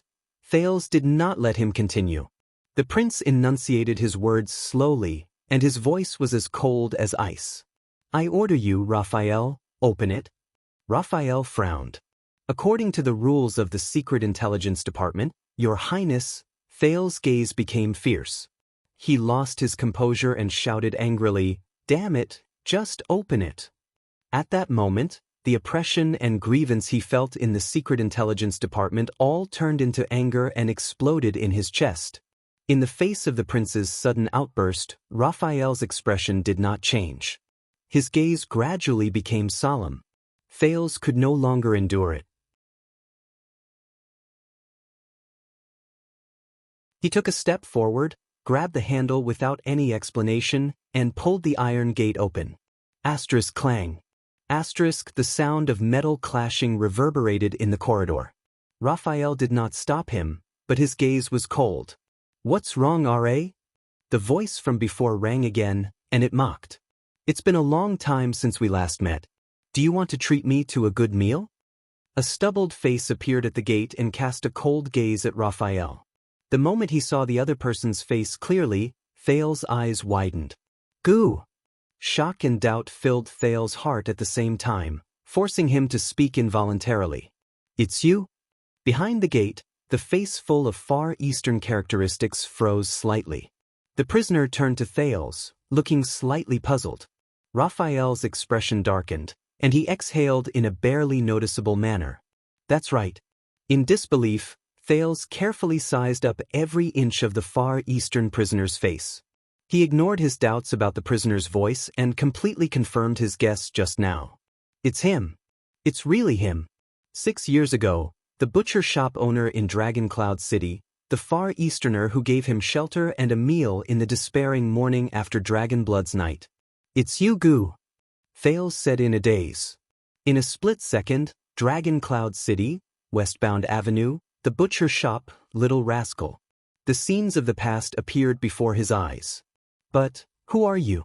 Through the narrow gate, the unkempt Far Eastern man looked at Thales and gestured at Raphael with his chin. "That lover he yearns for day and night, but can't get?" Raphael snorted coldly and did not answer. Thales stared at his old friend, at him holed up in this narrow and claustrophobic cell. He felt complicated and indescribable emotions. He took a deep breath. 6.5, remember? 6.5. In that second, the prisoner's gaze slowly froze. He sized up the handsome young man who was only half a head shorter than Raphael again. He gradually came to a realization, and then felt relieved. Oh! Gu turned around, and his face disappeared at the gate. A muffled sound immediately came from the iron gate. It's you.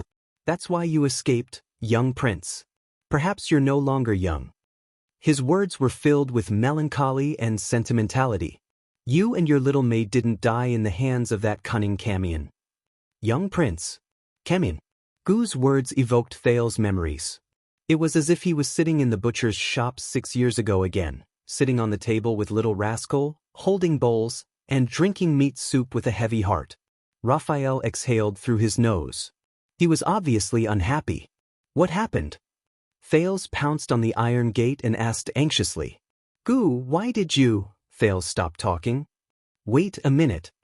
Gu's impression of himself was still at the moment when Marquis Shiles took the prince and little Rascal away 6 years ago. Thales' pupils dilated slowly. He did not know what happened to him after that night. He did not know the story of the second prince of Constellation that was later spread among the people. That means, Thales furrowed his brows tightly and stared at the darkness behind the gate. Gu's disdainful laughter came from behind the iron gate. Thales took a deep breath and suppressed his anger. He tried to calm down and asked Raphael, who was beside him. He was imprisoned here 6 years ago. The prince spoke with difficulty. Why? Raphael crossed his arms. His expression was slightly dark. 6 years. Gu's voice rose. There was surprise and self-deprecation in it. Damn it. Without the sun as a reference, the time I calculated is indeed inaccurate. Thales's heart sank when he heard that. He remembered the guards and prisoners in the prison of bones. He remembered the laments they had when they found out how long they had been imprisoned. Your task is complete, Your Highness, Raphael said coldly. There is no need to complicate matters. Gu's sneer came again.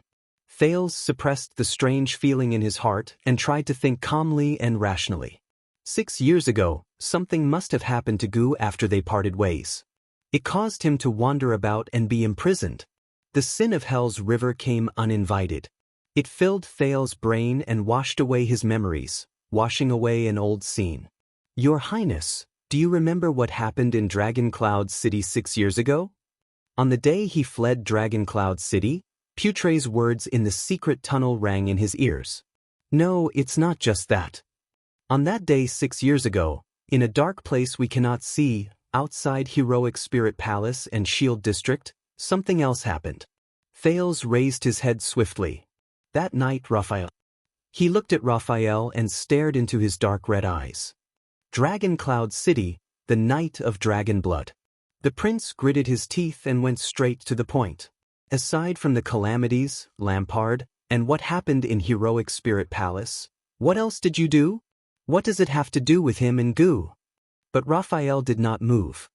His expression was dark. What did they do? The one who answered the teenager was still the Far Easterner with a Northland accent. His voice was full of mockery. What else could they have done? As always, they followed the fine tradition of the Secret Intelligence Department. They wouldn't even let go of the leftovers. Thales and Raphael turned their heads to look at the prison at the same time. The former was surprised and bewildered, while the latter was gloomy. Just like what they did to everyone, including you. Gu sneered and called out the teenager's name. Prince Thales. Thales' gaze changed. He was about to speak, but Raphael spoke first. His tone was distant. I would very much like to answer your question, Your Highness, but this is not my case. Thales' expression darkened. Not my s. Gu snorted coldly behind the door and exposed Raphael's words. 6 years ago, weren't you the first to find me? Thales narrowed his eyes at Raphael. This was not the first time he had rejected him today. The Baron Bone Man stared at the darkness behind the gate. His gaze was terrifying. Your Highness, you've already made an exception by contacting a wanted criminal in private. Don't. Lord Hanson said it. Thales suddenly raised his voice and interrupted Raphael. The reason why I don't get along with all of you is that we've always gone our separate ways. Raphael did not speak, but Thales stared deeply into his red eyes, as if he wanted to tear apart the world behind his pupils. Now is a good chance to change. The Far Easterner behind the door laughed. It was half mockery and half disdain. Raphael remained calm and collected. He silently endured the prince's sharp gaze that could almost break an iron wall. Not here, not now, he said faintly. In the dim corridor, Thales and Raphael stood on either side of the iron prison door, facing each other in silence. The everlasting lamp elongated their shadows, like two train tracks that extended parallel to each other. The gate on the door stood between them. It was claustrophobic, dark, and bottomless. He helped me before. I owe him my life. Thales only felt that he was extremely calm. The sin of hell's river flowed through every vein in his body, allowing him to sense the location of this small corridor more clearly. It was as if he was standing outside his oil painting. He stared at the universe in the painting. If he's locked up, I must know why. Thales' tone was cold, but it contained a tone that allowed no refusal. That night, that crucial night, that night not only changed the future fates of two countries, but it also determined the political situation of the world.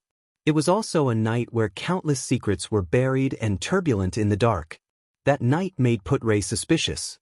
He even had to avoid the surveillance of the Secret Intelligence Department and give Thales a warning in private. Obviously, Gu was one of the pieces of the puzzle. The aura on Raphael's body slowly changed. It went from being round and casual to sharp and dangerous, causing Thales to feel a slight stab of pain.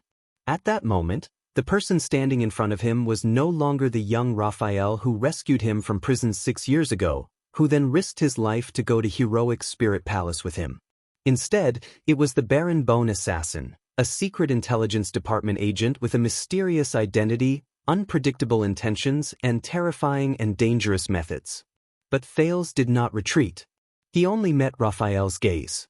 If you want to display your compassion, then perhaps you also need to know. Raphael's voice became deeper, but it was strangely piercing to the ears. His warning was extremely obvious. He has harmed us before.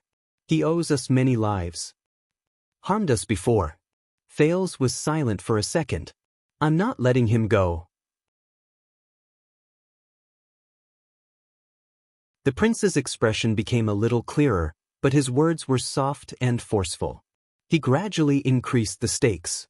I just want to ask about some things, secrets related to the Jade Star royal family. Raphael narrowed his eyes. Those who know must keep secrets. He calmly but firmly stated the creed that the former chief supervisor of the Secret Intelligence Department, wise minister Halva Caribbean, had left for the Secret Intelligence Department. My responsibility. Thales' gaze became fierce. You missed the first sentence. The prince gave tit for tat and said coldly, Thou art the king's eyes and ears. Raphael snorted coldly. When you are crowned king, the Baron Bone Man's answer made the atmosphere even colder and more solemn. It's not too late to talk about it. Crowned king. Thales was expressionless. But in his body, the sin of hell's river began to boil again, turning its anger and coldness into a dangerous weapon. Raphael immediately frowned. His hands tightened without him realizing it. You are wrong, Your Highness, who has grown up. However, at this moment, Gu's voice rang out in a timely manner, interrupting the unfriendly conversation. It was still full of sarcasm and disdain. You are not compatible with the Secret Intelligence Department not because you have a bad relationship with them. Thales and Raphael turned their heads at the same time. The Far Easterner's face reappeared at the gate. He gently knocked on the iron gate, full of contempt. But because you are still a human. He stared deeply at the Baron Bone Man. His gaze was cold. Not a monster. Raphael's expression did not change, but the corners of his mouth slowly tightened. Do you know, Prince? Gu suddenly laughed and said to Thales in a serious tone, 6 years ago, in an inn in Spear District in Dragon Cloud City, The next moment, Raphael's arm turned into an afterimage and pressed on the iron gate. Thales quickly acted. But the moment their skin touched, Thales' expression changed. A tremendous force, an obvious piercing pain, and a strange feeling of flesh squirming came from his hand at the same time. This was *bang*. The rough sound of metal clashing rang out in the corridor. Thales watched the scene in front of him with a livid expression. He gripped the Baron Bone Man's wrist tightly, but he could not stop the man from pulling the iron gate again, shutting Gu's sarcastic expression into darkness again. He lost. The sin of Hell's river roared and flowed rapidly, dispelling the numbness and pain in Thales' hand. Thales looked up angrily. "Open it." But Raphael's arm was like cast iron. He pressed firmly on the handle of the iron gate. "Your Highness, we have a good relationship, and we have gone through life and death together," the Baron Bone Man said faintly. "Please don't make things difficult for me." The sin of Hell's river boiled again. Thales gritted his teeth and exerted force, but Raphael's arm did not move. Like a boundless black hole, it silently endured all the power Thales could muster.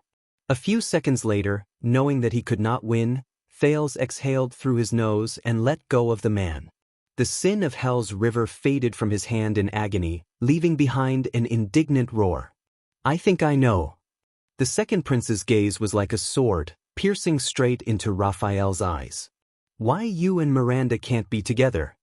The Baron Bone Man's gaze changed slightly. "That's definitely not because of your identities," Thales said coldly. "It's just because of you. Raphael Lindbergh." Raphael did not move. Even his expression was frozen. Looking at the man's expression, Thales began to ponder silently. Gu did not finish his sentence. But that was enough. The information revealed by the Far Easterner was like a puzzle that had been lost for many years. It flowed into Thales' mind. It was enough for him to piece together the next clue. His next bargaining chip. "Listen carefully, Your Highness. What I am going to say next is something that the sanctimonious old fox, Gilbert, would never tell you." Putre's warning, which was filled with deep suspicion, rang in his mind. "And it will not be something that the mysterious and abnormal Secret Intelligence Department will tell you. Remember, Your Highness. Do not trust anyone in this matter, an inn." Thales looked at Raphael quietly. Gu said that it was an inn in Spear District. As expected, he was satisfied to see Raphael's expression change slightly. The Baron Bone Man said in a low voice, "That is because he harbors ulterior motives and harbors ill intentions. He is trying to sow discord and disturb your mind." Thales smiled. "But you told me that the Secret Intelligence Department's headquarters in Dragoncloud City, which is also the chess room in Spear District that I left, was also an inn 6 years ago." Raphael's hand was still pressed against the iron gate. His expression was as cold as ice. "I did not say that." Thales took a step forward and smirked in disdain. "Then you must have forgotten."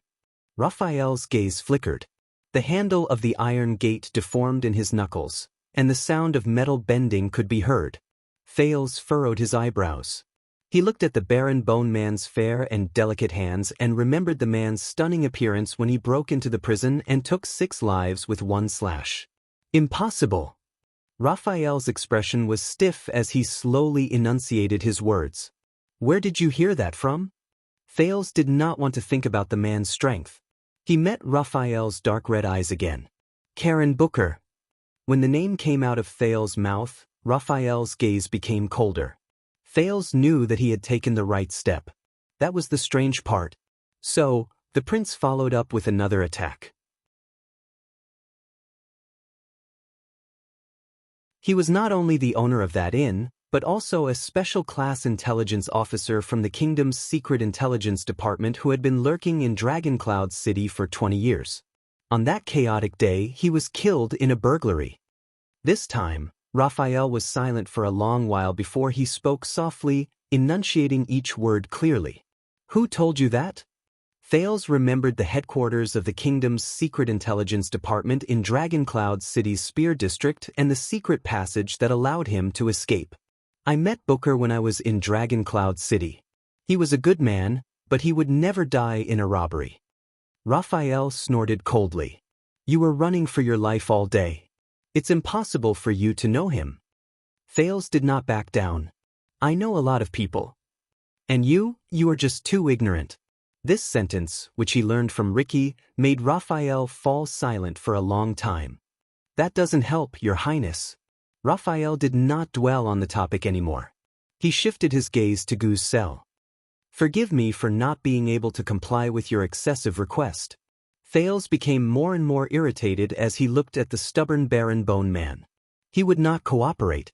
Just like the kingdom's secret intelligence department, they had never liked the prince, let alone obeyed him. The prince came to this conclusion. But at this moment, Thales remembered the Black Prophet's words. Whether you like me or not is not important. What's important is whether the fact that you don't like me can surpass the established position between you and me and bring about real results under your control. At that moment, Thales stared at the unfriendly Baron Bone Man. He clenched his fists, then slowly relaxed them. Yes, you're right. You can't do it. The Duke of Star Lake lifted his chin slightly, as if he did not care about Thales' behavior. Maybe I should go find Norb. After saying that, Thales turned around without hesitation and went back the way he came. Raphael, who was left behind, stared at the teenager's back. His frown deepened. Thales' movements remained the same, but he deliberately increased his pace. The sound of his footsteps echoed in the dark and depressing corridor. One step after another, it sounded like the beating of war drums. Raphael's gaze froze. 1 second, 2 seconds. The prince's figure slowly blurred in the darkness. In fact, Thales knew that what Raphael was unwilling or unable to do for him, Norb, who had been away from the kingdom's secret intelligence department for many years and had just returned to the capital, might not be able to do it. But the prince shook off the unnecessary baggage in his mind and strode forward. He remembered the most effective way of bargaining that he saw on the streets when he was a beggar. Finally, when Thales counted to the 10th step, Your Highness. Thales' footsteps stopped just in time. With his back facing Raphael, the corners of his lips curled up slightly. Thales turned his head around. His expression was still dark.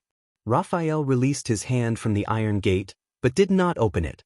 Instead, he walked towards Thales step by step. No matter who you look for, it will be useless.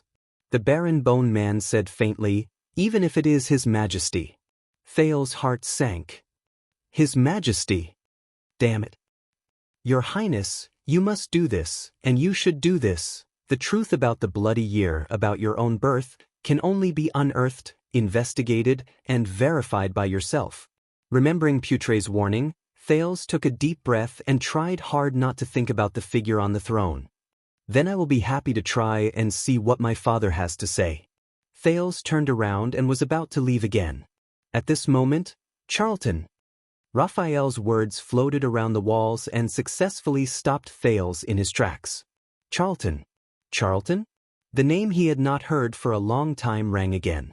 Thales' expression changed slightly. Whether it was the beautiful figure in Sunset Pub or the horror of jumping off the cliff of the sky, they all came to his mind at this moment. What do you mean? As if time had slowed down, the second prince slowly turned around and spoke in a low voice. Raphael stood in front of him and took a deep breath. He seemed to have made up his mind with great willpower. The Far Easterner you care about, Gu, the Baron Bone Man said softly. He is a solid ally of the Charlton family. For more than a decade, he has been secretly working for the Regicide family. Look around. Raphael said What is he? Thales' expression remained the same, but his eyes slowly widened. The Regicide family? Ally? Do you understand now? Raphael regained his composure and looked into Thales' gray eyes. In this matter, no matter who you look for, it will be useless. Even if it is His Majesty. The Baron Bone Man narrowed his eyes and enunciated his words like steel. His words were like knives. Especially His Majesty. Typing will be slower when you are outside. End of this chapter.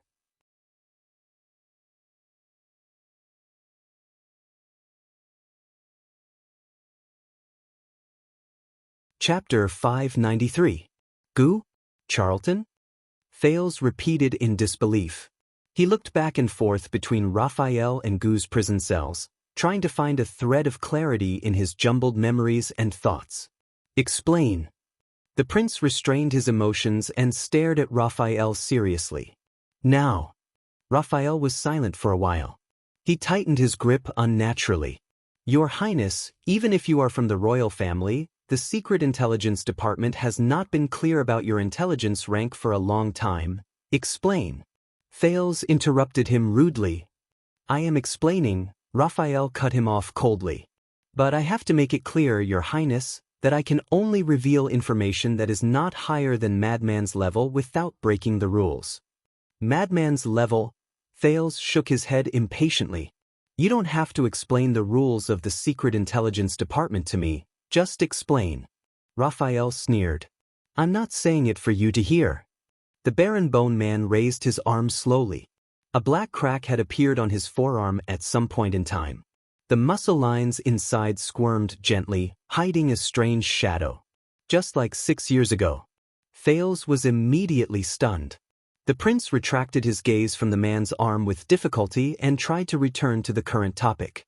As you can see, this person's surname is Gu, and his name is Tang, at least on the surface. Raphael stared at Gu's prison cell gloomily. He was born in a family of officials in Main Yi of the Eastern Nation. He fell behind in his family and entered the Main Yi Royal Intelligence Department, the Dark Robe Guards. Gu Tang. Black Robe Guards. Thales' gaze changed. You mean he is a secret agent of Main Yi? Raphael nodded, but shook his head. He is a former secret agent, at least according to the information we obtained. Former? Thales looked at Gu's prison cell.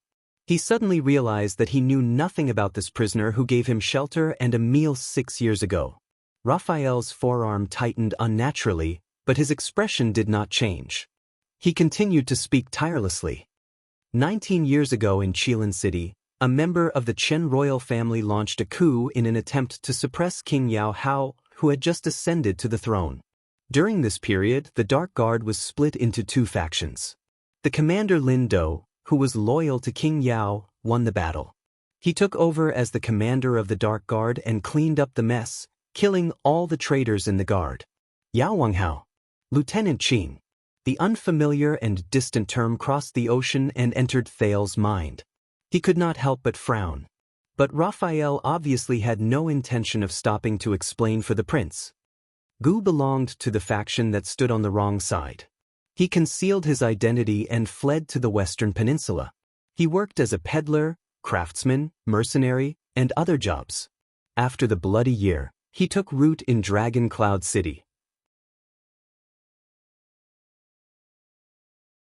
He took advantage of the ruins and gaps left after the consecutive wars between Extet and Constellation to wander around and work as an intelligence peddler. Thales took a deep breath and averted his gaze from the metal door of the prison cell. What's that to you to us? Raphael's lips curled up into a cold smile. Later on, we found out that during the years he was in Dragon Cloud City, Gu did more than just his old profession. The Baron Bone Man stared at the iron bars on the cell door. Aside from buying and selling information, this Far Easterner's business also included acting as an intermediary for various major forces and mediating conflicts. And for some conflicts that could not be mediated, but could not be ignored. When he said this, Raphael's gaze turned cold. He would find an assassin. An assassin? Thales tensed up. Wait, Dragon Cloud City, Gu, intelligence peddler, assassin, 6 years ago. The teenager slowly connected the clues from many years ago. His expression gradually changed. That's right. Raphael sneered as he observed Thales' expression. 6 years ago, in Dragon Cloud City, under King Nuven's power, the underground forces were in a state of disunity. Glee Ward controlled the streets, Vlad ran amok in the black market, Kemu Union profited from the people's lives, and there were countless other factions. Their relationships were complicated, tangled, and chaotic. And he? Raphael raised his chin at Gu's cell door. Your friend from the Far East used 10 years to gradually take over the dirtiest and most dangerous business. He became the biggest and most convenient contact for assassins in Dragon Cloud City. Thale's eyes slowly widened. From street thugs and fugitives to Shadow Shield and Assassin's Flower, he had connections and was familiar with all of them. He bought lives with one hand and sold them with the other. He could be said to have hidden his abilities well and had eyes and ears all over the world. Shadow Shield. Assassin's Flower. Thales stared fixedly at Gu's cell. His gaze never wavered. But his gaze had changed. If Gu is the biggest intermediary for assassins in Dragon Cloud City, then 6 years ago, in the next second, Raphael expressionlessly stated what Thales was worried about. Chapman Lampard. Back then, the Archduke of Black Sand region found Shadow Shield through Gu. Both sides colluded and formed a partnership. Thales turned his head around stiffly. The partnership between Chapman Lampard and Shadow Shield. Their middleman is Gu? He could not help but recall when he was young. He and Little Rascal hid in the carriage, shivering, and watched the Archduke of Black Sand region talk to Stake. But Raphael had not finished speaking. In the end, due to how troublesome the target was, Gu used his trump card and contacted the most powerful and terrifying assassin in the world.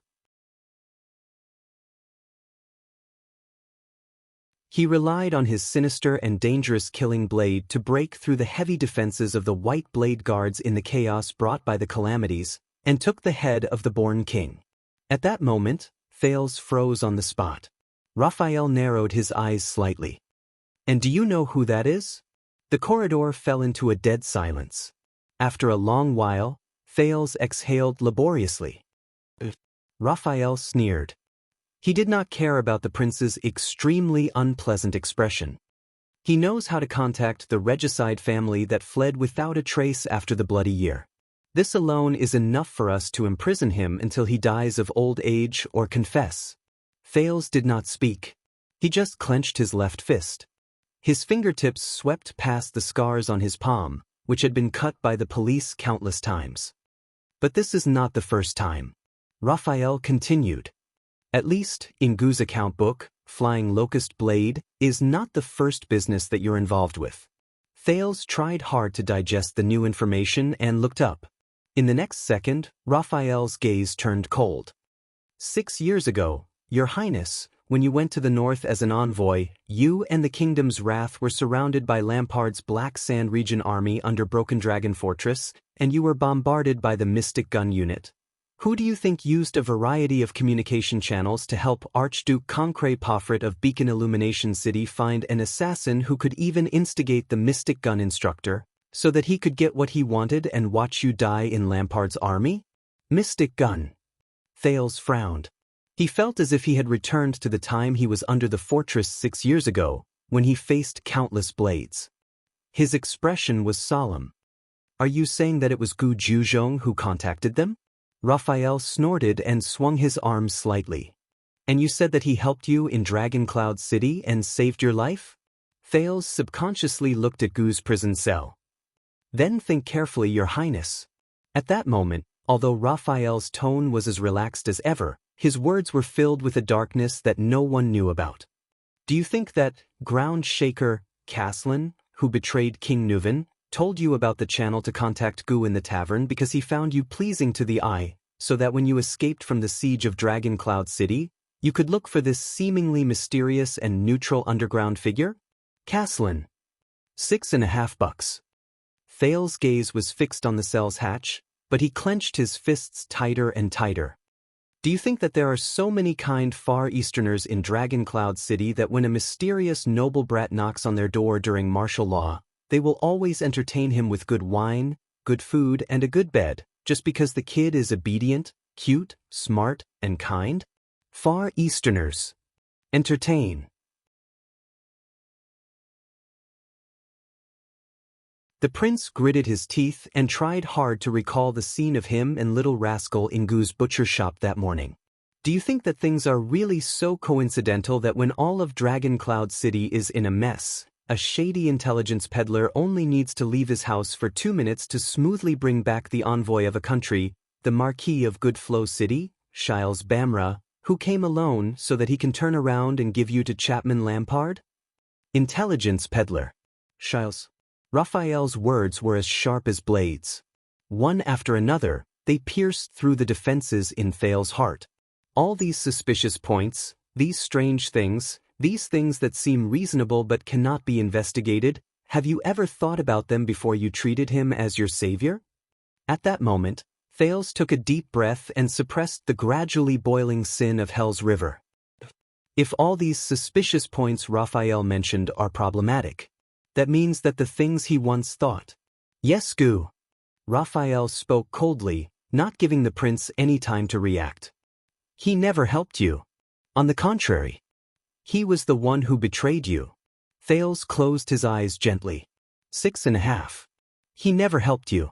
He betrayed you. At that moment, the cell that imprisoned Gu did not seem so eye-catching anymore. The corridor returned to silence. Raphael exhaled and looked at the cell door with a complicated gaze. And he also betrayed us. Thales spent a lot of energy to calm himself down. When he heard that, he slowly opened his eyes and tried to maintain the calmness in his tone. He and the kingdom's secret intelligence department work together? Raphael nodded. Once, yes. The Baron Bone Man stared at Gu's cell door and snorted in disdain. Obviously, whether it's Extet, Constellation, Chemu Union, or even Shadow Shield and the Tower of Eradication, this self-proclaimed neutral intelligence peddler is used to working together with everyone. He receives money from many parties and goes around patting his chest. He is smooth and slick in changing hands. Then he reaps the benefits while his clients kill each other. The only difference is that this time, he messed up. Thale's cheeks stiffened. What did he do? Raphael was silent for a few seconds. As you mentioned, Karen Booker was one of the few, wise, intelligence officers in the kingdom's secret intelligence department. His death was a loss we could not afford to bear. And when we abandoned the headquarters in Dragon Cloud's city 6 years later, we were more or less affected by this. We had no other choice. Thales exhaled, trying hard to expel the gloom and frustration from his heart. What happened? Raphael shook his head and glanced at Gu's cell. This is also what we want to figure out. From his mouth. Thales stood quietly on the spot. His emotions were complicated. Raphael, on the other hand, sighed and regained his relaxed and indifferent attitude. Just like this, Your Highness. Even in the face of the seemingly conclusive past, there are still too many unknown and terrifying details hidden in the dark. So, when you turned the tide in Heroic Spirit Palace 6 years ago, Your Highness, you were in high spirits. Raphael sighed with emotion. Don't forget that on that day, outside Heroic Spirit Palace, the members of the kingdom's secret intelligence department were also fighting against the enemies in the shadows in the invisible battlefield, even if it was just for a page of paper, a paragraph of text, or a signal to give you and the kingdom a chance to win. Booker was one of them.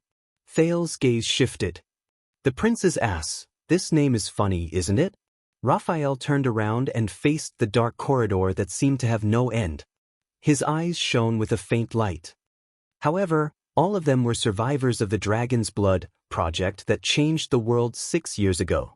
After the kingdom's secret intelligence department fought against King Nuven, the Secret Room, the White Blade Guards, Chapman Lampard, Shadow Shield, Chemu Union, and other enemies, they fought against each other to the death.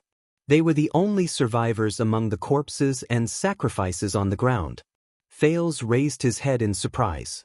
And we don't tell you certain information, not because we don't trust you, but because you can't discard your burdens like us, forget yourself, and wholeheartedly devote yourself to the dark and dirty mission to complete the goal. Raphael narrowed his eyes and gestured at Gu's cell. Even if you think you owe your target your life. In this case, if you insist on knowing only a little, you will only stray further and further, lose the ability to distinguish the truth, and be led by the nose by others. Discard your burdens and forget yourself. Thales frowned slightly. You are not us, Thales. You should live under the sun and the blue sky. Raphael sighed. It was rare that he did not use honorifics, but called the Duke by his name. Let us face the boundless hell. At that moment, his dark red eyes were incomparably sincere. But what Thales remembered was the different faces Raphael showed to the wine merchant Degori, the blacksmith Gibbon, the nobles of Blade Edge Hill, and Belisha in the interrogation room. There was a long silence in the corridor, until the prince spoke again. His voice was hoarse. "Then how do I know that the people who lead me by the nose are not you?" Raphael froze for a moment. "When you truly sit on that seat, Your Highness." Raphael's smile faded. "When you truly can decide everything in the world with a word, when you can decide everything in the world with a finger, when you have full control over the goals, missions, operations, budgets, development, and future of the kingdom's secret intelligence department, you will know." Thales listened to this seemingly familiar sentence expressionlessly. But unlike in the past, this time, he did not refute it. In a gloomy mood, Thales followed Raphael out of the maze-like underground corridor, passed through many checkpoints, and left the main residence of the Secret Intelligence Department's manor through the main gate, returning to the place where they first got off the carriage. But Raphael frowned. "You called for someone to pick you up?" Thales, who was in a daze, snapped out of it. "What?" But the prince was also stunned. There were two carriages parked in front of them. One was the carriage they used to come from Renaissance Palace, but the other, Your Highness. As a familiar shout rose, a short and strong man dressed in the uniform of the royal guards jumped down from the driver's seat of the carriage. It was Commodore, the protector who had once sparred with Thales in Mindy's Hall. "Your Highness Thales, you are indeed here." Commodore was drenched in sweat, but when he saw Thales, he still perked up and bowed to greet him. "I am here on orders from Officer Mallows to serve you." Thales was a little puzzled, but Raphael and the coachman from the Secret Intelligence Department in the other carriage stared coldly at Commodore, who appeared before them. Their expressions were hostile. "It's fine," Thales said when he saw this. "He is one of my men, a member of the Star Lake Guards." Raphael snorted softly. "Are you sure?" Thales pursed his lips and walked forward. "Commodore?" The prince sorted out his terrible mood. "Shouldn't you be in Mindy's Hall? Why are you here?" Commodore moved his wary gaze away from Raphael. "Officer Mallows gave me an order before I entered the palace, Your Highness. He asked me to keep an eye on one thing. If there is an accident, I am to slip out of Mindy's Hall, gather my men, and come here to receive you. To avoid inconvenience to you." "Mallows? Inconvenience?" Thales seemed to have realized something. He turned around and cast a glance at Raphael behind him. The Baron Bone Man was silent for a second. In the end, he tactfully retreated. Thales turned his head around and asked for the main point. "You said an accident?" "Not long after you and the officer entered the palace, Your Highness." Commodore hesitated a little, but he still told Thales the truth. "The people from the Flag-Bearer Division came." Flag-Bearer Division. Is it one of the 6 divisions led by Vice Guard Captain Vogel Talon at the banquet? What are they doing here? Thales was slightly puzzled. "What do you mean?" Commodore carefully observed Thales' reaction.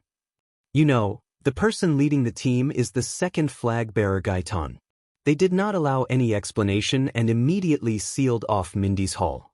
They detained everyone and said that they want to conduct a full investigation. Thales was shocked. "What? Sealed off Mindy's Hall?" But Commodore forced a smile. Gaitan said that it was because of the accident at the banquet yesterday. Thales exhaled stiffly and painfully. As expected. This again. They said that our dereliction of duty meant that there was a loophole in the security, or even a mole. This might endanger the prince's safety, so they needed to conduct a thorough investigation and audit from top to bottom. Commodore sighed. He was a little dispirited. The investigation by the Flag-Bearer Division was very. Jonvold was interrogated for 2 hours before he came out. He did not look too good. And Morgan was practically tied up before he went in. Kursta was even suspected to be a foreign spy. Stone told us to obey and not resist, but Ness almost fought with them. Penal Officer Patterson wanted to use his status to plead for mercy, but Gaetan was famous for being shrewd and ruthless in his work. He did not give face to anyone. Thale's eyebrows furrowed even tighter. In any case, it was a huge operation. The Jade Star Private Army, the Nobles Affairs Office, and the Inner City Police Station were also there. I suspect that there were even people from the kingdom's secret intelligence department among them. The team was mighty, and I reckon that many people saw it. As Thales listened to Commodore's narration, he slowly widened his eyes. What does he mean? Mindy's Hall. The residence in the capital given to the Duke of Star Lake by the king. Locked down and investigated? Thales exhaled and tried his best to unclench his fists. He tried to understand the current situation. How did you sneak out? I used to work in the Inner City Police Station, Your Highness. Commodore's gaze was a little evasive, as if he was not too willing to talk about these few relationships. There were a few police officers who were in charge of locking down the perimeter. I was acquainted with them. Praka could have sneaked out as well, but Gaetan had an old grudge against him when he was young. He kept a close eye on him, and I reckon that he would not let him have an easy time. Commodore looked behind the carriage. The only person I could find was Glover. He left in the morning because he was punished to recuperate. The people from the flag-bearer division were very unhappy about this. Thales frowned a little.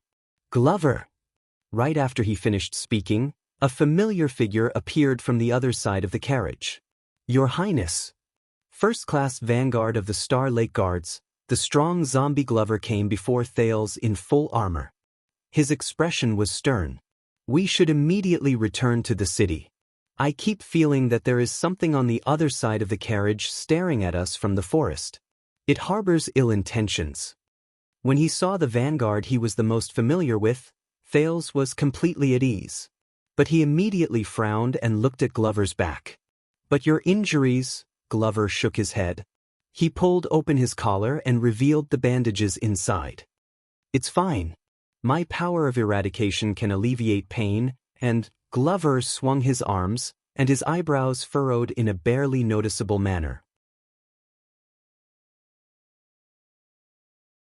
Lord Mallows, he was merciful when he whipped me.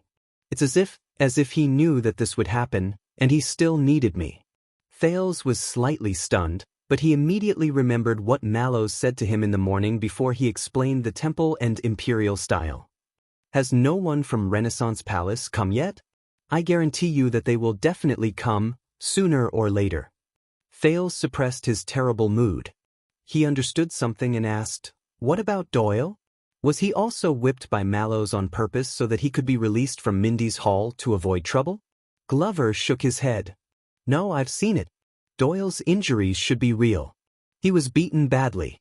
Firstly, after what happened yesterday, the Doyle family is at the heart of the storm, Glover thought quietly. Secondly, Lord Mallows is probably very vengeful. Especially after Doyle called him Tormund Jr. during the banquet while he was drunk. So, Mallows knew that this would happen. Thale's words interrupted Glover's thoughts. He entered Renaissance Palace with me. Where is he now?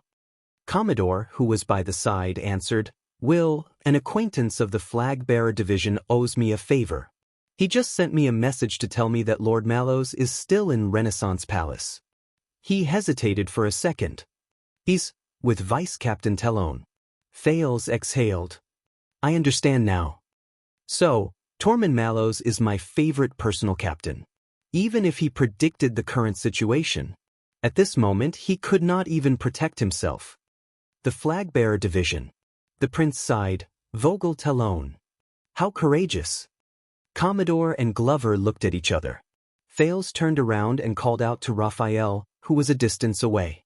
Raphael, do you know about this? The Baron Bone Man walked closer. Thales noticed that his eyes had been disguised into another color. Under the hostile gazes of the two royal guards, Raphael revealed a friendly smile. What is it? Thales glanced at him and snorted coldly. Nothing. If it is inconvenient for you, Your Highness, Raphael was obviously very good at reading people's expressions. He saw some clues from the trio's expressions. The Secret Intelligence Department welcomes you to stay for a few more hours. Thank you, but there's no need, Thales refused decisively. I think you don't mind if I go back with my personal guards? Raphael looked at Thales for a few seconds. Go ahead. The Baron Bone Man smiled widely and called out the other two people's names and backgrounds as if he was reciting his family's treasures. Caleb Glover from the Glover family and Gianluca Commodore from the police station. They are famous members of the Royal Guards. Of course we can trust them. Glover and Commodore frowned at the same time, but Raphael had already bowed, turned around, and walked away. That's... Glover watched Raphael's back as he left. Only then did he slowly loosen his grip on the hilt of his sword.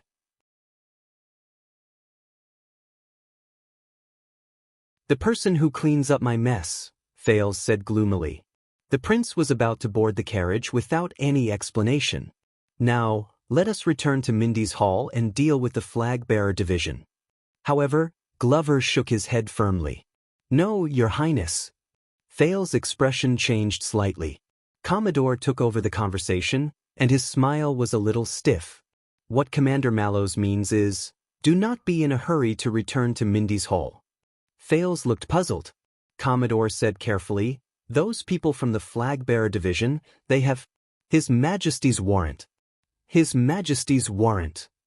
Thales was stunned. And the people from all the departments are, Commodore said awkwardly, if you show up rashly and the situation becomes ugly. He did not continue speaking. But Thales already understood. The prince stood in front of the carriage in a daze.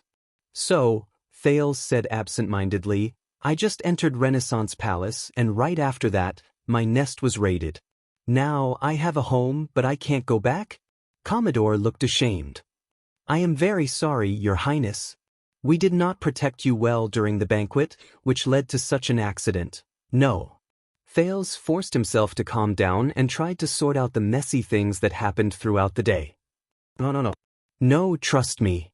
After he understood what was going on, Thales suddenly felt like laughing. This is definitely not your reason. Ever since he returned to Constellation, he had always abided by the rules and did not dare to be presumptuous. Last night was the first time he made a decision of freedom after he returned to the kingdom, and it might also be a risky choice. Then he paid the price. Thales could not help but laugh, causing the two guards to look at each other at a loss. As punishment, he had just sat in on an imperial conference while trembling with fear, then was mercilessly reprimanded by the king. After that, he was brought to the Secret Intelligence Department and enjoyed the company of the Black Prophet throughout the entire process. Even his Mindy's Hall and the Star Lake Guards were severely punished. As for now, Glover interrupted in a low voice. In fact, Lord Mallows suggested that we return to Xing Palace. Return to Xing Palace? Thales sneered, and there was a hint of mockery in his voice that he did not even notice. Look for my father? No, look for Madame Gines. Commodore stared at Thales' expression carefully. The commander said that only she can protect you. Commodore kept the rest of his words in his heart. Thales fell silent. Look for Gines. Is that so? Then, I'm back to 6 years ago, when I just arrived at Mindy's Hall. I faced countless known and unknown threats, but I could only drift along with the waves. I sought protection from others. 6 years ago. The prince held onto the carriage. His face was expressionless, and he did not move. A long time had passed. Finally, after Commodore gave Glover a signal with his eyes for the third time, the Duke of Star Lake closed his eyes, sucked in a deep breath, and exhaled slowly. No, we are not returning to Xing Palace. We are not looking for Madame Gines either. Commodore and Glover frowned at the same time. Thales opened his eyes. We are going to Red Street Market in Western District. At that moment, the two guards were stunned. What? Thales held the carriage's axle tightly and gritted his teeth softly. There's a club called One Night's Romance over there. Commodore widened his eyes, while Glover's expression was solemn. Your Highness, why are we going there? Commodore asked tentatively. What are we doing? Of course. Thales let go of the wheel and cast him a glance. His tone was calm. We are going to look for women. Commodore first understood what Thales meant, then he felt incredibly troubled. But your highness, your identity, Thales snorted. Who said that I am going there as a prince? The prince boarded the carriage and pointed at the duo. Lead the way, Commodore. We will go and change our attire first. Then you will lead the way, Glover. The zombie shuddered. But Thales interrupted him rudely. Remember, Glover, after we reach there, your name will be. At that moment, Thales' smile disappeared, and his voice was incredibly cold. Raphael Lindbergh, that you're tuning in to the Wandering Hero YouTube channel. Don't forget to subscribe and join us on this journey to catch the most captivating stories.